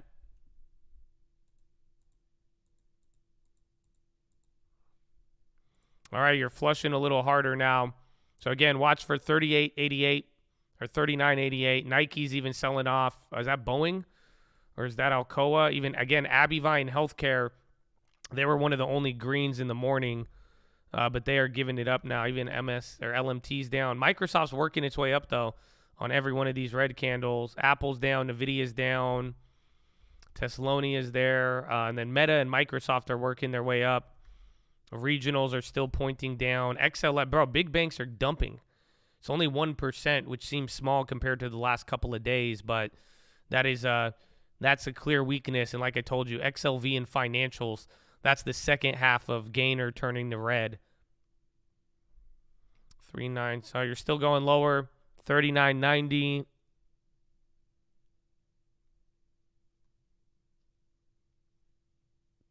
Interesting. Most Fed days, we actually kind of come up into Powell. So it's 10:04, 1 hour, 55 minutes till the release, and we are now barely down, a third on the SPY and Dow, NASDAQ a 0.1%.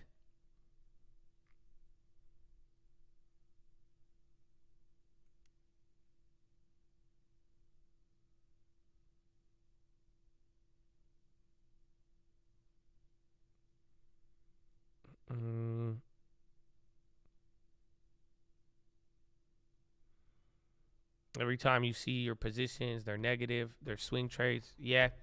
Because, like, what happens if it's positive and then I take profits? You won't see it anymore.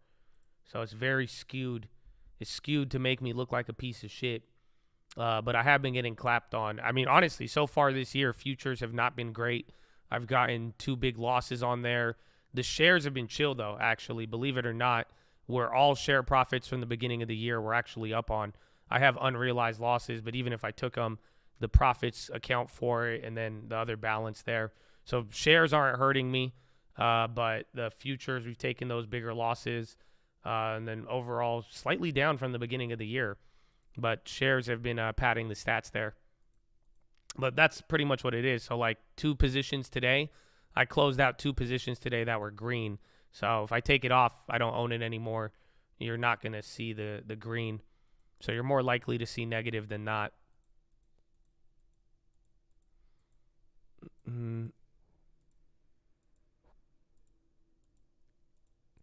Keyword being so far, 100%. I mean, again, last year, I was down on the year. Last year, I was down a lot. And then from August to January, we made all of our profit plus 40% of the account. So that's why this first quarter is wild. A lot has shifted, but quite frankly, we just need to make sure we have enough stamina to take us into January. That's what I'm hoping for. It's just like we're gonna have a shit show of volatility. So we will find out. But this year has already been crazy.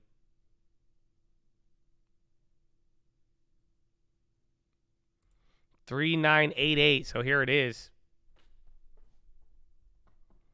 Short the dollar. I'm bullish on the dollar, man. I don't know. But then the only way the dollar goes up is you need America can't be the only one with a problem. That's the only way the dollar gets like fully clapped from here. We are selling off into the report. I mean, it's 50 minutes away. Usually we're up. I don't know if you guys realize that, but usually leading into Powell, we are up. Like, it's usually like it's up or like barely up by like a quarter, but I mean, we're pretty decently high or low for a day before Powell.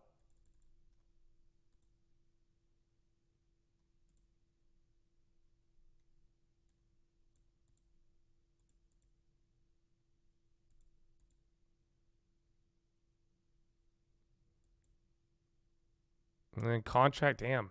Some of those weeklies are still up from the other day. So even the weekly calls are juiced.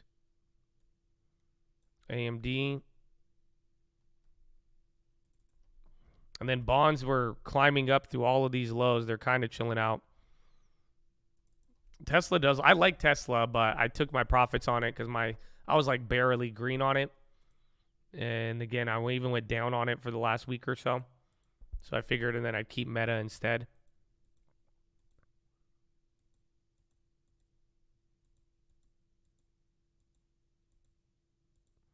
Ratcliffe to submit improved Manchester bid above $5 billion. So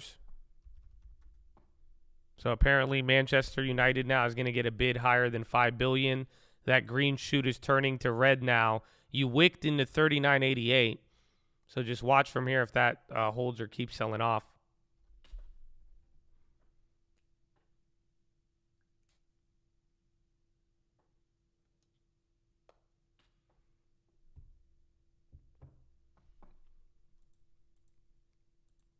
Thanks for the book recommendation. Richest Man of Babylon. Read it in one sitting. Oh, man.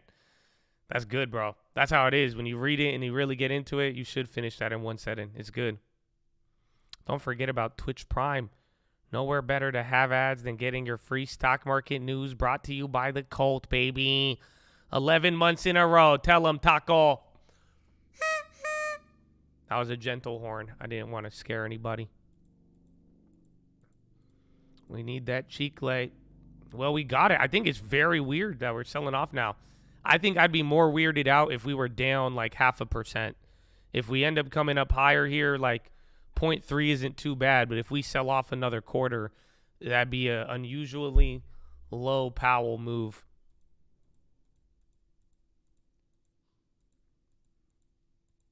50 basis point leak. Bro, stop following her on Instagram, okay? That's it. You need to move on. 50 basis points is not happening.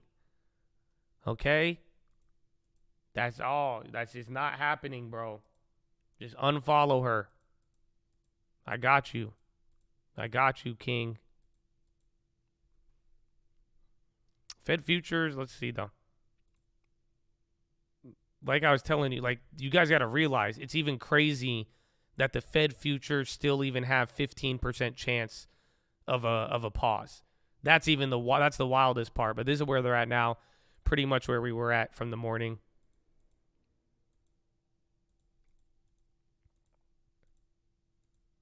I don't know how you do it. Your patience is unmatched. It's because I'm trying to help him, bro. I see my boy struggling. He can't get over this 50 basis point breakup, and I'm trying to, I understand. I've been there. So I just gotta, with love and patience, I gotta make sure people are ready to go for today. That's it. But it's, no one said it was gonna be easy. No one said it was gonna be easy.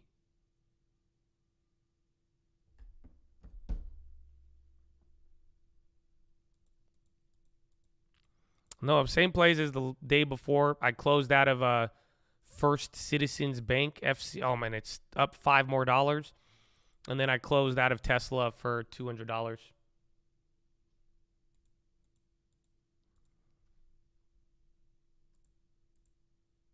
$50 basis point doesn't even know you exist. It's time to move on. Find comfort in her basic friend, 25 basis points. Let's go. Should I feel less manly after buying shares in VSCO? I think that's a personal decision. I don't know how confident you are as an individual and how secure you are in your masculinity. But I'll tell you this. When I was little, we weren't even allowed to look at Victoria's Secret. It was haram. So, like, if I even walk by Victoria's Secret, if we looked over, my mom would slap me. And I remember, bro, so even, like, lately, I went to Victoria's Secret once with my girlfriend, bro. That was so awkward for me because I felt like I was sinning. And I was walking through Victoria's Secret, man. That was such a weird experience. So, everything else, though, that's up to you. I don't know. But I just know in my family, it's haram. But that's totally, like, that's up to you, dog.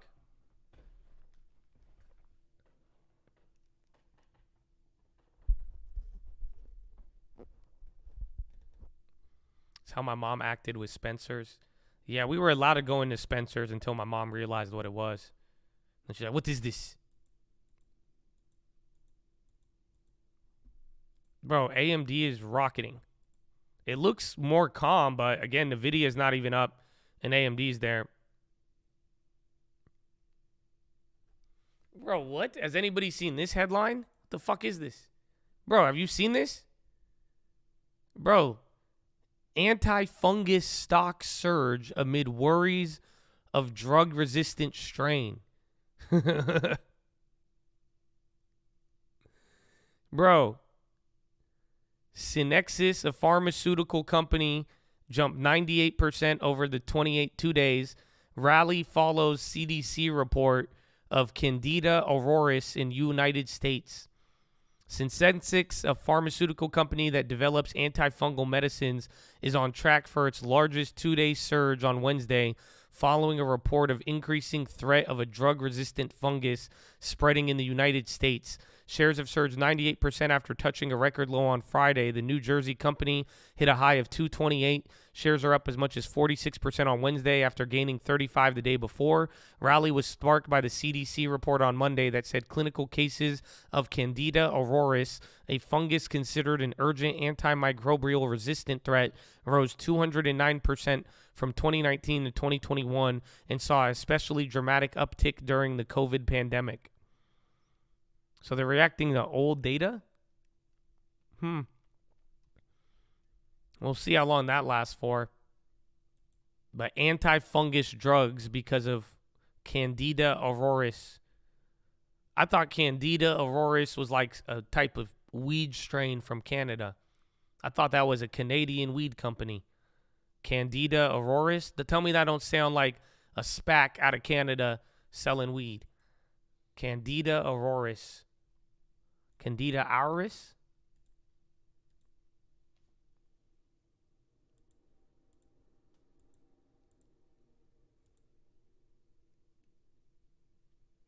Is CDTX antifungal? No. That's probably why CDTX is up even beyond. No way. That'll help it out, but I don't like that report. That report is saying that Candida auris rose from 2019 to 2021. Like, motherfucker, it's 2023 right now. So, I don't know how I feel about that. You say Candida mastitis. Another fruit fly. Dude, I've clapped like 7 fruit flies already. I'm a threat to their livelihood. Treatment of candemia and invasive candidiasis. I'm just saying shit at this point. Yeah. Resifungin. Yeah, no, it's fungus related. No shit.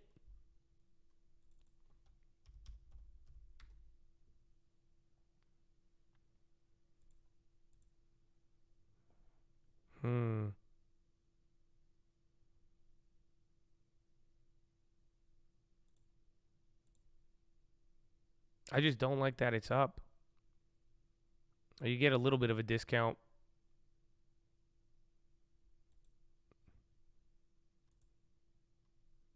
And then SPY bouncing here since we've flushed. Literally, we wicked in at 39.88, and we have been bouncing from there.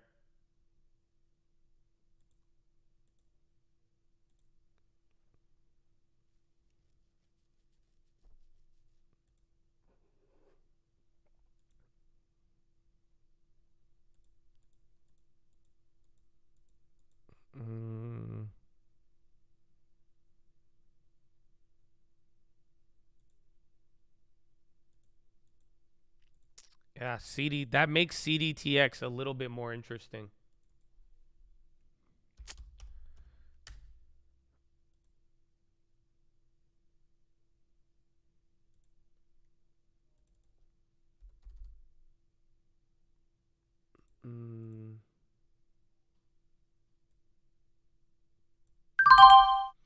I'm doing CDTX now.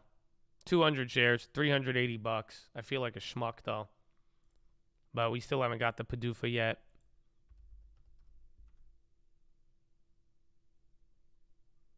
At least it's 9% cheaper than yesterday. But I just don't like the premium at all. I did 200 shares, $300, $380.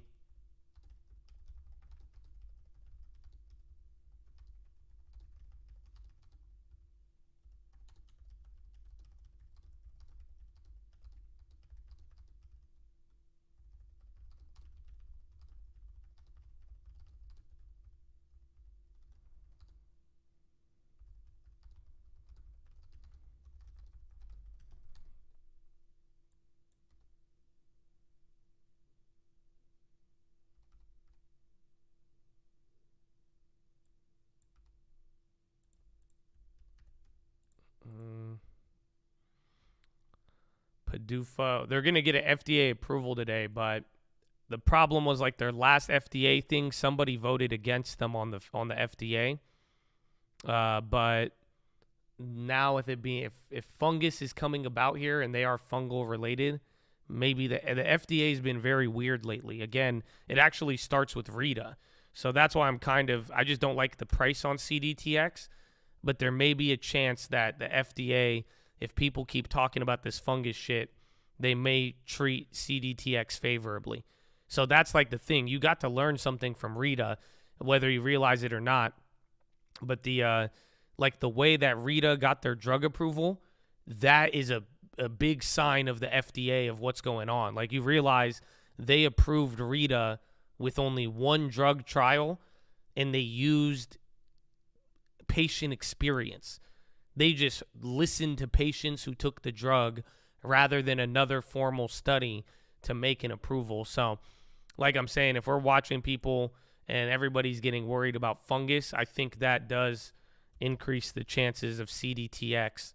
Because pretty much if there's another worry, yeah, I think SYCX, that's the one, or where is it? Is it Sycenix? Let me see the ticker. SCYX. That's the one that they were talking about is up, 90% in 2 days off of fungus. Just off of the fungus news. But then that's why you guys just mentioned it. We were talking about CDX all week. I didn't realize it was a fungus drug, and then just take notice, not only are they going up here, but this is a pretty monster run-up. They're running up because they have PDUFA, but now PDUFA plus fungus, it's worth $300 to me. I'll take it. But I just didn't buy it the last couple of days. Like yesterday, people were asking me if I was going to buy it yesterday, and I said no, and it was at $2, but I saw it at 160 last week, and I didn't buy it. So 20 cents higher than where I wanted it, 20 cents lower, but it has moved up a ton just in the last year. So that's the other part that sucks about this play. But they do have a Fed decision today, FDA.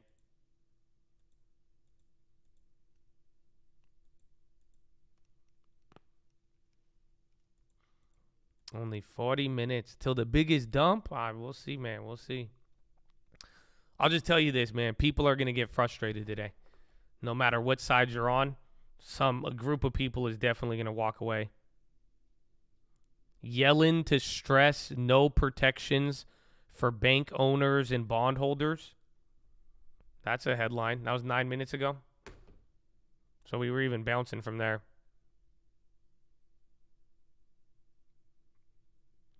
It's a very premium play. Yeah, CDTX. Pretty much, I think the max upside is $3. That's what I'm saying is, like, if it hasn't gone up so much, you had way more gains. But coming into a PDUFA, biotech, you're already up a shit ton. I mean, it does limit some of the news effect.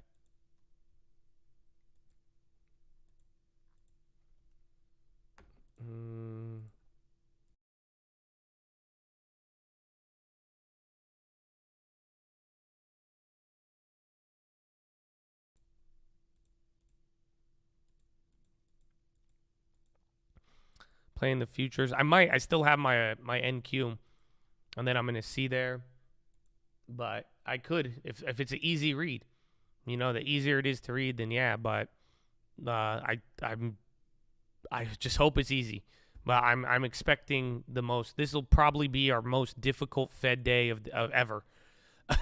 In the last 12 months, this will probably be the hardest Fed day to both read, to trade, and to even understand moving forward. Yes, the Fed bonds are the safety play. That's why everybody's in them. That's why they keep holding up. That's why I don't think we're going to get the major TLT play. However, it seems more rational to own bonds right now than anything, in the sense, or it's like if you really wanted to take a risk, you're rationally speaking, you have a better chance risking on bonds during this than anything, and there's a real reason why people are in there. But then again, you can lose money on the short term because the bonds have such a high premium just in the last 2 weeks. But then it's like if something does structurally change here, the bonds have a lot of upside to go chase after. And then, or again, if this is peak rate cycle, that's it. If this is the peak of rates, and Powell can't do anything else, then that's it. This was your last attempt to be able to get 4.5% rates up there.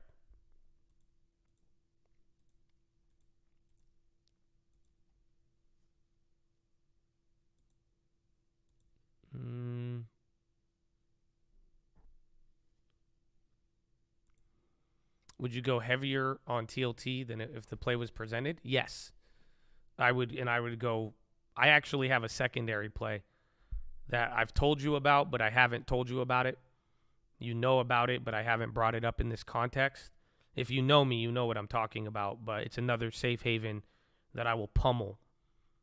I will pummel it. I might go broke, though, if I'm wrong, but we'll find out. Or maybe I have to wait another 5 years. We'll see.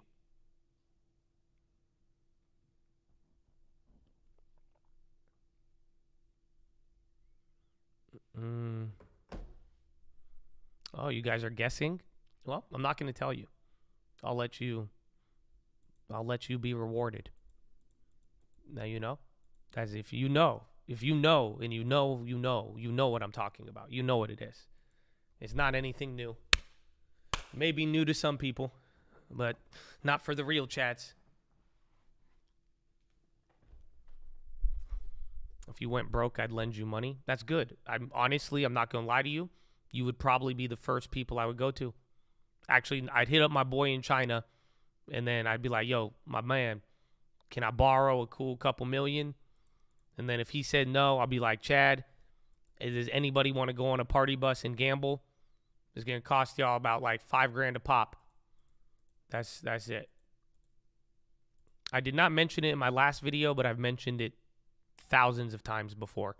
So it's not an unknown play. You know what it is. That's all it is. I'm not even trying to speak cryptically.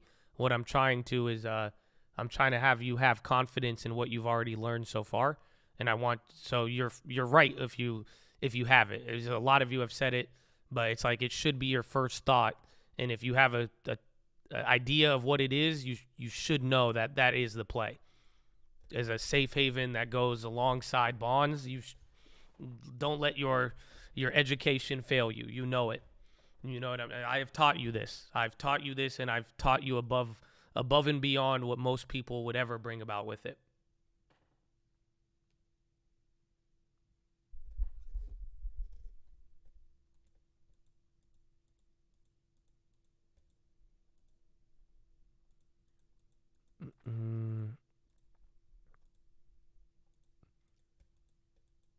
But we have to wait. That's all it is. This is all still just very early. Again, even what I brought up on the watch list yesterday, like if you look at the Fed futures and how the Fed futures have moved, again, even going back to the yield curve and my timing of that play, that's why it's like I think it's a good idea to have bonds now, but I don't think this is where the bonds go up 30,000%. You know what I'm saying? And until we find out. But it's just like it makes sense to own them. But what I want you to understand is just the timing. We need confirmation because the last time the Fed futures have moved this volatile 1 month ahead of a Fed meeting, it was 2001, 2008, and March 2020. But in 2001 and 2008, the two other times that Fed futures have moved over 75 basis points leading into the event, it was in January of 2001 and then September. And that was 2001. So there was a 7-month gap or 6-month gap or 9 months. And then again in January 2008 and then September or October of 2008. So again, another 8 to 10 months there. So this could be the first signs of stuff, but it's like if I'm really going to go big on a bond or safe haven play, I mean, things would have to get really bad very soon for that to occur right now. Otherwise, this is giving us a good lead up into all of it.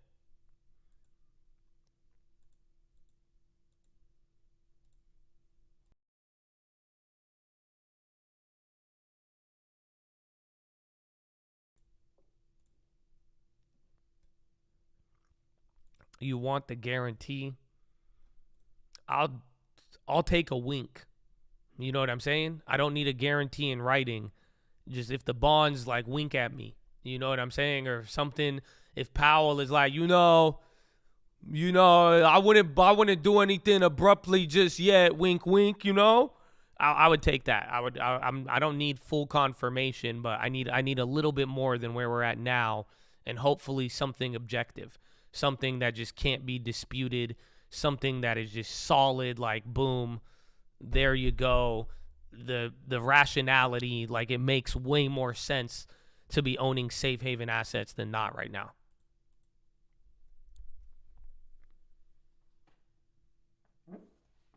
Market high, third year. It's good. It usually is. Third year of presidency. There is a nice history behind it. Even March. So March has an interesting history even prior to election years and then election year as well.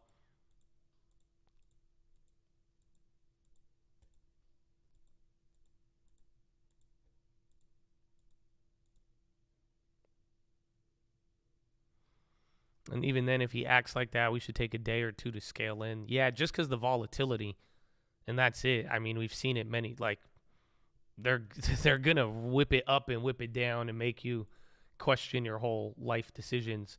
So definitely be patient. Patient in scaling is definitely there. 30 minutes. Oh, shit, bro. I need a carbo. Another one, bro. Dude, I'm not even next to like a sink. There's no food around me. Bro, where do they come from? All right, anyways. We got 30 minutes, man. 30 minutes till the event. You've bounced literally right off of the 39.88 that I gave you. Right off of that level. And now we're back up. I should have maybe bought that daily call I told you about when it was there. But, hot dog. Nike hit 120. But I need to go to the bathroom. I hope that you follow me on Instagram. I hope that you're subscribed. I hope you guys, are you guys subscribed yet to the watch list? If y'all could click that link and get us to 300,000 on that channel. Oh, man, it'll be good luck. It'll be good luck. Otherwise, if you don't send it to 10 friends, Jerome Powell will curse you. I don't know. I got an email. That's what it said. Add to. All right, I'll be right back. I'm going to go to the bathroom and get me a carbo. Good timing. Good timing.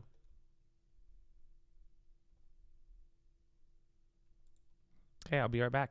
Data that's coming in is at best coincidental, or also when you look at the employment data, comes with a lag. So we believe that there is a recession in the making. We see indications not only in terms of monetary aggregates, but also we see the labor market showing signs of incipient weakness. And when it comes to the starting of a pivot, we believe in Q3, Q4, a contraction of about 1 percentage point, largely driven by excess savings having been completely spent, and consumers really cutting back on expenditure, which means that the US will then have a negative quarter in Q3 and Q4. So I want to bring it back to that kind of pause call that a good chunk of Wall Street is estimating, although I will say not the consensus view. Ellen, if we do indeed get a pause today on this concern of the banking system, does that kind of pave the way for a Volcker repeat, AKA Chairman Powell's worst nightmare?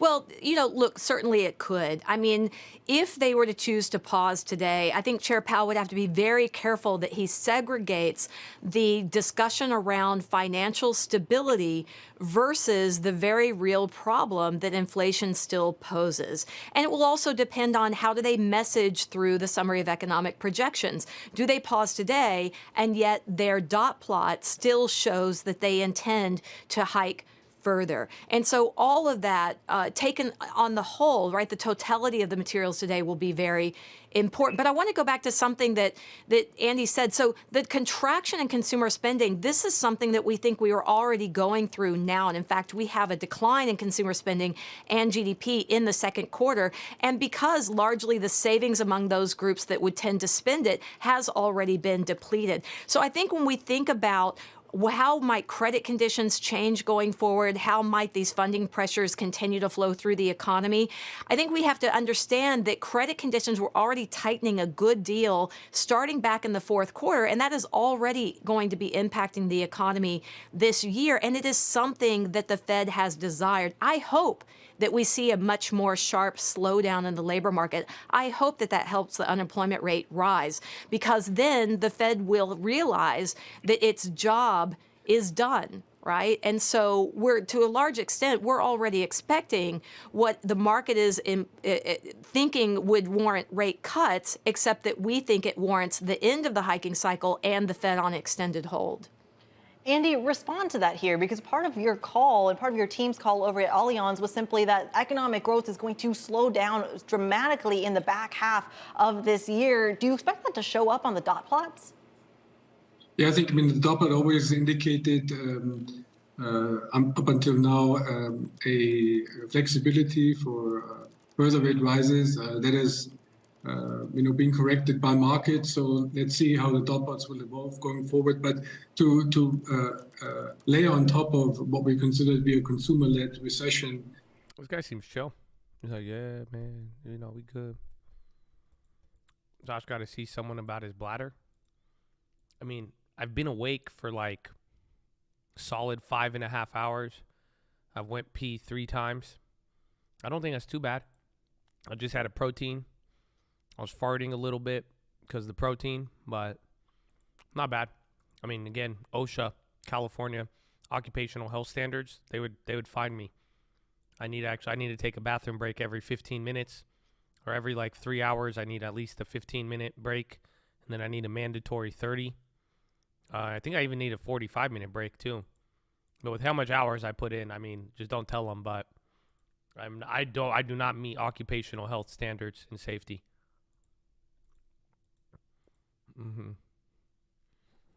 DoorDash is having problems. AMD, it's weird. AMD is the one that took off. Bonds are going up too.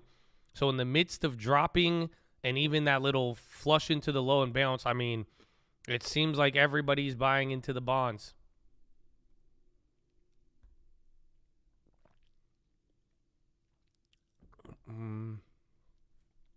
I pee more than you, not flexing. Amen.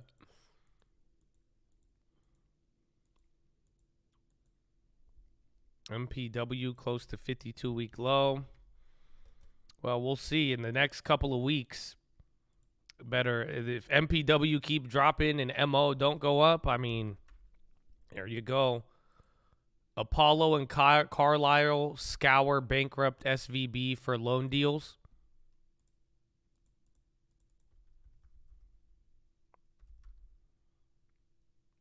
FC. Oh, that one came down. USB, are they still dropping? Again, what was it in the Comerica? CMA, they're not down as much, but USB is like dying. Again, and apparently Burry made a statement against them.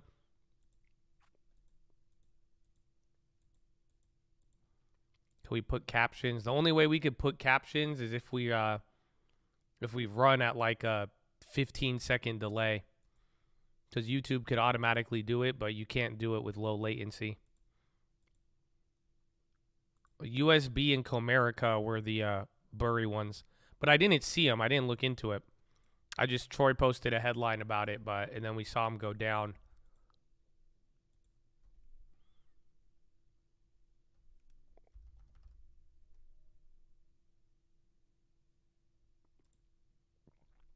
Yeah, no tweets. Yeah, I don't know where that came from. The street. Legendary investor indicates more than 60% of Comerica and U.S. Bancorp deposits are uninsured. But where did he say this? Yeah, but there's an article on it, but it's not on his Twitter. Or I guess he put it on Twitter and then deleted it. But there is a headline.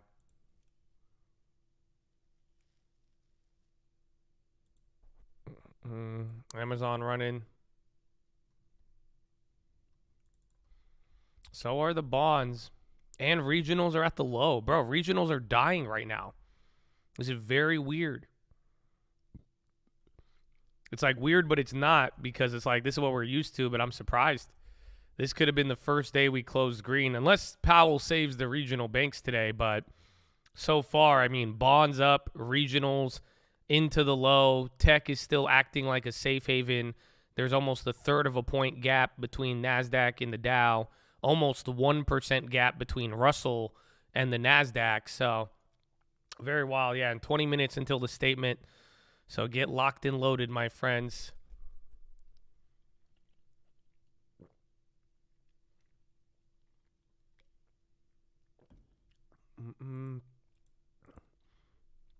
IEF and TYD, they move pretty similar. I think there's a little gap, but they should be roughly about the same spot, give or take.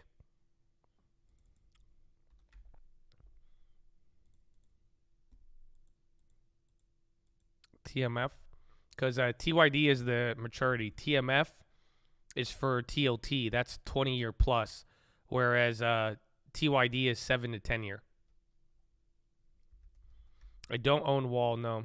SoFi? I mean, dollar's barely down. Yeah, you haven't had anything on Timber House. That's what I do. They kept Tim Rouse quiet. They used Janet Yellen yesterday. Janet calmed things down, but it couldn't even last 2 days here on the regionals. Then you had the bad news after hours. So it's pretty wild, man. It is pretty wild. Nothing to be scared of. Just get ready. Just get ready to be challenged, man. That's it. I agree. Nothing to be scared of. But, you know, we're going to have a challenging moment here today. And the price action is going to be wicked. Coin dump. I didn't know that was possible. Yeah, again, this is 7 days in a row, though.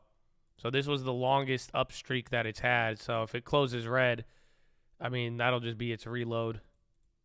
Unless Powell kills it.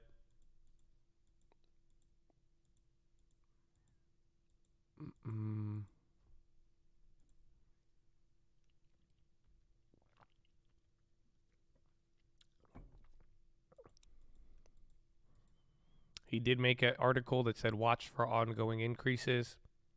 That could be it. If we pause, do we cash out a bill ASAP?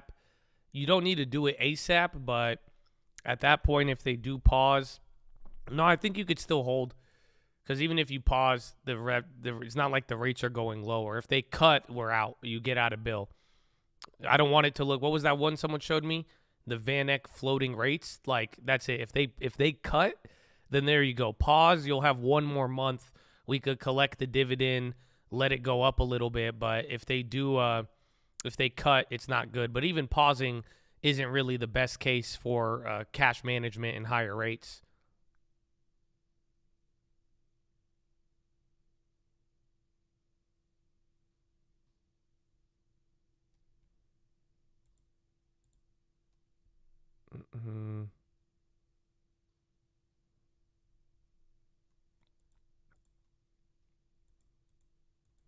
And then coin is flushing, more banks on the low. I don't know. The regionals are getting kind of scary, though, because now you're lower than yesterday. Now you're getting to the level on Monday before we dumped, which is the level we ripped up off of from Friday, and then the level you closed on Tuesday, and then right around the last Monday flush zone. So regionals, I don't know. They're a very, very weird spot right now, and it does not. Yeah, City's on the low too. XLF. The bigger banks are also dying as well.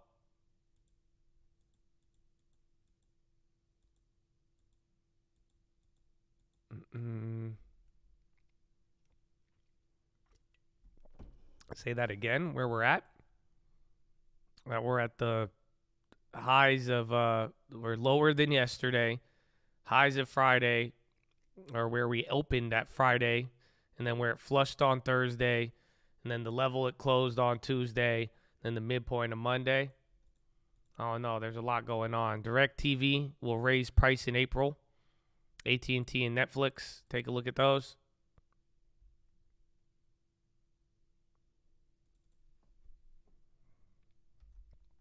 Are we thinking bloodbath? No, we're thinking anything could happen here.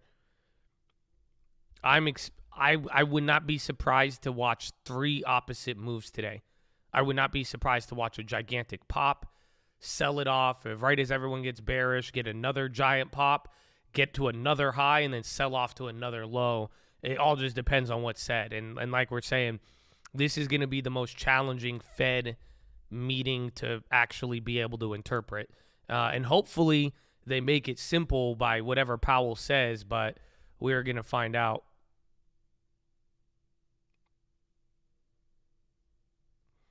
Buying O has risks. So I like O, but realistically, I would just wait. So now O is already coming down. There's problems with rates and banks and all of that.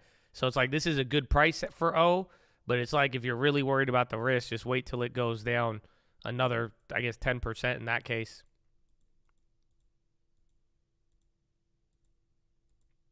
Goldman market reaction, no hike. S&P sells off 225 S&P. This week, squeeze higher. Pressure's dovish. Grinds up to small on the session. 50 basis points. S&P down 3. No Powell. The release comes out in 15 minutes. So, summary of economic projections arises in 15 minutes. And then Powell will be in about 45 minutes. Nike's hitting another low off of the earnings.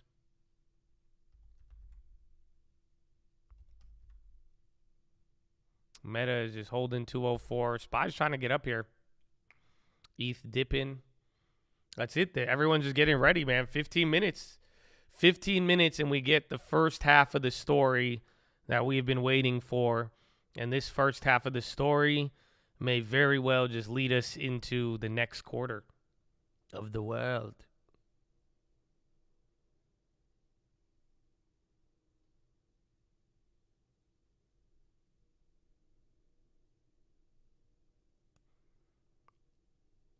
Oh, the energy. Let's go, man. Oh, get ready. Wait till you see Powell, man.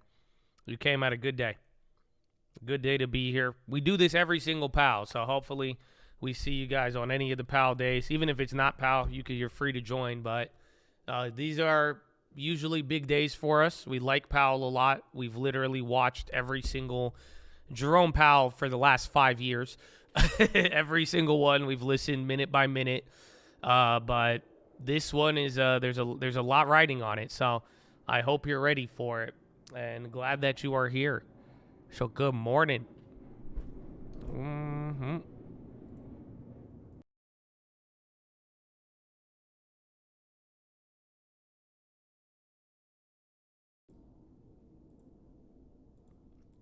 Bullish or bearish? I'm agnostic. I think I don't know. It's like imagine two pieces of glass pressing up against each other, and both sides have force. So one side is going to give. I just don't know which side. But there's just a lot of tension here, and I think the bull case is just as strong as the bear case, and I think the bears could surprise just as much as the bulls can. You know, some things can be said today that could surprise us. So what we are looking for is a surprise. And that's what it is, but it's hard to tell which glass is going to be the one that gives way. I'm not agnostic. Well, I'm not talking about my beliefs. I'm talking about my beliefs, like not my spiritual beliefs, but my beliefs towards the market here today.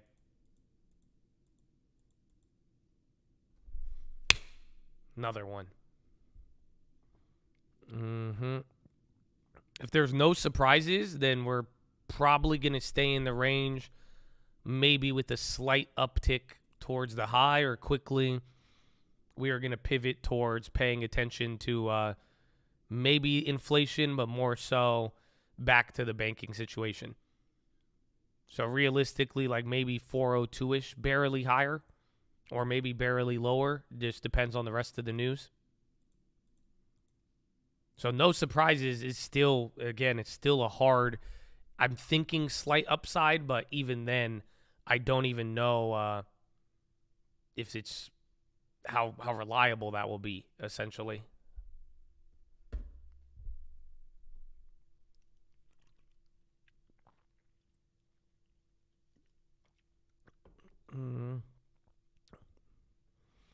So what I understand, correct me if I'm wrong, the two options are more inflation or recession.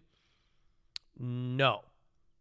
The broader theme of today is what is more important to Powell, financial stability or price stability.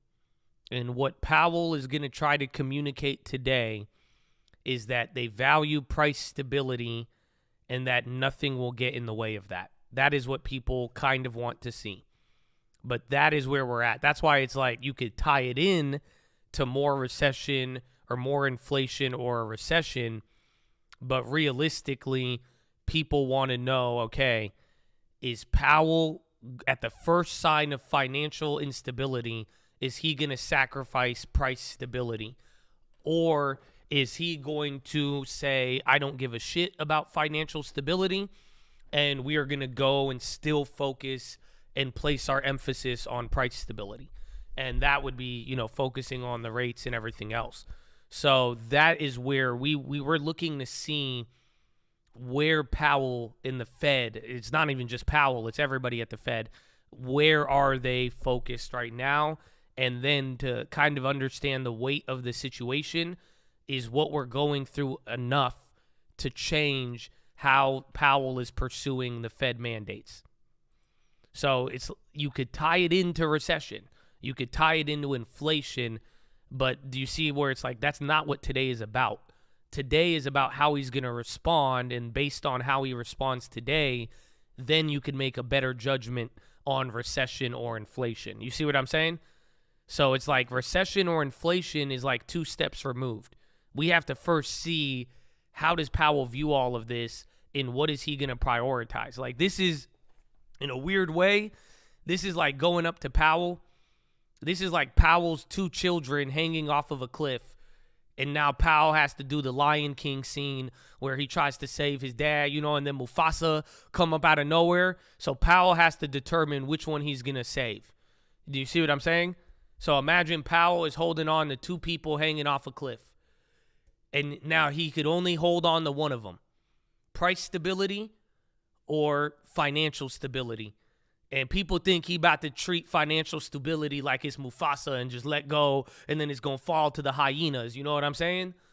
Otherwise, they're going to be like, okay, maybe Powell's going to find a way to hold on to both. But that's what today is about. And depending on which child he selects, right, or whoever he picks to save, that could tell you a lot about what's happening and what is going to happen. Final countdown, 10 minutes, 9 minutes. So here it is. So are the bank runs like the stampeding wildebeest? Yes, 100%. 100%. Because whatever he does, whatever falls, you have to deal with what's on the ground right now, and that is the banks. That's why whether he hikes or whether he pauses, people are still worried about what it will do to the banks. Because those wildebeests are still there, yes.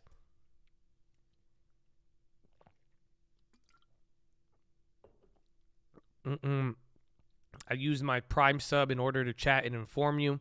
It was a stampede of gazelles, not hyenas. And Mufasa fell into it. Spoilers. You are such a good person. You know that? You're a homie. This guy, we're talking about Lion King. And he gave us the spoilers parentheses. God bless you, bro. God bless. We need more people like you. You know that? Because I'm not like you. I'm awful. But you are very considerate. Yeah, he just gave me a spoiler warning on Lion King. That's crazy. Jeez, yeah, it came out in like 1994. Drop them both, reset the whole thing. That would just be stupid if Powell dropped both of them. That's what you thought Powell was going to save one of them. And then he's like, fuck it, I didn't even like them kids. All right, I'll see you next month. I don't care about No, that wouldn't happen, unfortunately. He has to pick one. Only one will survive today. But knowing Powell, he's going to try to save both. Powell is a real superhero. So he doesn't like to he's going to try to save both of them. And that's why I'm saying how he communicates it, that is where we really need those answers. Chad, this doesn't feel real. Are you guys here right now? Bro, this doesn't feel real. I can't believe it. Bro, we're 7 minutes away. So this is wild because the press conference doesn't begin for about 30 minutes after. But, yo, Chad, we're here, man. Like, we are here. We're turning the corner. That's the watch list. Did we get to 300,000 subs yet? Almost. Oh, y'all playing me. Come on. Can y'all help me out on this one? What are the chances of us getting 300,000 subs right now? Anybody? If we could do that, if y'all could run it right now, that's what we need. That's what we need right now. We need that right there, but I'm about to clear up all my screens. Get us to 300,000 subs on that channel. It's a different channel, but thank you for subscribing. So Fed futures, again, another anomaly. This is wild. 17% odds of a pause. So people aren't giving this up. This is insane. I'm telling you, you have not seen this in I don't even know if this has ever happened before, but these Fed futures should be dead right now. So there are people still betting on a pause about 5 minutes ahead of the report.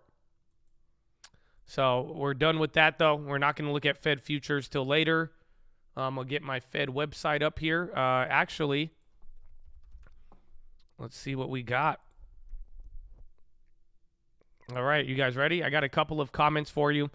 So it feels like we're going to have a very fast hour once Powell starts the press conference. There's so many questions to prop him up besides the rate and economic outlook? What about regulation? The Fed has a review underway, and he surely won't comment in detail, but it seems hard for Powell to just dodge questions about how the Fed where'd it go?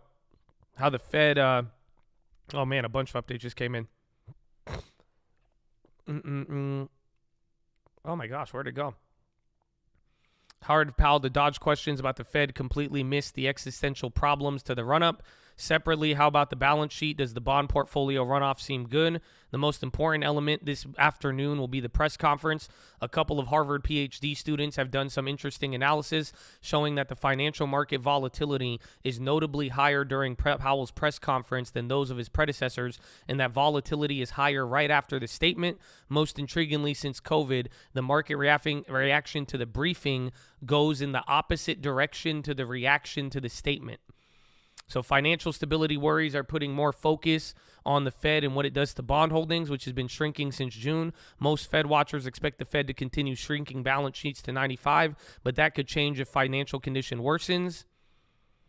The key questions for the outlook right now are going to be, will the banking turmoil constrict the provision of credit? And will that in turn mean for growth and inflation? A few days back, Goldman Sachs suggested maybe half a basis point hit to growth rate. JP Morgan saw 0.5 to 1 over a year ago. Still the early days of the Silicon Valley bank collapse, but let's see if Powell gives us any insight into how the Fed is thinking about this. The extent to which officials will raise their outlook of how high rates need to go will depend on how much they think financial conditions have tightened because of the banking crisis. As banks pull back on lending and credit because of uncertainty, demand for goods and services are making it more difficult for business to expand. Estimates vary, but economists say that tighter lending standards caused by uncertainty are equivalent to raising the Fed's benchmark anywhere from 25 to 150 basis points if these financial conditions persist. So some economic analysts are wondering whether the Fed will scrap economic projections at this meeting because of certainty of how deep this banking crisis would be. That would be similar to what happened in March 2020 when Powell said writing down a forecast didn't seem useful. However, some analysts say withholding projections may send a worrying signal about the strength of the economy. In December, policymakers saw interest rates rising to a median of 5.1 by the end of the year. Powell signaled that this month those expectations could go up given strong inflation. Oh, stock trading. Let's go, baby. God bless you. Happy vacation. So here, let me get you a couple more. Chad, the event is about to happen. So Goldman Sachs looked at how the Fed has set policy in the past when the stress of financial conditions have threatened to disrupt economic activity. Excluding severe recessions, they looked at 1966, 1988, 1994, and 95, and 1998. Central bank eased monetary policy in 2 of the 4 cases and paused tightening in a third they found.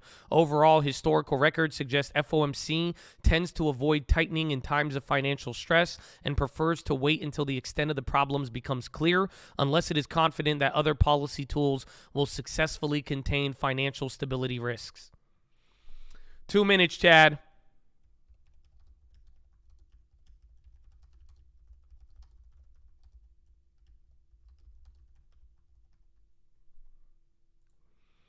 All right, good luck, Chattadonia. We're at VWAP. You're right where we opened up today. The jitters are real. A lot of things are working into this. And get ready. Again, a summary of economic projections. That's where you should be going to right away. So that's what I'm going to be on right here. Again, right when the statement comes out, it'll say projection materials. I would go straight to there. If any of you want to go straight to the statement and just look for the first paragraph, second paragraph, look for ongoing. That'll be the next segment of all of this. But here it is, Chad. 1 minute remaining. Woo! And like they're saying, usually the Fed, the statement is opposite of what the press conference is going to be. So get ready for it. Get ready. Wow, what if they pause, dude? I can't believe Fed futures are still pricing in a pause 1 minute ahead. This is insane. Oh, man. Make sure your stream is caught up in real time. All righty. 15 seconds. Good luck, Chad. Stay in the game. Remember, this is part 1. So part 2 is 30 minutes later, and a lot of things can happen afterwards, but just get ready for the SEP. And 3, 2, 1. Boop. And what do we got? What do we got? Oh, whoa. Fed Bank says, whoa. U.S. banks sound resilient, but events weigh on growth. They raised by a 1/4 basis point. Fed will continue same pace of reducing Treasury and MBS. They said some additional policy firming may be appropriate. They forecast rates at 5.1 by the end of 2023 and then 4.3 by the end of 2024. So that's it. No, it looks like nothing shocking. Nothing shocking. Again, let's go to the SEP right now. 5.1 seems to be it. Let's see. So that's it. No real big shocks. Let me check the dot plot. Again, 5.3. And then I think they lowered 2024. That would be it. You're running for now. That's a big pop. Holy dollar. It's good for now. Let's see, though. It seems like Powell's playing the nothing happened, slightly addressing it. So, again, the median year-end forecast is the same as December, and they're saying they're still going to do quantitative tightening. Watch some of the regionals. That's your first pop towards the high. And then let me see.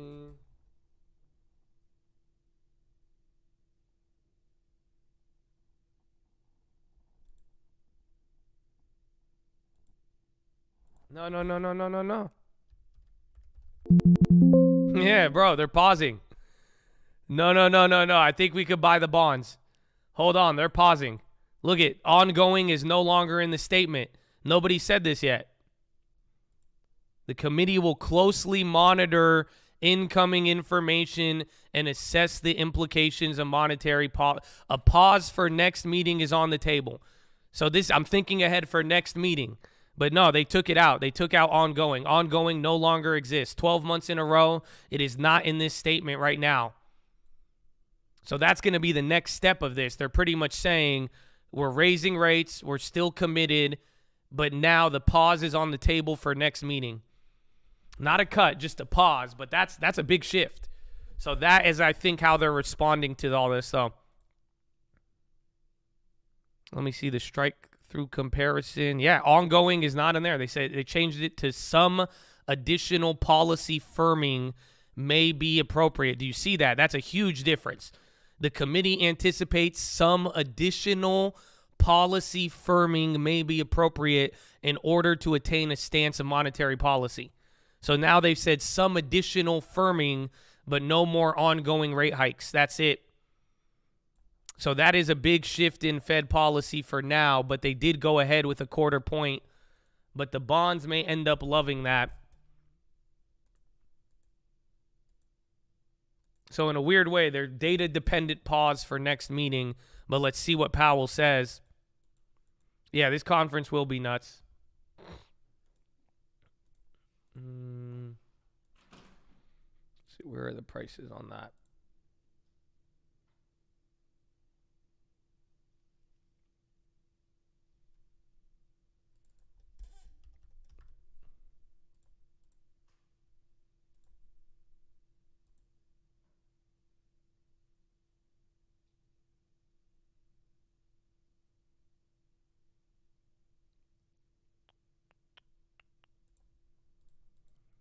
Market doesn't trust it. Let's see what we could hit with this.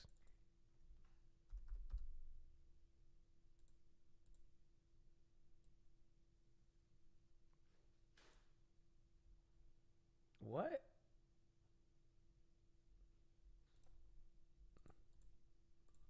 Hold on. Watch the dollar for now, but dude, that's a big one. I have a couple of comments here. I'm just looking over this.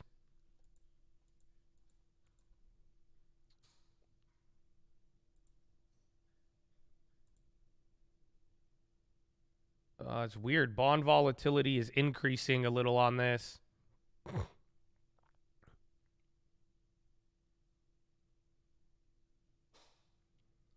DXY got the clap. All right, I bought 250 more TYD. So I now have 1,000 TYD shares. I'm buying a little bit of the bonds. I'm not going full crazy yet, but I need Powell's press conference, but that is a huge shift. I'm still trying to figure out, though, because sadly that leaves us another what's it called? It leaves us a whole nother month away.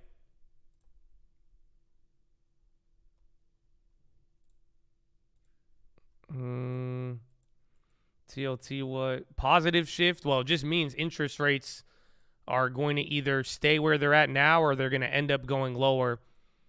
Fed market shows key rates dropping to 4.19 by year end. Coin run. Oh, yeah. That is probably the one we want to get out of now, too. Coin is still holding up a little. I'll wait till the presser, but for now, I think I'm going to wait for the bullish or the bearish reaction by the conference. There'll be a couple of red candles, but as of now, it does seem easing of pretty much Fed will be easier. Financial conditions will get worse is kind of how I'm interpreting it all.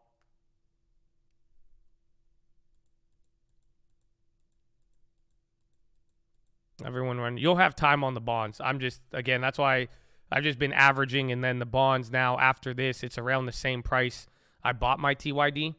So I thought it was the good. There's Coinbase now breaking out.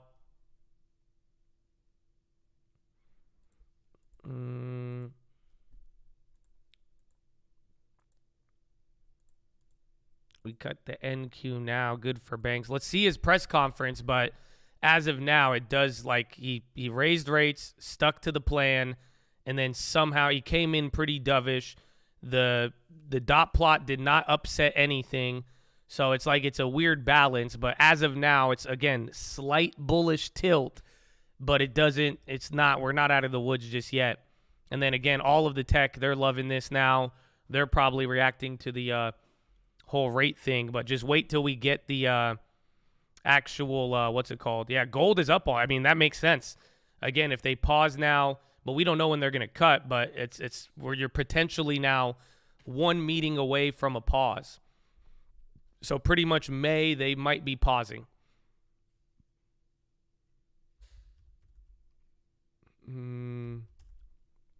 Tesla had a big pop there too. How is that bullish? Well, that's what like I'm saying. It's bullish in the sense that you can anticipate less aggressive Fed, but the Fed getting ready to pause is pretty much saying you're going to get way tighter natural financial conditions. So now you're getting a less tighter Fed, but that implication means, May 2nd, my bad, not April. But that means that, if anything, maybe the Fed is like, okay, the Fed pretty much with this statement change, they are saying they're data dependent now on the next meeting. So now they're saying some additional policy firming may be appropriate in order to achieve our restrictive stance. That's not ongoing. So they're pretty much saying we're data dependent to pause by the next meeting. If anything with the banks go bad by next meeting, we are going to pause. That is what Powell is pretty much saying here. The dot plots, everything else. Actually, I need to even check. Did they say anything on the economy? Change in real GDP. They didn't even raise unemployment or anything, sadly. Yeah, nothing else changed. But I think the ongoing statement says a lot there. So here's your first red candle down.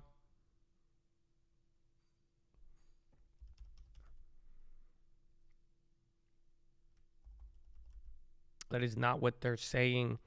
Well, everything, I think it's Powell saying they're data dependent to pause, but all they are saying that is different now in writing is that this idea of ongoing rate increases no longer exists. They said some firming now was required. Some.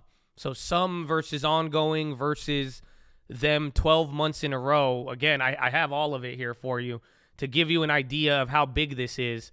This is the last 1 year of Fed statements. March, May, look for the underline right here. These all say ongoing. They have finally changed it here today after a year of this. So it doesn't do anything today, but it is saying something about moving forward here in the next month. That's why, like, even with the bond plays, don't fall too in love with it. I added a little bit more here, but you pretty much have a month now with the bonds, and then depending on what is said in the press conference too. So there's the comparison. So the language of further ongoing has been altered to some additional.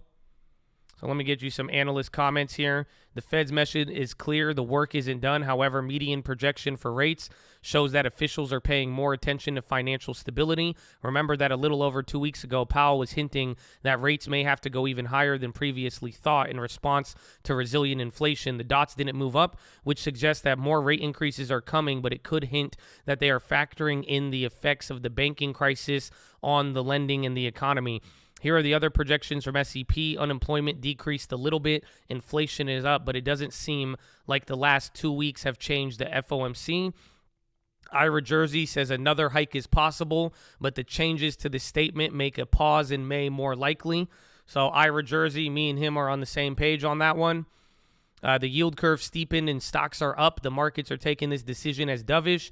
Bloomberg's Liz McCormick on markets. He says swap traders have held steady how high they see the Fed benchmark rate reaching during the cycle to around 4.95, but they expanded the degree to which they foresee the central bank cutting rates thereafter to around 76 basis points of easing by year 2025. Manu's on the high too. The language on running down the bond portfolio is unchanged. There had been some speculation that perhaps they may have added the clause about the Fed's existing quantitative easing plan does not incorporate the potential for adjustments. Like most economists, the Fed does not think the banking will affect the economic outlook, but they highlight that at this point it's very difficult to tell how big the impact will be. Recent developments are likely to result in tighter credit conditions for household and businesses and a weigh on economic activity, hiring, and inflation. The extent of these effects is uncertain. They said they remain highly attentive to inflation risks. An initial take is dovish. That's it for now. But good. I'm not the only one. I pause in May. We'll see for now. Things can change it. But Powell, he did something so far. But now you have to ask yourself, that statement is very bullish. That statement is dovish. So what's going to happen at the press conference? Because people were expecting if you got a hawkish statement, it would be dovish press conference. But now we have dovish statement, and now what's the press conference going to look like? But now this is the club. Bro, they've changed the statement. So we still got to wait for a little bit, but that is your biggest change of the day right now, is that this idea of the Fed saying ongoing rate increases will continue, that is going out the window as we are talking. So again, here are the differences between today and the other one. So February, they said job gains have been robust. They said it has picked up. They said they're now running at a robust pace rather than saying employment has remained low and eased somewhat. Again, instead of Russia-Ukraine, they took out Russia-Ukraine and they said U.S. banking system is sound and resilient. Recent developments are likely to result in tighter credit for household and businesses. And then again, they changed the rate. And then this is it. The committee will closely monitor incoming info and assess the implications of policy, some additional policy firming versus ongoing rate increases. And then Lael's no longer, and then no dissenters at all. Damn, so you're already going down even ahead of the press conference. Tesla, knife, even coin, a lot of things right there. So again, bonds are holding up a little bit better. That's the only move we did here for now. But again, I'm waiting for, we're break even almost. Huge pop off of the open. But the press conference, we still have a lot more, Chad. So it's not done yet. All you could get right here is that in May, we're coming close to a pause, but Powell wasn't ready to pause right now. So this is going to get very, very interesting right now. Data dependent changes nothing. It does. The Fed is gently telling you that they could pause in May, but now we need to find out more. But that's a huge update. I'm telling you, as somebody who sat here for the last 12 months on every one of these inflation Powell things, that's huge. That is huge. But now some of the questions still remain. Okay, if they're not saying it's because of inflation, well, why are they willing to stop ongoing now? And now they're moving themselves in a position to pivot to pause. So without doing it abruptly. But that one is big for now. No, they did not say the same last meeting. Again, so this is what I was showing you all day today. Legitimately, if you would like to go through every Fed statement for the last 12 months, this statement about ongoing increases has remained on every single Fed statement in writing. They have not changed this. This is February 23, December, going back to November, September, July, June, May, and then back to March of 2022. They have said in writing very clearly ongoing rate hikes. Today, they changed that, and they're saying as they monitor the financial conditions here or expecting tighter financial conditions due to the banking. So now they changed it to some firming. By saying some firming in policy, they're pretty much saying we could do maybe one or two more rate hikes. Otherwise, we could be ready to pause right here if financial conditions naturally get tighter because of the situation. So the only thing that could be bullish is less higher rates from the Fed. But then the thing that could be bearish is then that means you're going to get way more economic pressure from other financial conditions, not interest rate related. That's the simple way to understand what's happening here. So that's why it's good. That's why I told you it's going to be difficult, and you're getting the up and down because simply that's what they're saying. They're saying, well, hey, if financial conditions naturally tighten, we don't need to raise rates anymore, and we're going to see what happens with the banking thing, but now we could go either or. So let's find out. He implied March would be 25, then pause. Yes and no. But the fact was, if it was going to be like that, he could have changed the statement. I'm telling you, the statement change is the biggest thing. However, like I'm telling you, how it's arised is very difficult because now, even though the statement is changing, it's on the backdrop that financial conditions will tighten naturally without the Fed raising rates. So let's see what happens here. We got 13 minutes. I'm going to go pee. Is it okay if I go pee? I'm going to go pee, man. Follow me on Instagram at The Trading Fraternity. I love you. God bless you. Stock trading, showing love again. Let's go, baby. God bless you, my friend. God bless you. All right, let's get you some. Okay, I'll be right back. In the broader financial system, but that they are very aware of the tightening that's in the pipeline. And walking that high wire act right now is going to be his job. Cannot afford to take a misstep. He's got to be very careful to not signal to financial markets that things are worse than anyone thinks, but also to acknowledge that they know there is some tightening in the pipeline that they may have to adjust to. Michael, what would your question be to the chair? Two things. Why did you declare a systemic event? Preemptive, or did you actually see something that rose to the level? And second, does a larger balance sheet through the provision of liquidity through these facilities offset what you're doing on quantitative tightening, or do you see these two things as different? What do you think in terms of the balance sheet question, Michael? I think they're different. I think liquidity provided through these emergency lending facilities is not the same as letting securities roll off your balance sheet. So I don't think what they've done is offsetting what they're doing on quantitative tightening. That's my view. I'd like to hear what he thinks. Mike, I know you were on the fence about calling that hike, but you got it. You got it. Mike Gafen, we've got to let you go. I know you've got to run.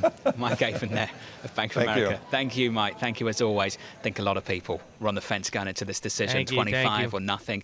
I just can't believe, Lisa, how quickly this conversation has changed in 2 weeks. We've gone from Chairman Powell in his semi-annual testimony teeing up, at least opening the door to 50. Man. Chattadonia. Man, oh man. So, VR still here. QE is back. Not yet, but there's your first bounce now after having a crazy run up. You literally went 398 to 401.5, came back down to VWAP, reload candle, and now you're moving up. Again, a lot of things are still going crazy. Bonds are holding up, and now what we're waiting for is the press conference here in 10 minutes. So let's see. Keep in mind, this has been a consistent pattern that stock markets tend to rebound soon after Powell speaks at press conferences. Over the past 7 meetings, the S&P fell average 0.3 in the first 30 minutes and then rebounded once the press conference started at 2:30. To be clear, the median expectation for interest rates by the end of the year was unchanged at 5.1, but policymakers did move around their expectations for where rates will be, and the dots did change.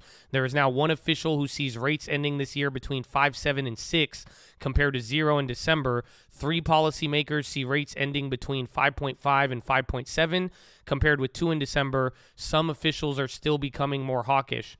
So in contrast with less concerns about inflation, the number of policymakers who think the risk to the economy is on the downside remains at a record high. Again, the FOMC is still unanimous. There had been some speculation that Austin Goolsbee, former Obama administration economist and Chicago Fed president, may dissent against the hike, but no. And Republicans who mobilized against Lisa Cook when she was nominated at the Fed board, her votes as governor of continued rate hikes illustrate she shares the same view as her colleagues to contain inflation. Pennsylvania Democrat Brendan Boyle, he said, given the precarious of the financial system, I'm concerned the Federal's decision to hike by 25.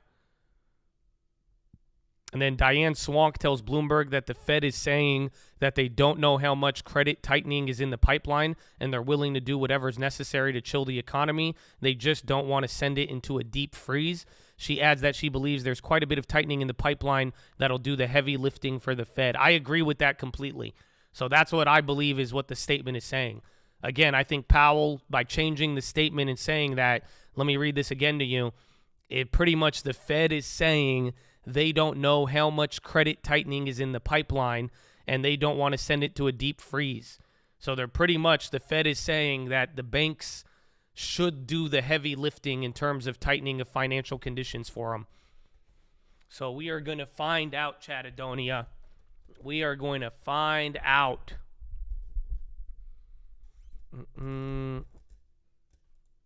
Yeah, the banks, that's pretty much what it is. So let's find out here. We got 8 minutes until the press conference. So get ready. Let's get it queued up here.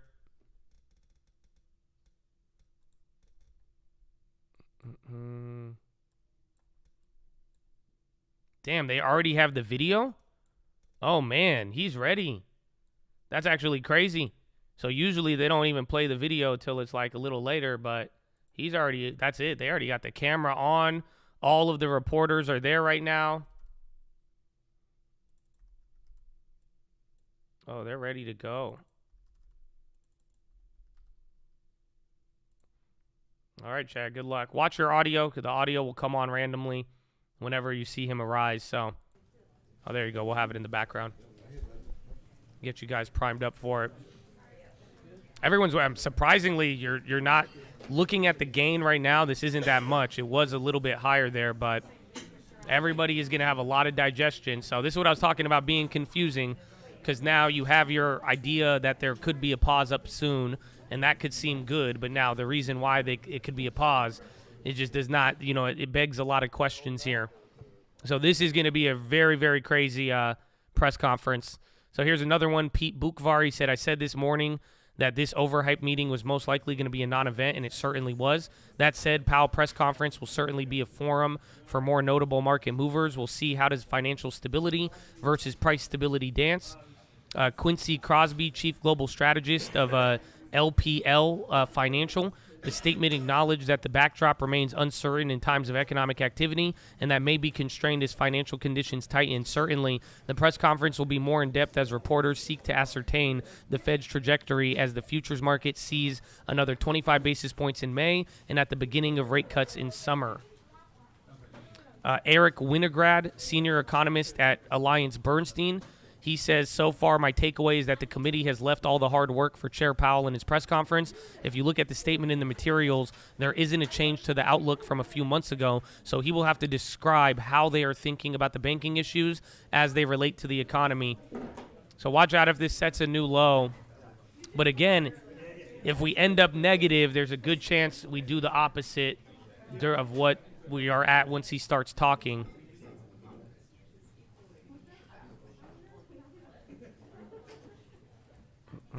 Where else? Any more quotes? Again, you got 5 more minutes so far till he begins.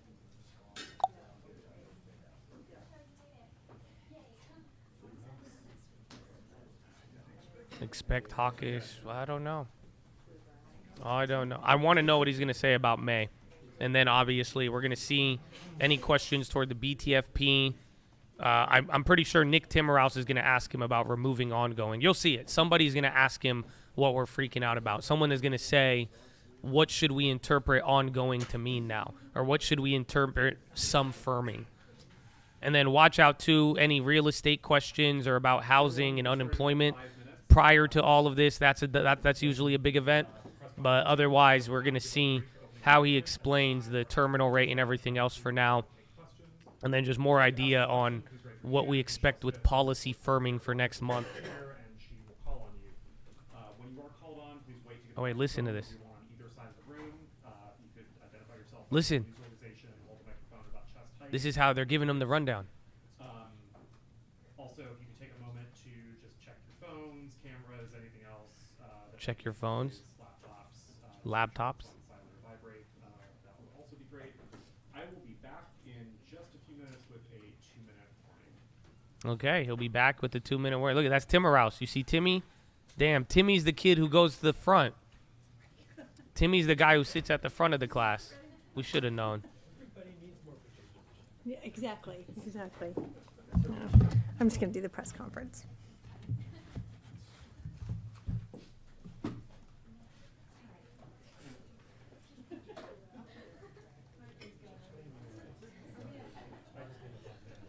Well, based on the sound of the reporters, I don't think they sound too worried. They're just talking about the weather. They're giggling. So they're not tripping too much. Microsoft, Apple, Tesla. Coin Manu came back up.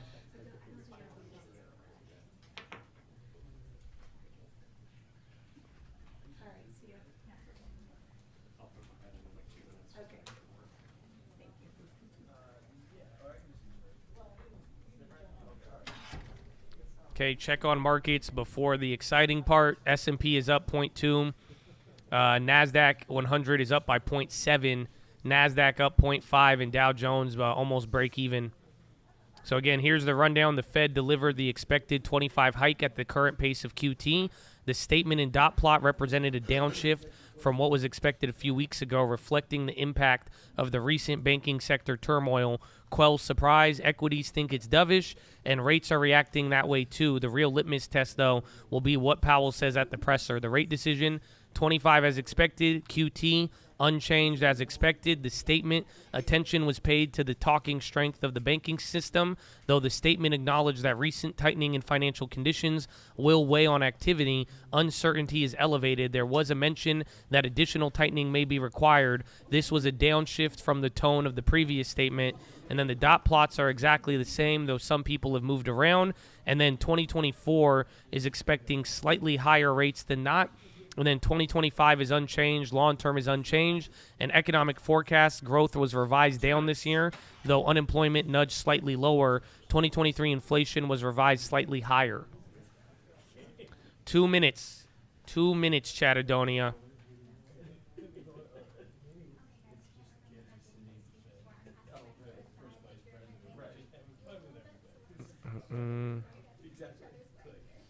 Yen foreshadowing bonds. It could be. I mean, if people are, I get it, just right now, we're going to see what Powell says, but as of right now, I am under the impression that we are going to be getting a potential pause by May. That seems to be very reasonable now at this level. So get ready. You want full screen? I can make it a little bigger, but I don't want you to miss out too much. Or maybe we'll just take out some of the positions here and give you a bigger Powell. There you go. And then bottom left is bonds. That's going to be important to watch here.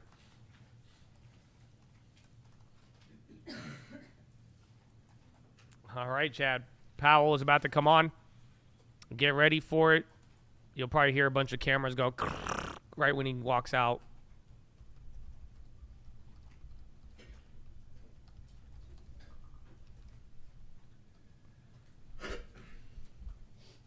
All right. Positive gain for now.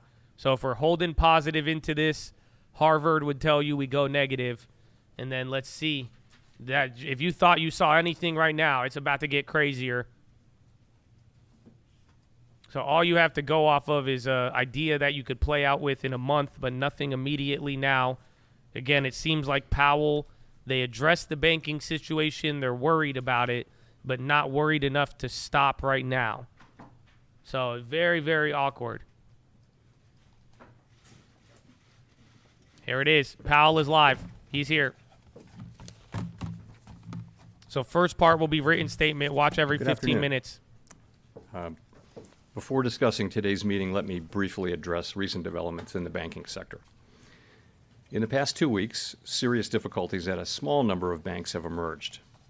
History has shown that isolated banking problems, if left unaddressed, can undermine confidence in healthy banks and threaten the ability of the banking system as a whole to play its vital role in supporting the savings and credit needs of households and businesses. That is why, in response to these events, the Federal Reserve, working with the Treasury Department and the FDIC, took decisive actions to protect the U.S. economy and to strengthen public confidence in our banking system. These actions demonstrate that all depositors' savings and the banking system are safe. With the support of the Treasury, the Federal Reserve Board created the Bank Term Funding Program to ensure that banks that hold safe and liquid assets can, if needed, borrow reserves against those assets at par. This program, along with our long-standing discount window, is effectively meeting the unusual funding needs that some banks have faced and makes clear that ample liquidity in the system is available. Our banking system is sound and resilient with strong capital and liquidity. We will continue to closely monitor conditions in the banking system and are prepared to use all of our tools as needed to keep it safe and sound. In addition, we are committed to learning the lessons from this episode and to work to prevent events like this from happening again. Turning to the broader economy and monetary policy, inflation remains too high and the labor market continues to be very tight. My colleagues and I understand the hardship that high inflation is causing, and we remain strongly committed to bringing inflation back down to our 2% goal. Price stability is the responsibility of the Federal Reserve. Without price stability, the economy does not work for anyone. But remember, this is all pre-written statement. In particular, without price stability, we will not achieve a sustained period of strong labor market conditions that benefit all. That is hawkish because he's doubling down on it. If he the U.S. economy slowed significantly last year, with real GDP rising at a below-trend pace of 0.9%. Consumer spending appears to have picked up this quarter, although some of that strength may reflect the effects of swings in the weather across the turn of the year. In contrast, activity in the housing sector remains weak, largely reflecting higher mortgage rates. Higher interest rates and slower output growth also appear to be weighing on business fixed investment. Committee participants generally expect subdued growth to continue. As shown in our summary of economic projections, the median projection for real GDP growth stands at just 0.4% this year and 1.2% next year, well below the median estimate of the longer-run normal growth rate. And nearly all participants see the risks to GDP growth as weighted to the downside. Yet the labor market remains extremely tight. Job gains have picked up in recent months, with employment rising by an average of 351,000 jobs per month over the last 3 months. The unemployment rate remained low in February at 3.6%. The labor force participation rate has edged up in recent months, and wage growth has shown some signs of easing. However, with job vacancies still very high, labor demand substantially exceeds the supply of available workers. FOMC participants expect supply and demand conditions in the labor market to come into better balance over time, easing upward pressures on wages and prices. The median unemployment rate projection in the SEP rises to 4.5% at the end of this year and 4.6% at the end of next year. Inflation remains well above our longer run goal of 2%. Over the 12 months ending in January, total PCE prices rose 5.4%, excluding the volatile food and energy categories. Excluding those, core PCE prices rose 4.7%. In February, the 12-month change in the CPI came in at 6%, and the change in the core CPI was 5.5%. Inflation has moderated somewhat since the middle of last year, but the strength of these recent readings indicates that inflation pressures continue to run high. The median projection in the SEP for total PCE inflation is 3.3% for this year, 2.5% next year, and 2.1% in 2025. I think that's why we're getting the process of getting inflation back down to 2% has a long way to go and is likely to be bumpy. Despite elevated inflation, longer-term inflation expectations appear to remain well anchored, as reflected in a broad range of surveys of households, businesses, and forecasters, as well as measures from financial markets.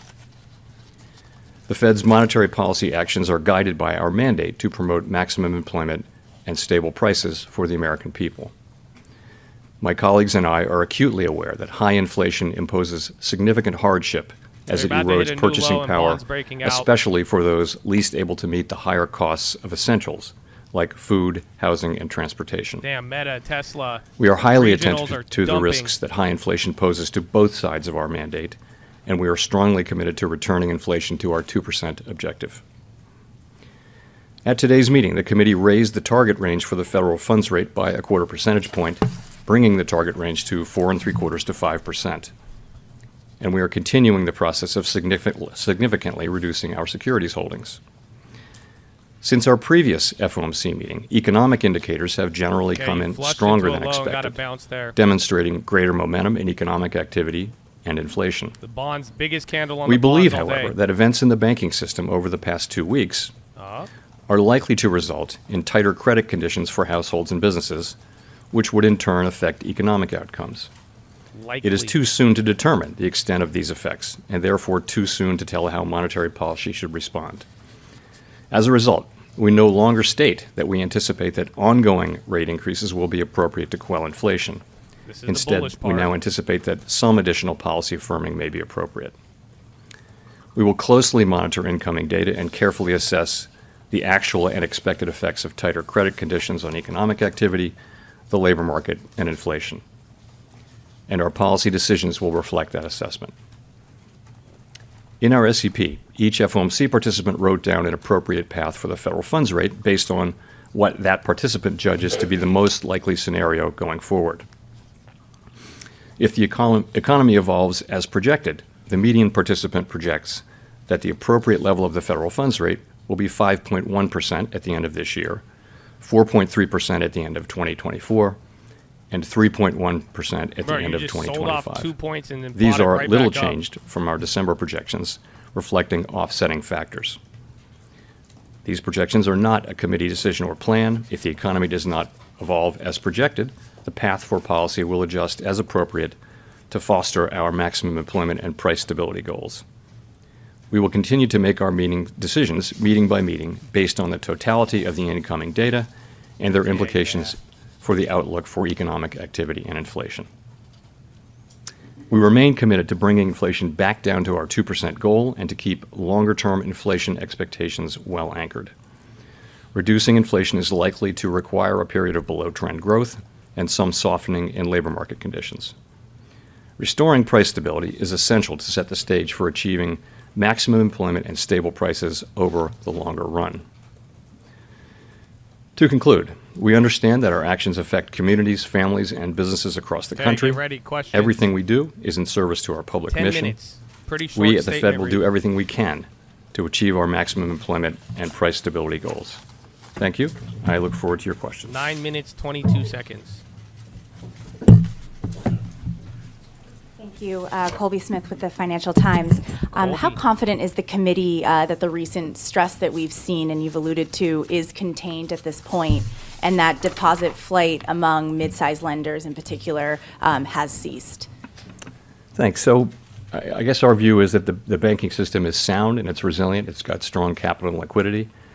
We took powerful actions with Treasury and the FDIC, which demonstrate that all depositors' savings are safe and that the banking system is safe.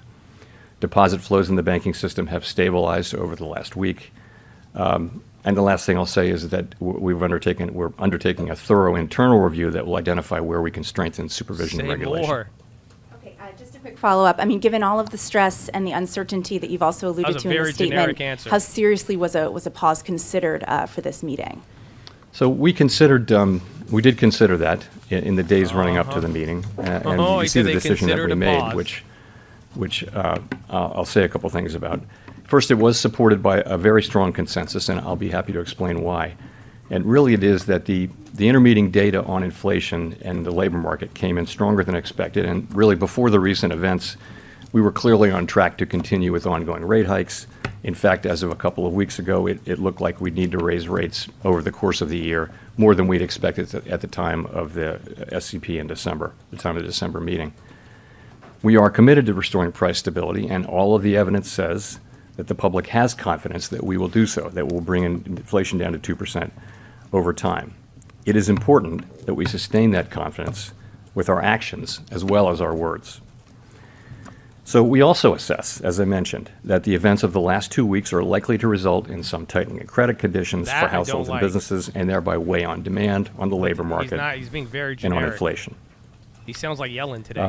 Such a tightening in financial conditions would work in the same direction as rate tightening. In principle, as a matter of fact, you can think of it as being the equivalent of a rate hike, or perhaps more than that. Of course, it's not possible to make that assessment today with any precision whatsoever. So our decision was to move ahead with a 25 basis point hike and to change our guidance, as I mentioned, from ongoing hikes to some additional hikes some policy firming may be appropriate. So going forward, you could break out as from I here, mentioned, but in assessing the need for further You hikes, just hit we'll a be low, focused, though, as too. always, on the incoming data and the evolving outlook, and in particular on our assessment of the actual and expected effects of credit tightening. So he's saying they want to actually see credit tighten before, but that's what Mr. they're Chairman, worried can you about. explain the difference between ongoing rate increases and firming? Does firming imply a rate increase per se, or could policy firm without you increasing rates? They can't. No, I think it's meant to refer to our policy rate. Really, I would focus on the words may and some, as opposed to ongoing. So we clearly what we were doing there was taking on board trying to reflect the uncertainty they're pausing by about May, for what will sure. happen. I mean, it's possible that this will turn out to have very modest effects. These events will turn out to be very, very modest effects on the economy, in which case, and inflation will continue to be strong, in which case the path will might look different. It's also possible that this potential tightening will contribute significant tightening in credit conditions over time, and in principle, if that means that monetary policy may have less work to do. We simply don't know. Everything is flipped so- green industry-wise. Concerns that the hike you did today could further exacerbate the problem in the banks? How? No, I mean, with our monetary policy, we're really focused on macroeconomic outcomes. In particular, we're focused on this potential credit tightening and what can that produce in the way of tighter credit conditions. I think when we think about the situation in the banks, we're focused on our financial stability tools, in particular our lending facilities. Apple's running through the high. The discount And window, and Microsoft, also the too. new facility.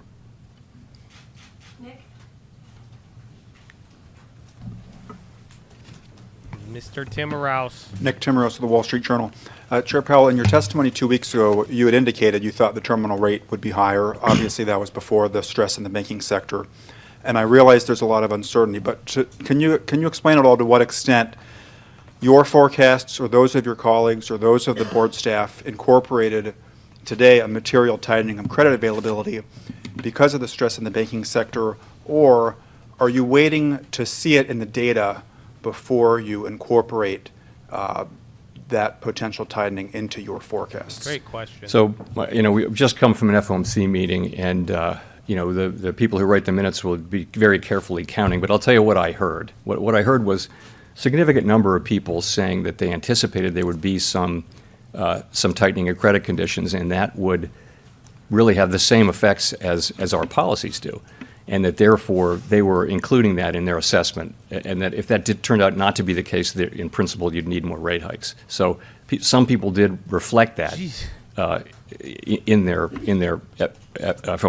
SEP forecasts. I think there may also just have been, remember, this is 12 days ago. Slow down, we're trying to assess something that just is so recent, and it's people, it's very difficult. There's so much uncertainty. So December was a good place to start, and we wound up with very similar outcomes for December.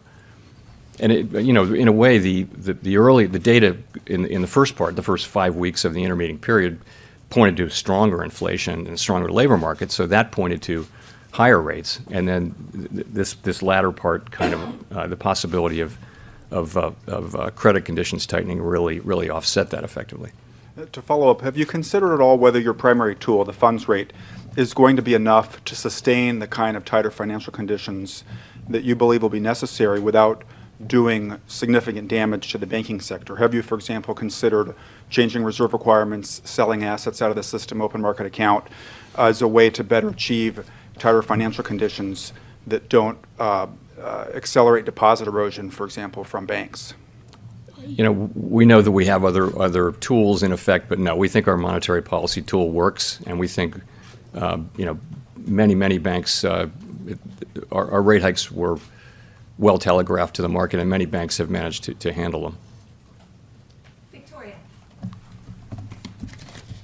About to break Hi, out Victoria here. Guido with Nothing Politico. shocking. I wanted to ask, That last statement you, along with the FDIC and the Treasury, the Fed Board decided to invoke the systemic risk exception to allow uninsured depositors to be protected at these two banks. And I was just wondering if you could speak to why that decision was made. Was it purely a confidence issue, or was there a concern that there would be some sort of economic contagion or financial contagion from the failure of these banks? The issue was really not about those specific banks, but about the risk of a contagion to other banks and to the financial markets more broadly. That was the issue. Okay, and then can you also, just to follow up, can you speak to the role that you will be playing in the Fed's internal investigation on its supervision and regulation? So Vice Chair Barr is of course leading that review, and he's responsible for it in his capacity as Vice Chair for Supervision. I realized right away that there was going to be a need for a review. I mean, the question we were all asking ourselves over that first weekend was, how did this happen? And so what we did was early Monday morning we sat down and said, let's do this, and he was obviously going to lead it in his capacity. So I don't, my role was to announce it, and I get briefed on it, but I'm not involved in the work of it.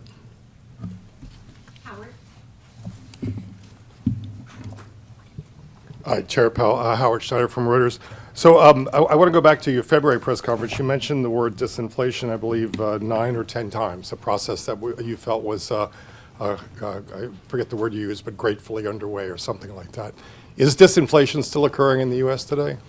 Yes. I mean, what actually happened, Howard, was I got the question 12 times. So maybe it's a feature, not a bug. But yeah, absolutely, absolutely the same. The story is intact. So it's really three parts, right? Goods inflation's been coming down now for 6 months. It's proceeding more slowly than we would have liked, but it's certainly proceeding. Housing services is really a matter of time passing. We continue to see the new leases being signed at much lower levels of inflation. So that's 44% of the core PCE index, where you've got a story that's ongoing. Where we didn't have in February, and we still don't have now, is a sign of progress in the non-housing services sector, and that is, that's just something that will have to come through softening demand, and perhaps some softening in labor market conditions. We don't see that yet, and that's of course 56% of the index. So the story is pretty much the same. I will say that the inflation data that we got, to your point, really pointed to stronger inflation. If I could follow up on that, I was curious why you don't see more coming from the credit crunch, because it seems to me that's something that you'd actually welcome to a degree and expect. And are you not seeing more coming from that because you don't know, or because you just don't want to have another round of wishful thinking? So it's really just a question of not knowing at this point. There's a great deal of literature on the connection between tighter credit conditions, economic activity, hiring, and inflation. Very large body of literature. The question is, how significant will this credit tightening be, and how sustained will it be? That's the issue. And we don't really see it yet. It's so people are making estimates, people are publishing estimates, and but it's very kind of rule of thumb guesswork almost at this point. But we think it's potentially quite real. So and that argues for from being alert as we go forward, as we think Yeah. about further rate hikes. For us, we'll be paying attention to the actual and expected effects from that. Interesting. Remind me about these questions. Hi, This Chair is the Powell. most Gina important Smilek part from of the New all York of it. Times. Thank you for taking our questions. I wonder if you could talk a little bit, I know that you've got your internal review coming, but I wonder if you could talk a little bit about what you think happened with oversight at Silicon Valley Bank and whether this suggests that something about regulation and supervision needs to actually change going forward. And I wonder, how can the American people have confidence that there aren't other weaknesses out there in the banking system, given that this one got missed, as you noted? So let me say what I think happened, and then I'll come to the questions around supervision. So at a basic level, Silicon Valley Bank management failed badly. They grew the bank very quickly. They exposed the bank to significant liquidity risk and interest rate risk, didn't hedge that risk. We now know that supervisors saw these risks and intervened. We know that the public saw all this. We know that SVB experienced an unprecedentedly rapid and massive bank run. So this is a very large group of connected depositors, concentrated group of connected depositors, and a very, very fast run, faster than the historical record would suggest. That's so, the bank run. That's very important. As for us, so information for is our concerned. part, we're doing a review of supervision and regulation. My only interest is that we identify what went wrong here. How did this happen is the question. What went wrong? Try to find that. We will find that. And then make an assessment of what are the right policies to put in place so that it doesn't happen again, and then implement those policies. It would be inappropriate for me at this stage to offer my views on what the answers might be. I simply can't do that. Vice Chair Barr is leading this, and I think he's testifying next week, so, but that will be up to him. So that's really where it is. The review is going to be thorough and transparent. It is clear, to your last question, it's clear that we do need to strengthen supervision and regulation. And I assume that there will be recommendations coming out of the report, and I plan on supporting them and supporting their implementation. Sorry, and the final point, can we feel confident that these weaknesses don't exist elsewhere, given that they got missed at this bank? These are not weaknesses that are at all broadly through the banking system. This was a bank that was an outlier in terms of both its percentage of uninsured deposits and in terms of its holdings of duration risk. And again, supervisors did get in there, and they were, as you know, obviously, they were on this issue, but nonetheless, this still happened. And so that's really the nature of the of the review, is to discover that. Michael McKee from Bloomberg Radio and Television. You've been very consistent in saying that the Fed would be raising interest rates and then holding them there for quite some time. Following today's decision, the markets have now priced in one more increase in May, and then every meeting the rest of this year, they're pricing in rate cuts. Are they getting this totally wrong from the Fed, or is there something different about the way you're looking at it, given that you're now thinking that moves might be appropriate as opposed to ongoing? So we published an SEP today, as you will have seen, and it shows that basically participants expect relatively slow growth, a gradual rebalancing of supply and demand in the labor market, with inflation moving down gradually. In that most likely case, if that happens, participants don't see rate cuts this year. They just don't. I would just say, as always, the path of the economy is uncertain, and policy is going to reflect what actually happens rather than what we write down in the SEP. But that's not our baseline expectation. Well, if I could follow up and ask, as you look forward into the rest of the year here, are you saying that what you see and the 5.1% basically consensus is based on it will be sufficiently restrictive, or is it leavened by the idea of you don't know what's going to happen? In other words, what should people think about in terms of how the Fed thinks about how far it is from the terminal? It's going to depend. Remember, we're looking, for purposes of our monetary policy tool, we're looking at what's happening among the banks and asking, is there going to be some tightening in credit conditions? And then we're thinking about that as effectively doing the same thing that rate hikes do. So in a way, that substitutes for rate hikes. So the key is we have to have policies got to be tight enough to bring inflation down to 2% over time. It doesn't all have to come from rate hikes. It can come from tighter credit conditions. So that we're looking at, and it's highly uncertain how long the situation will be sustained or how significant any of those effects would be. So we're just going to have to watch. In the meantime, and obviously at the end of the day, we will do enough to bring inflation down to 2%. No one should doubt that. That was a very big question there, but it's all part of this Hi, Chair same Powell. theme. Rachel Siegel from the Washington Post. Thank you for taking go our over questions. once I get more, but I know we've talked a bit about how Silicon Valley Bank was unique to a certain sector of the economy, but there's also growing concern that there are financial stability risks from the commercial real estate market and loans that will begin to roll over later this year and next, and that smaller regional banks also disproportionately hold those loans. Is there a risk that could mimic the kind of what we saw with SVB to banks that disproportionately are focused in commercial real estate? So, we're well aware of the concentrations people have in commercial real estate. I really don't think it's comparable to this. The banking system is strong, it is sound, it is resilient, it's well capitalized, and I really don't see that as at all analogous to this. Another question, would you be open to an independent investigation separate from the Fed's probe? I welcome. It's 100% certainty that there will be independent investigations and outside investigations and all that. So we welcome, when a bank fails, there are investigations, and of course, we welcome that. Edward. Thank you, Mr. Chairman. Edward Lawrence from Fox Business. Inflation has been rather sticky, so do you need help from the fiscal side to get inflation down faster? We don't assume that. We don't give advice to the fiscal authorities, and we assume that we take fiscal policy as it comes to our front door, stick it in our model along with a million other things, and we have responsibility for price stability. The Federal Reserve has responsibility for that, and nothing is going to change that. So we will get inflation down to 2% in time. And if I can follow on that, but they're working, the spending that's happened is working against what you are doing, right? So it's prolonging inflation?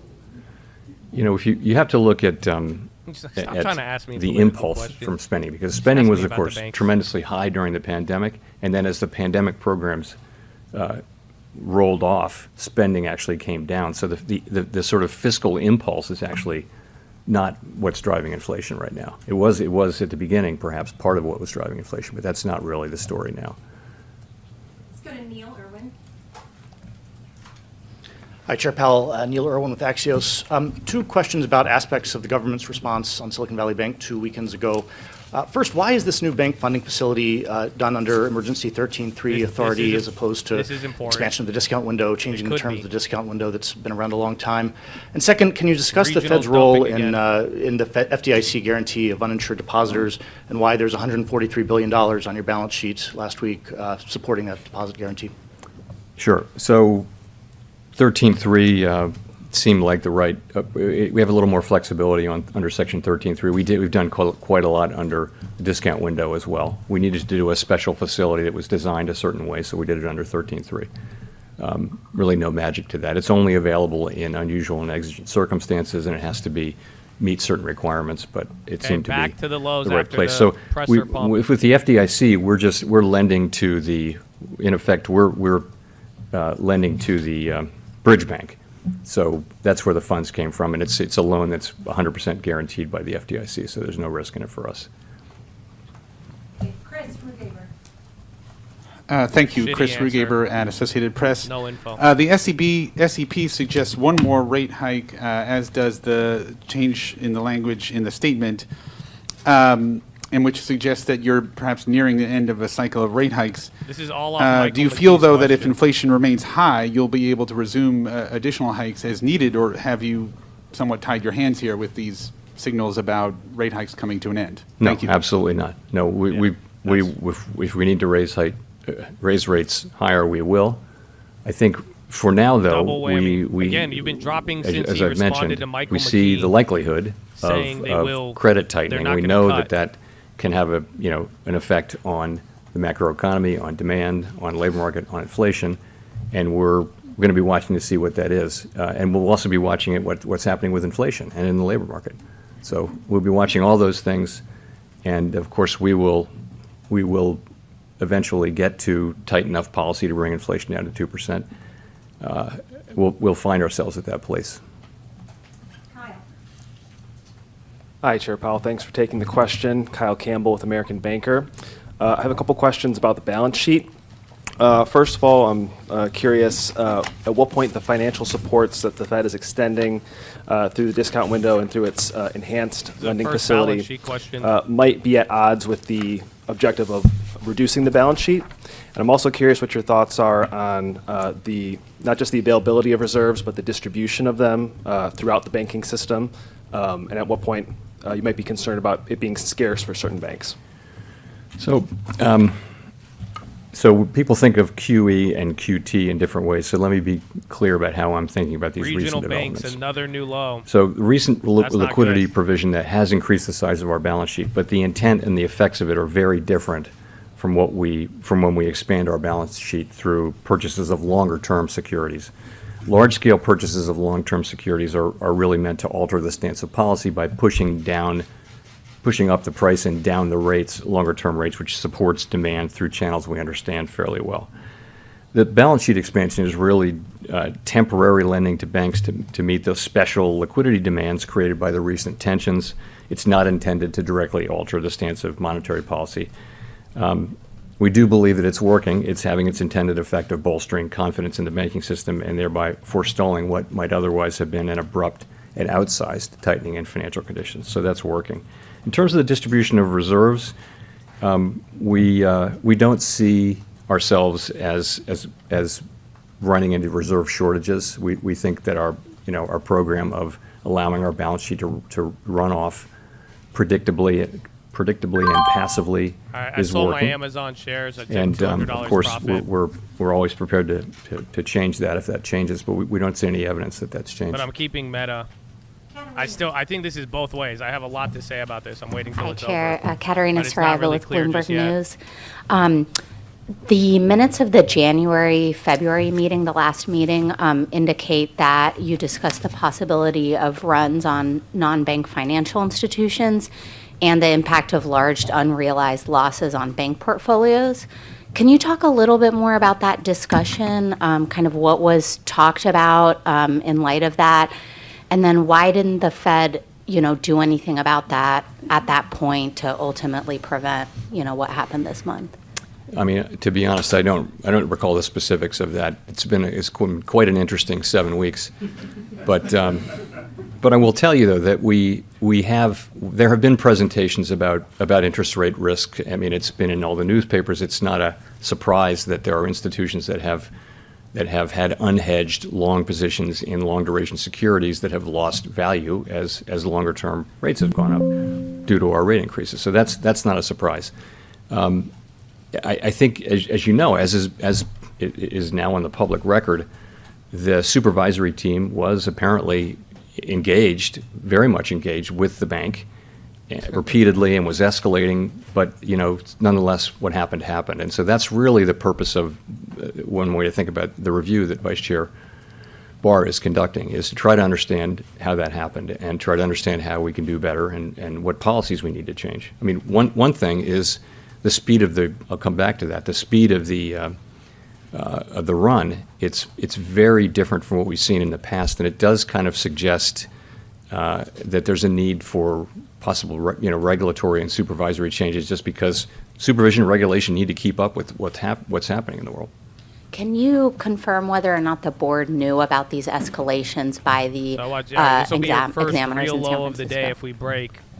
But watch out if it bounces. We'll have to come back to you on that. And again, I think you could get a little bit of bullishness, but everything Simon Powell was Urbanovich saying, with The Economist. Thank you I very don't much. like it for 3 months out. Chair Powell, It's you gonna be stated weird. twice today that all depositors' savings in the banking system are This guy's safe. loud. Are you saying that de facto deposit insurance covers all savings? Shouldn't Congress have a say in that?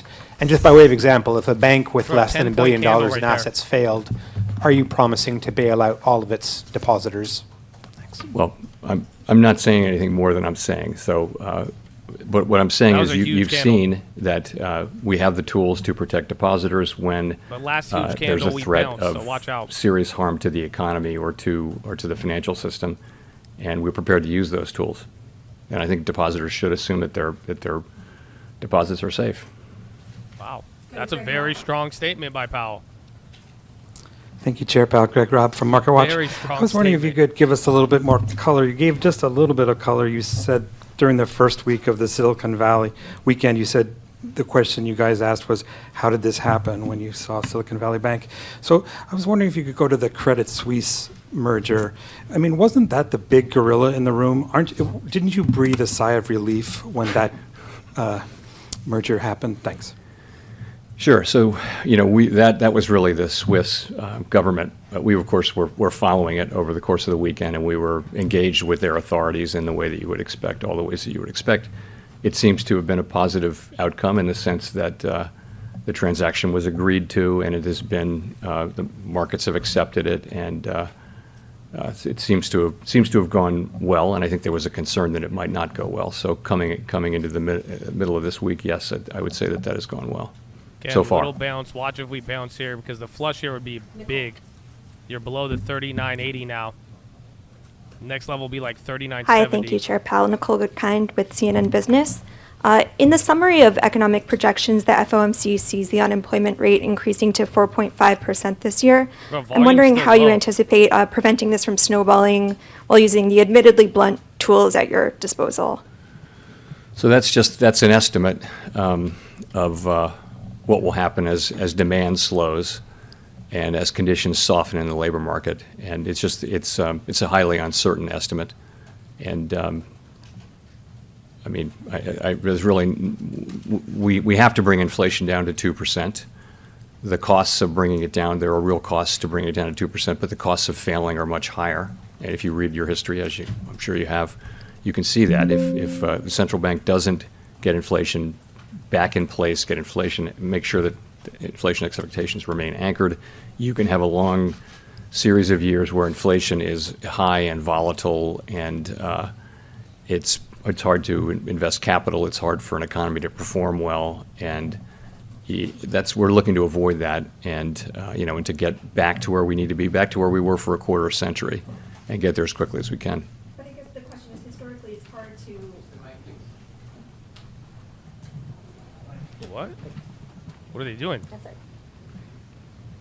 Historically, it's been Haven't seen hard that happen to ever. contain unemployment, and the question is, do you worry about some sort of snowball effect, and how do you factor that into your projections and your Well, thoughts? it depends on whether you 39.79, so recessions 39.71, tend to be 39.73. nonlinear, and so they're very hard to model. Watch out for The there. models all work in a kind of linear way. If you have more of this, you get more of that. But when a recession happens, the reactions tend to be nonlinear, and that's what. So we don't know whether that'll happen this time. We don't know. If so, we don't know how significant it will be, and so we're very focused on getting inflation down. Because we know in the longer run that is the thing that will most benefit the people we serve. That's how we can have a long, we've had very strong labor markets through these long expansions that we've had. 4 of the 5 longest or 3 of the 4 longest expansions in U.S. history have been really another flush. since the high inflation period. And All the right, reason you're not was respecting these inflation levels. wasn't You got one forcing more the central level. If bank they to don't come bounce in there, and stop it'll get an uglier. incipient or an expansion. relief in You like can have 5 more very, very points. long expansions without high inflation, and we had several Again, of those, banks and are they're dumping. very good for people. You see late in an expansion, you see low unemployment, you see the benefits of wages going to people at the lower end of the wage spectrum. It's just a place that we should try to get back to. Jean. Hi, Chair Powell. Jean Young with Market News. I just wanted to ask, with all the events of the past 2 weeks, do you still see we're getting a close to the possibility last of a soft question. landing for the U.S. economy? You know, it's too early to say really whether whether these events have had much of an effect. It's hard for me to see how they would have helped the possibility, but I guess I would just say it's too early to say whether there really have been 1 point above where I said changes we should in get that. some You know, relief. So the watch question out will be here. how long this period is sustained. The longer it's sustained, then the greater will be the likely declines in or tightening in credit standards, credit availability. So we'll just have to see. I do still think, though, that there's a pathway to that. I think that pathway still exists, and you know, we're certainly trying to find it. Nancy. Hi, Chair Powell. Nancy Marshall-Genzer with Marketplace. Just wondering how many financial institutions have been issued matters requiring attention or matters requiring immediate attention citations at this point? How many? I don't know. But those are serious regulatory, particularly immediate attention. That's and I guess there were 6 of them. So. And Wait, getting what? to the seriousness of it, how are you going to ensure that banks comply with know about these 4. citations, take them seriously? How will you enforce them? That is a great question, Bro, and is find right those in the other banks heart who got of the what citations. the review will be doing under Vice Chair Barr's leadership. So I think that's what you think about. You know, what can we do to make sure? But again, that's not for me to answer So today. you have specific thoughts on that? Well, I see. If I did, I wouldn't share them because I really, you know, this review's going on, and you know, I want nothing other than us to find out what happened and why, figure out what we can do to do better, and then implement those changes. That's all I want. It's for me to be giving you my half-formed or partially informed thoughts. You know, Wall it is just on isn't the low. appropriate. Again, banks are There's a slipping. real Regionals are serious on the review low. going on with people from all over the Federal Reserve System who are not connected to this, you know, to this work, not connected to this bank, and under again Vice Chair Barr's leadership, and I'm confident that it will produce a satisfactory result. Okay, we'll go to Jennifer for the last question. All right, there it is. Last question. Thank you, Chair Powell. We Jennifer usually rally Schonberger after with the Yahoo last Finance. question. Curious, how do you view financial conditions right now? If credit becomes expensive enough, choking off growth, as you said you're watching for, would that situation warrant a rate cut? What situation would warrant a rate cut?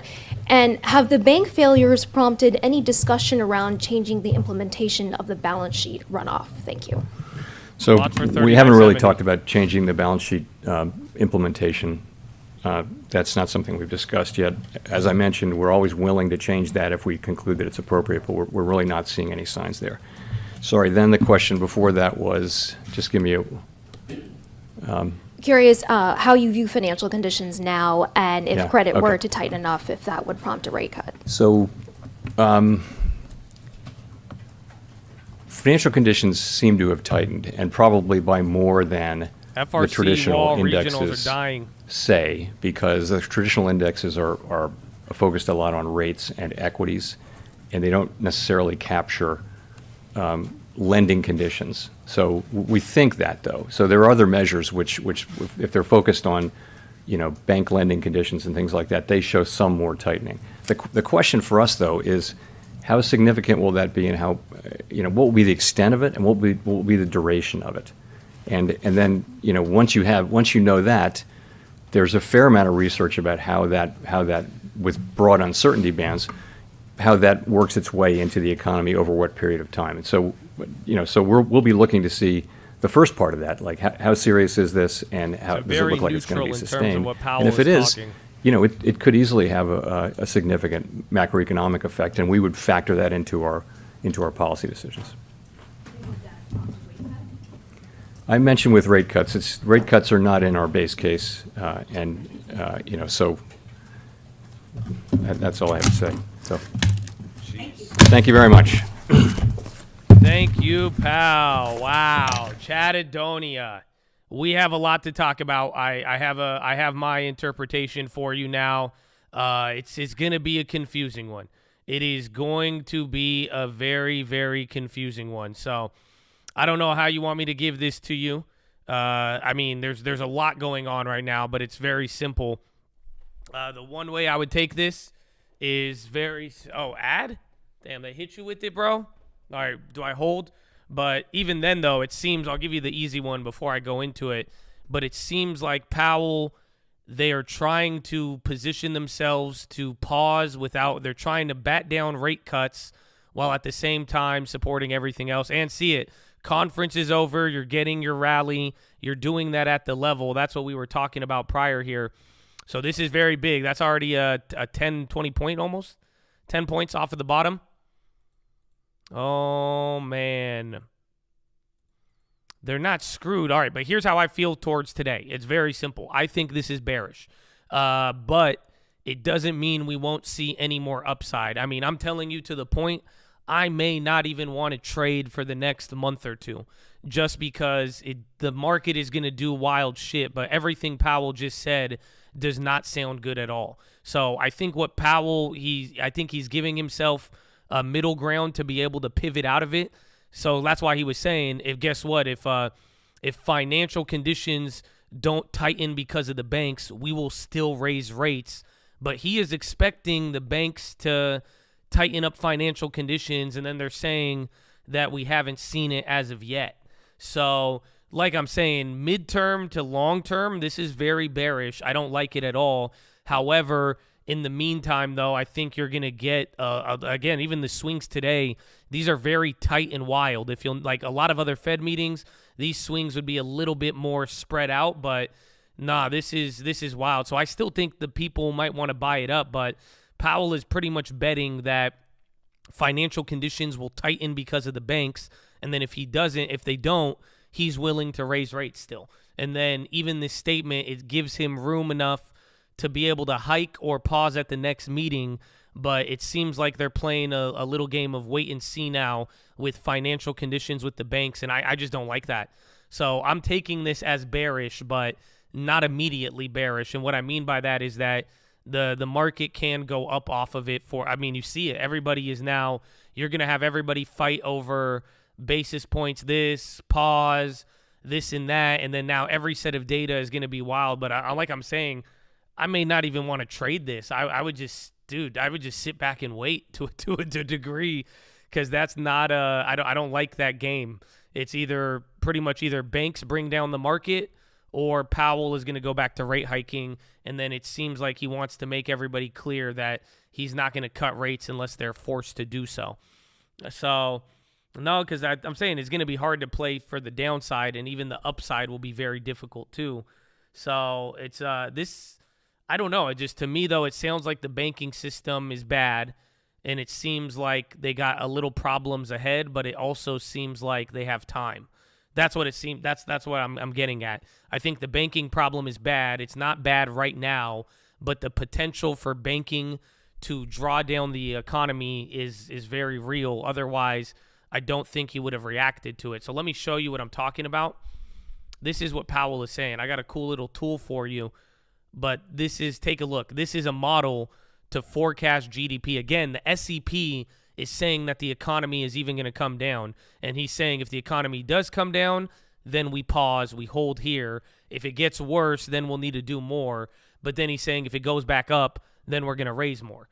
So very weird, but this is showing you, this is a way to model GDP. It's like a simulation, right? So like, let's say the price of oil goes up $130, right? This tells you what will happen to GDP. So we're able to tweak a little bit of factors, but this is what I'm trying to show you here, is that he's saying credit risk is going to bring down GDP, and that should be equivalent to a rate hike. Do you see what I'm saying? So Powell is saying that if credit risk increases, let me see, is there anything else related? Uncertainty, that would be the VIX.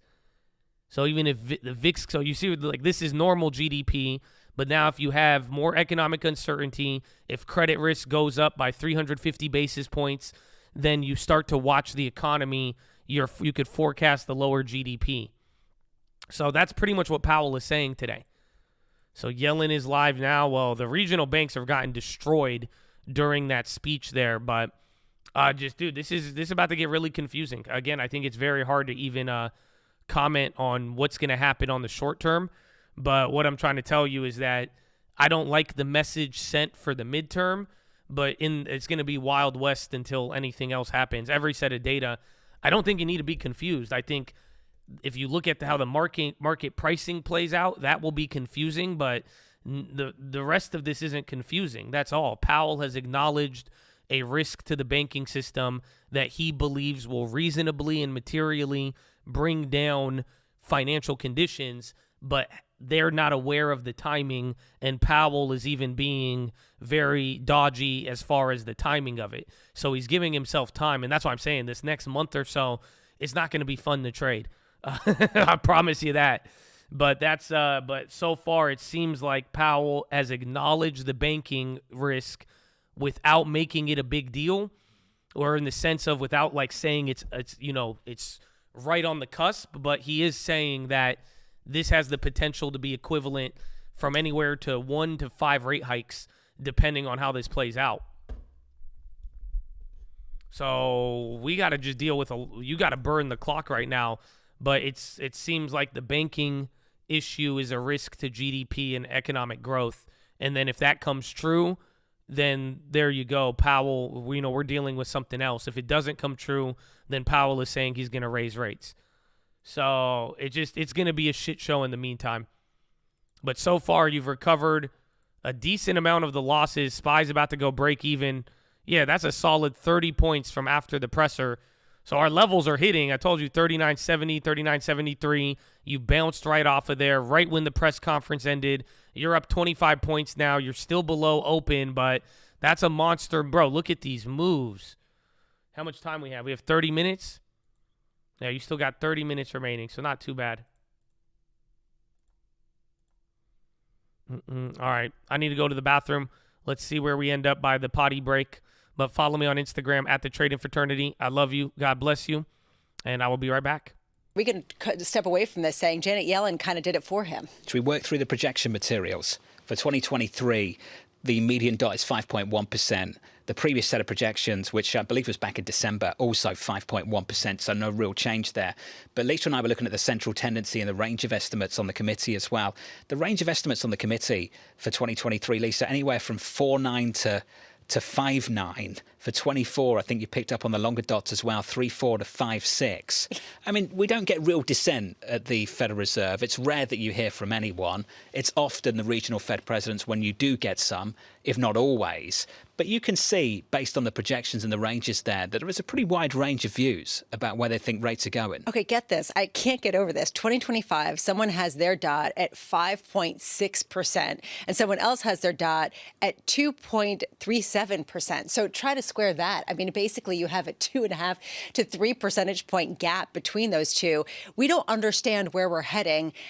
I just wonder whether they're going to really be guiding or whether they're going to be following the market. And the market gave them an opening and they took it. Just an extra line on financial stability and what the Fed chair had to say in the news conference. Do you remember that line from Senator Warren in the last couple of days? Was it on Face the Nation on Sunday, where she said, this chairman, he said all he wants is looser financial regulation. He said, I plan to support stronger supervision and regulation. Have we put that to bed now? That ultimately that's the direction of travel. That's what the Fed's going to be pushing for. He never came out and said, all I want is looser financial conditions and less regulation. That's not probably an accurate depiction of what he said. There still are questions emerging. When they knew, what they knew, how quickly they're sort of keep. All righty. Not too bad. Not too bad. All right, Chattadonia. So yeah, this is going to be weird. This is going to be weird. Again, very big changes to the Fed in terms of the statement. Powell is alluding to more economic downside based off the banking. However, the timing is unclear, and it does not seem like it's a crisis enough for the Fed to panic. However, it really seems like Powell was really hung up on being hawkish in the sense that he wanted to rule out rate cuts. He even said they would hike rates, but then saying that they want to go a little bit slower to deal with the banking effects here. But now this is what I was showing you earlier. Here is an interesting part about the Fed meeting. Based on the press conference, the amount of like hawkish versus dovish phrases, it was borderline neutral. So this is kind of at just as hawkish or dovish as we've seen Powell. If anything, it's leaning like a more dovish press conference simply because of the change to ongoing. It's different from last Powell, but that's it. I think Powell, he's playing the game again where he's giving himself room to be able to both either raise rates by May or to go back to pausing because he doesn't know what's going to happen with banking. So Powell is creating another little window for himself, but the part that I do not like is that he is acknowledging a slowdown of the economy due to the banking situation, a.k.a. a tightening of financial conditions. That's what I don't like, because if you remember Powell discussing financial conditions, he used to say, well, short term, long term, we just wanted to balance out in the long term. He's like, no. He said, this is why we're forecasting a drop in on the SEP. So I just don't like that admission, but I do believe that he has given himself a way out as well. That's why I'm saying the next month and a half, I don't even know if I want to even trade this. I mean, I'm still holding my other plays. I haven't moved anything around. I trimmed Amazon. That was about it. And I kept Meta because I have more cushion on Meta. So I think it's a better play to hold there. But overall, I'm not liking any of these setups here now, just because I think there's a lot of uncertainty. I think Powell just kind of opened up a different Pandora's box that people may pick up on here in the next couple of days. Just simply, I think it's very uncertain. That's it. I think we could hold Bill. You're solid on Bill. If anything, his press conference makes me feel a lot better about Bill, just because it seems like Powell wants to keep the rates high rather than going down. Oh, here, Michael McKee, let's see what to say that Silicon Valley Bank was very badly managed.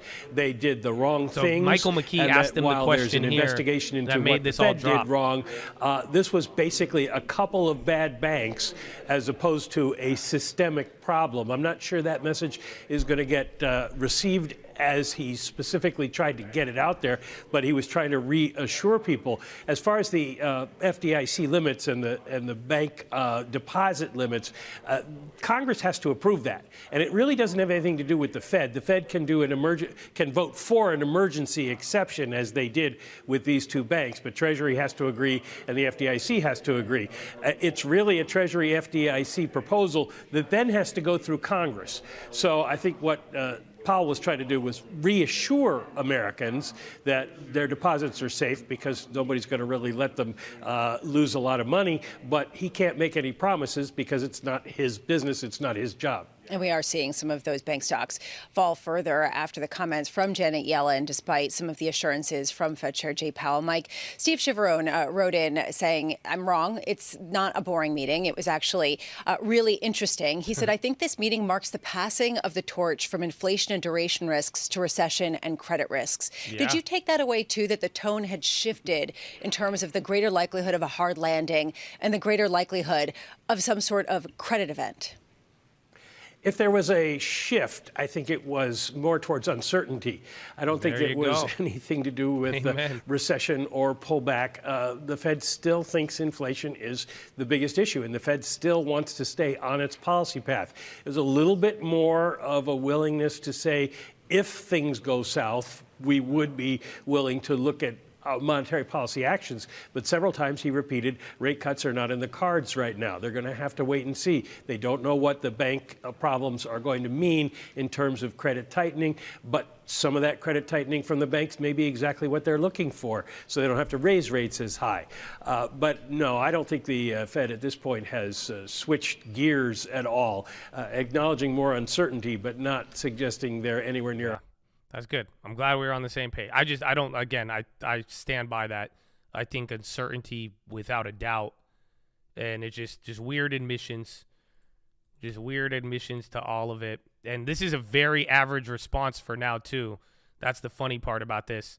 So far, even the first 1 hour, bro, you guys we're not moving. This is very wild. So people were thinking this was underpriced for today. I mean, you've moved a high of 0.9 to negative 0.5, but this is you're not moving at all right now, which is very, very wild considering. So that's why I'm even checking now how this Fed meeting stacks up, and we're just still too early for now, but that's very, very interesting. Very interesting. But again, I agree. Uncertainty's higher. I think Powell has given himself a way out. I think we are going to get a pause. I don't know. I think Powell is going to try to hide his intentions of the rate cut. But for now, we're just waiting on the banks. And pretty much even Powell is worried, even though they're trying to, assure people about deposits. The worry is now what sort of financial condition effect do the banks have? So obviously data from here on out is going to keep getting more volatile. But even then, like I'm saying, I'm taking this bearish, but it doesn't mean we're going to go down immediately. And I think this is going to be a shit show. I think this next month and a half is going to be awful. And I don't mean about stocks going up. I think it's going to be a lot of stupid moves, and it's going to be very difficult to trade because now Powell is pretty much saying, yeah, worst case scenario could be looming around the corner. If it doesn't, I'm still going to be hawkish, and we're just going to have to wait and see. But now we're not waiting and seeing for inflation to go down. Do you guys get that? So that's how I feel about this, is simply that, like, before the last 12 months, it was Powell pretty much saying, well, data dependent to see if inflation comes down. Now he's saying we're data dependent to see if the banking crisis brings down the economy 0.25% to 1%, which is wild. So that's where I think we're at now after today, and it brings up a lot of things, but we're going to see. But that's what I'm saying. You're talking like bearish, bullish, and then you see like, oh, maybe everyone's looking to – no, it's like, dude, this is going to be very confusing for the next month and a half, if not longer. We are now back into the gulag of dealing with the banking situation. But now, I mean, the Fed is already giving you an advanced notice that they think it will lower the economy. But even if it doesn't, it's not going to guarantee you a easier policy. So it's very, very weird if you think about it. But I'm telling you, the bullish, bearish, I thought FRC, I thought that was KRE, but it's not going to be as easy to read. I wish it was, but I'm not, just get ready for choppiness. Not even choppiness, just get ready to be steamrolled. Get ready for things to make sense one day and then the next. Everyone's going to be heightened towards banking crises, and then any period of no news, people are going to feel good. And then all it takes is just one thing about banks, and now we actually need to see an economic decline in the next 30 to 60 days, but we'll find out what happens and then how that shifts Powell.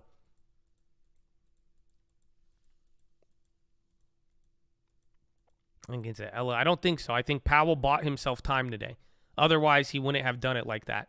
So you got to realize Powell bought a parachute today. So Powell has still gotten himself a parachute. Yeah, I'm still in the NQ, but depending on how the market moves, if I could find a way to close out everything neutral, I will. If I could find a way to reduce all of my positioning until May or June, I would.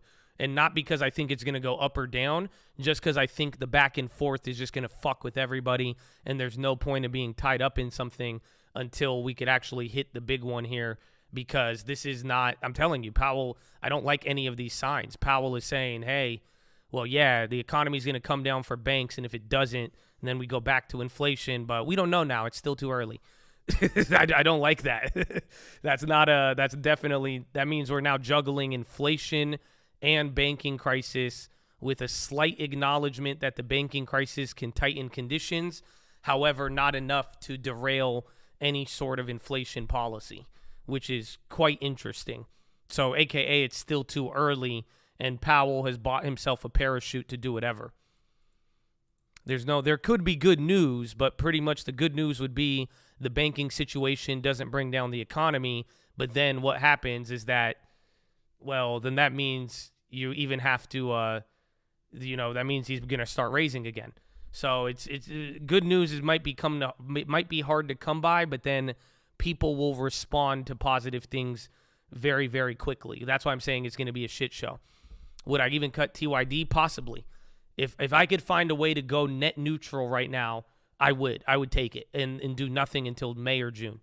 And why? Because again, it seems like Powell, they want the bond yields here until they could confirm what's going to happen with the banks.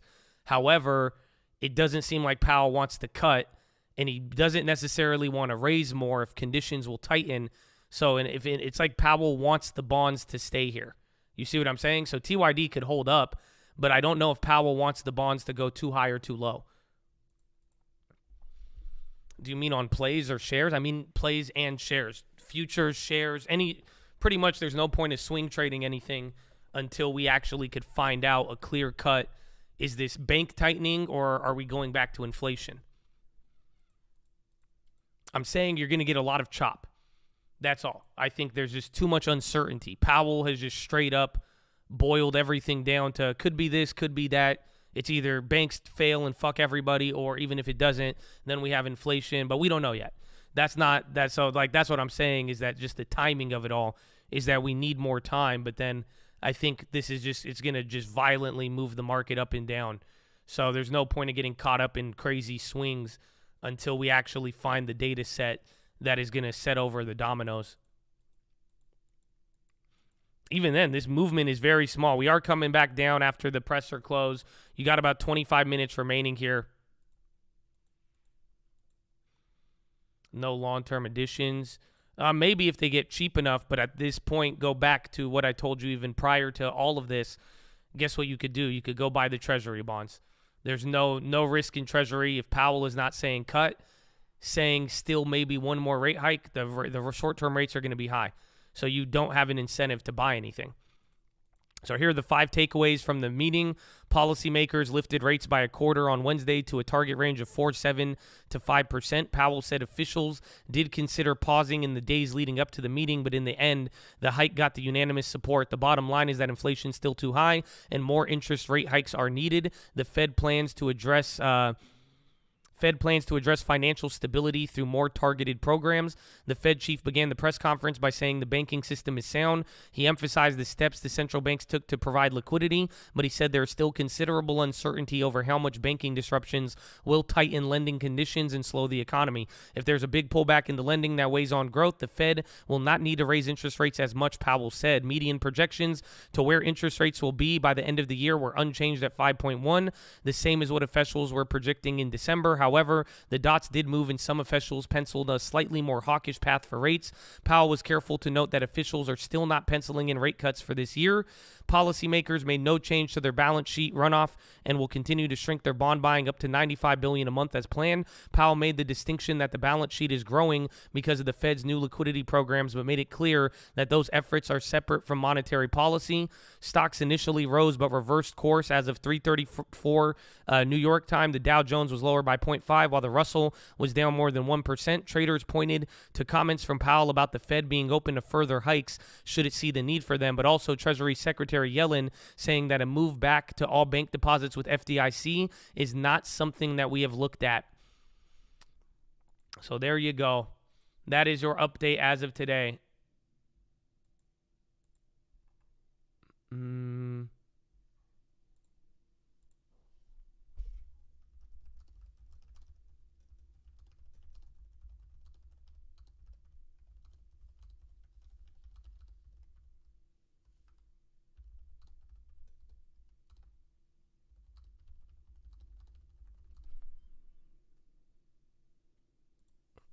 Bank of America free fall. MOF, I would wait. That's all. We're going to see, but just listen, everything I'm saying, I think you're going to have a stupid 2% upside day at some point, but I'm just not. All of that shit was a major turnoff. Like, you know what I'm saying? I don't know. It's like if you met a girl who was like, yo, man, listen, everything's fine, but like I may have a banking crisis shortly, and even if I don't, I still plan to be crazy with 5.5% rate hikes. It's just kind of a turnoff. Like right now, there's no major red flag, but what could be red, I don't know how I feel about that. So I'm just kind of turned off by a lot of things right there as far as today is concerned. So FRC and regionals, they're getting destroyed. SPY's coming back down.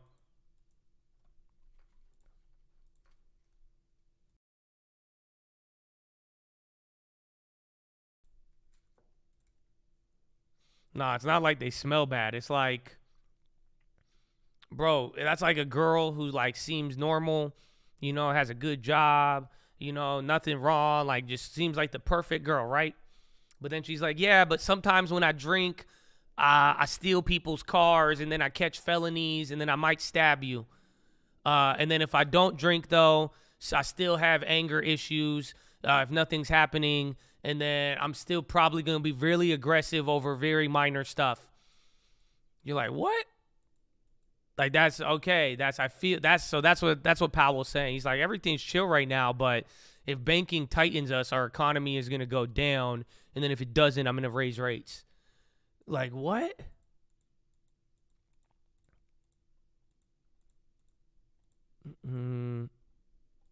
So yeah, that's what I don't like about this today. Honestly, I would try to get net neutral. If in the next, I mean, again, last time 3 months ago, I told you what, buy bonds, short NASDAQ. That did end up paying off, although it was a volatile ride.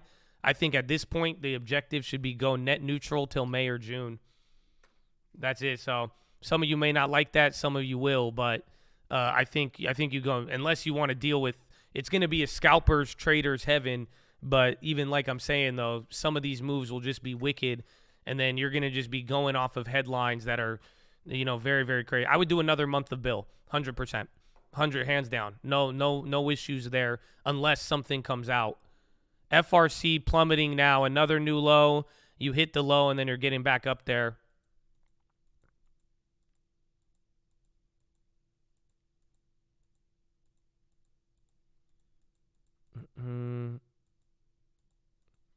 Day trades will pray, but you just don't want to get trapped. That's what I'm saying. And then you're one banking headline, one positive inflation data away from tweaking everybody out. I think bonds will be stabler, more stable than not, but then again, they've already moved tremendously. But we will find out. Bank of America, Comerica, and U.S. Bank Corp, those are the ones that Burry mentioned today. But then Powell said there are 6 banks that had an immediate citation.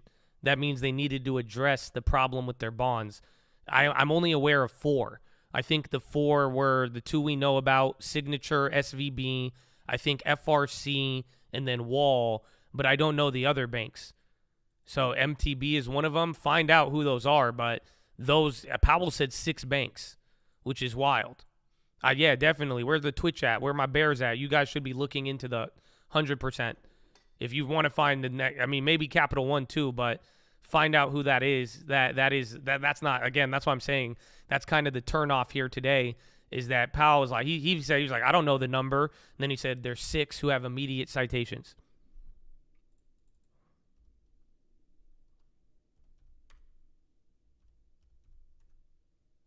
MTB is tanking. Yeah, they're already into the lows. That could be one of them. Again, PAC-W is on the low. Where's Capital One? They even might be slipping.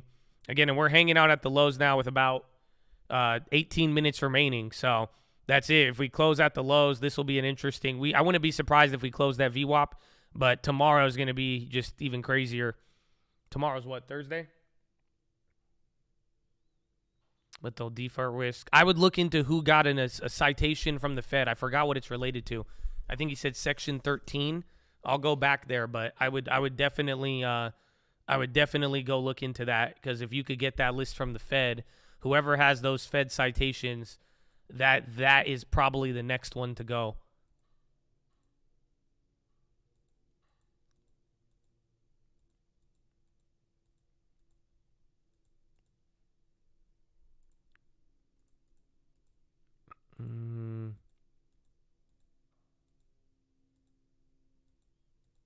I want the FTX lift. Quickly, get to the yards. Hurry. I don't even know. Powell doesn't even know. They say the economic is going to go down, but it might not. Then they might raise. Hurry, get to the yards. Go now. Okay, I'm sorry. I needed to get that out. I'm just treasuries, bro. Short term, fuck all this shit. Dude, I'm telling you, I don't like this. Nothing about this has got me. I'm like, fuck yeah. All I've gotten out of Powell this time is fuck this. That's all. It just does not sound. There's so much good and so much bad around the corner. You will make more money waiting for the confirmation. That's it. It's simple as that. You will make more money by waiting 3 months for the final confirmation of good or the final confirmation of bad than getting caught up in any of this shit, and especially with treasuries yielding 4.5%, 5% now. Now short-term bills are going to go up to 5% after today. Nah, that was some real Arab shit by Powell. As an Arab, that's some shit my dad would tell me. Maybe the bank could crash it, and if it doesn't, you still can't go outside. I don't know. Maybe, I don't know. It's 50-50, Habibi. Literally, Powell just hit you with a 50-50, Habibi. That's not good. You know, growing up in an Arab household, I know what that means. That's not, he hit you with 50-50, Habibi. So that just does not get me excited in any way, shape, or form.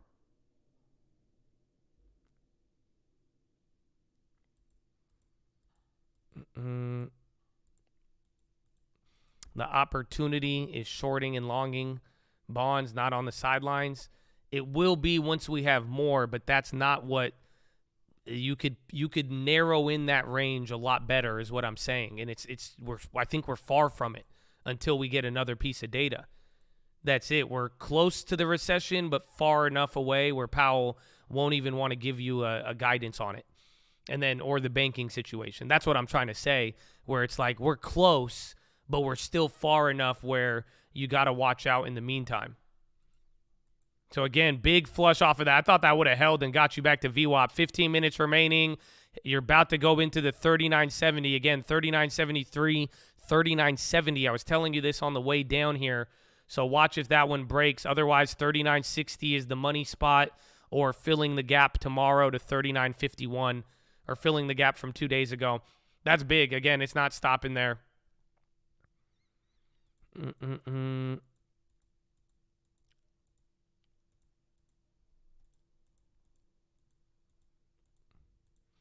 He's basically yelling last call. Yes, but he's pivot. He bought himself a window. Trust me. He is not even trapped.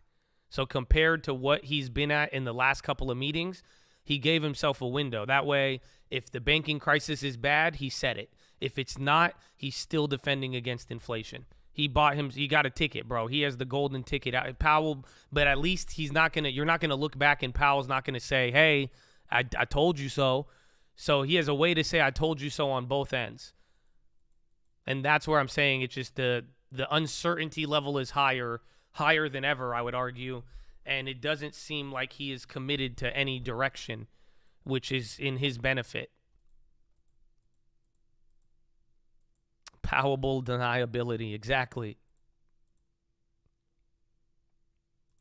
Yeah, exactly. Remember last time? Yeah, exactly. Last time he was very dovish. This time he left everybody hanging.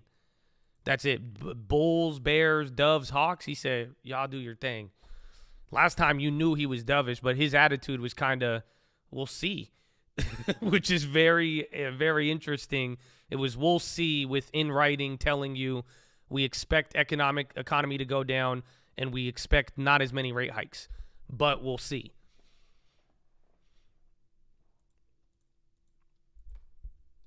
And again, even the language wasn't as hawkish. It's like if he wanted to use more hawkish words, he could have, but really he just towed the line. But like I'm saying, in context, towing the line has two very different outcomes.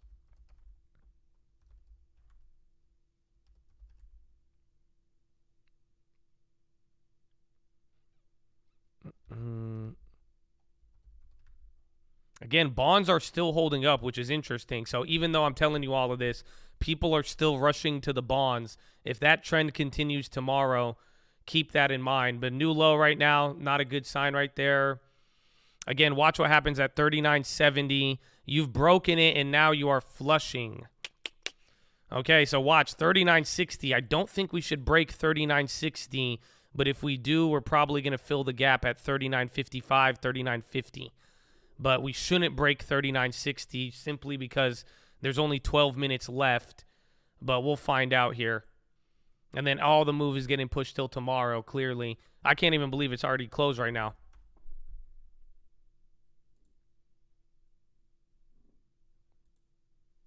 You said buy gold. Your father has told you your whole life. Honestly, that's not fair, man, because you're so accurate. But honestly, I could get behind gold for a little bit. I feel today is a shift to gold for sure.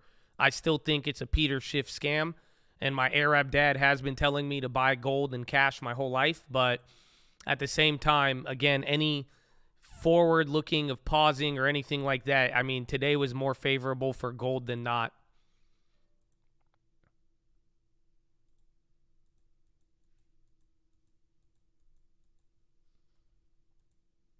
Short high. No, I'm still holding some. So pretty much that's like, again, that's why I kept Meta, because there's cushion. Any big tech with not too much cushion, I got out of it.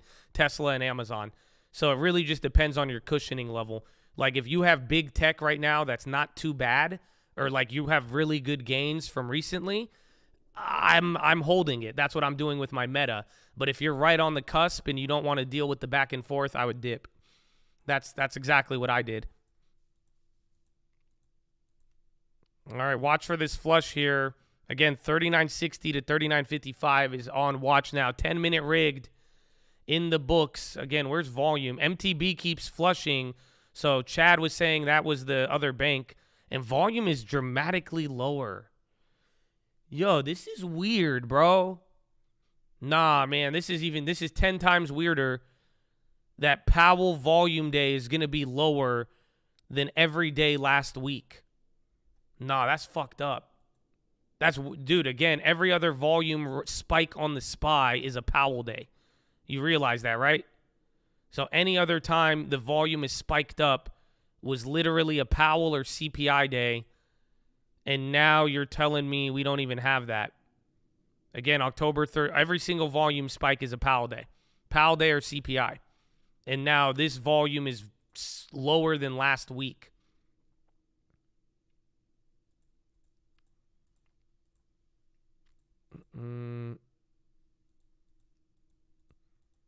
JP Morgan, everything's given up. Again, if you go below 39.60, that could be more panicky.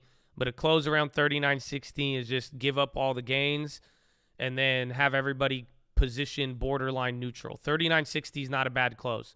That's why I'm saying it's not, although I feel how I feel about it, 39.60 buys you time. If you flush anywhere below that, then that'll be very ugly coming into the Asian session.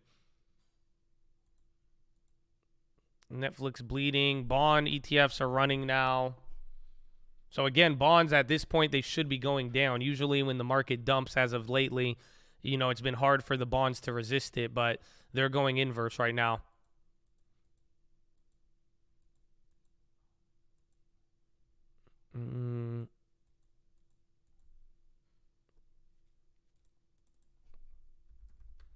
Okay, low ticker is picking up again. That was 10-minute rigged. Even Amazon, they're lower. Apple is flushed. I don't know where Meta is. Microsoft's about to flush. I was watching the video. They still up 2%. Another new low right now. Still flushing in here. 39.60. There it is. You hit that quick. Wait for the final five. You went 1 point lower. 39.59, 39.58, 39.58.05. It's still going. It's not stopping here. 39.57. So just watch for 39.50. That would be the panic point. But if we bounce from here on the final five, you'll be chill. And again, volume, it's elevated, but it's still lower than all of last week. Coin dying. Oh, you got to add. I'm sorry.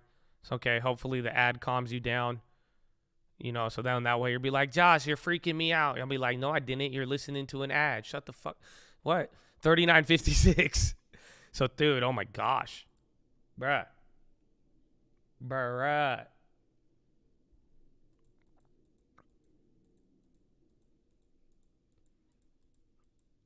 JPM sell. Everything's down. Again, regionals. That's the sad part, is regionals are getting caked. And even, what's his name? Yellen. She even said that they haven't been looking at insuring all deposits. So that was another one. In the middle of Powell's conference, you also had a doubtful Yellen. Bro, 39.53. What the fuck is this? All right, so you're about to fill the gap from Tuesday or Monday, but we should close at 39.60. Otherwise, you're giving this all up. The velocity keeps increasing, even though the volume is not dramatically higher. There is more volume coming in at close, but this flush is nonstop. And then Capital One still down again. MTB, every bank though. Again, JP Morgan down to 127. Wells Fargo, everything. Again, even your big tech. But big tech still has the cushion. That's what I was telling you about earlier yesterday, where I'm saying, again, even if we sold off big tech is still holding that cushion. So it's not even that bad. That's why I'm saying just watch out for any upside as well. So 39.51 is the low of the day right now. You're still flushing into it, though.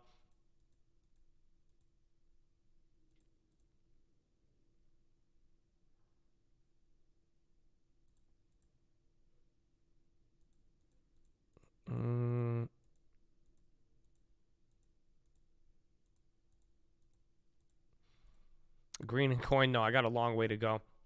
But it's good for now. I'm glad I'm still in that for now, but I'm going to try to get rid of everything if I could pull it off in the right way, but I'm not happy about any of this. I don't know what's going to happen, but I am it just seems like we are about to enter the most uncertain quarter we've probably dealt with in the last year and a half. That's it. It's either fight against inflation, stagflation, or we're going to fight against a legitimate tightening of financial conditions due to the banks. And both of those scenarios are wicked. Wow, 10-point flush off of 39.50. So, yeah, this is, I don't know. That's the panic zone. But you filled the gap now off of a 10-point flush. It's bouncing up, though. So this is final 5. It has to stop here. Otherwise, that is a panic into close. My goodness. Raul came to play. Is that volume even real? Because is this where the volume's coming? No, the volume is still shitty. Again, 100 million is not bad, but it's weird to think that you've had more days pre-Powell with more volume than Powell. That's just not something we're used to seeing. Well, 39.40 is a level. Otherwise, 39.37 and 39.30. But I doubt we shouldn't go there. I doubt it. But if we do, it'll get ugly. 3M is getting pummeled. Everything. Again, real estate stocks. Everybody is getting the smoke, even tech. The only difference is just tech has a 10% rally of cushion.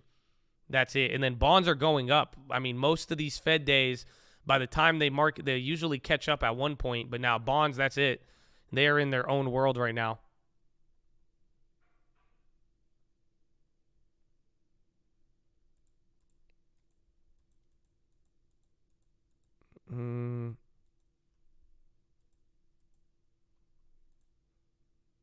Oh, shit. You only have 3 minutes till closing. Yeah. So you might get a little bit more of a bounce, but if this is a real dump into close, this is just not a good sign at all.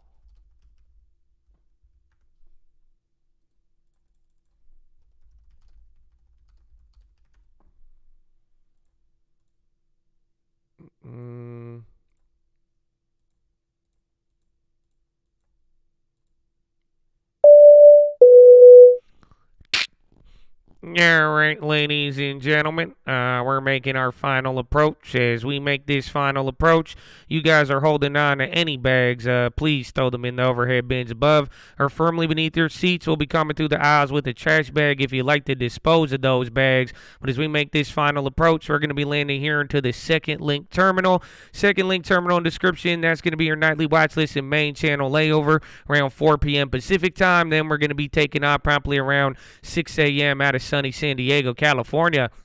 As we make this final approach into San Diego International Airport, it is about 59 degrees, kind of cloudy, rains on and off. Looking like a good day, unless you thought Powell wasn't going to spook everybody out, but he did. We are no longer under COVID guidelines, so no masks are required, but we do ask that you exit one row at a time and drop a GG on your way out. As always, we appreciate your guys' business. If you're interested in your Co-Rapid Rewards program card, please flag down your flight attendant, and we'll get you that as soon as possible. As always, thank you for flying with the coat, and hopefully have a wonderful evening.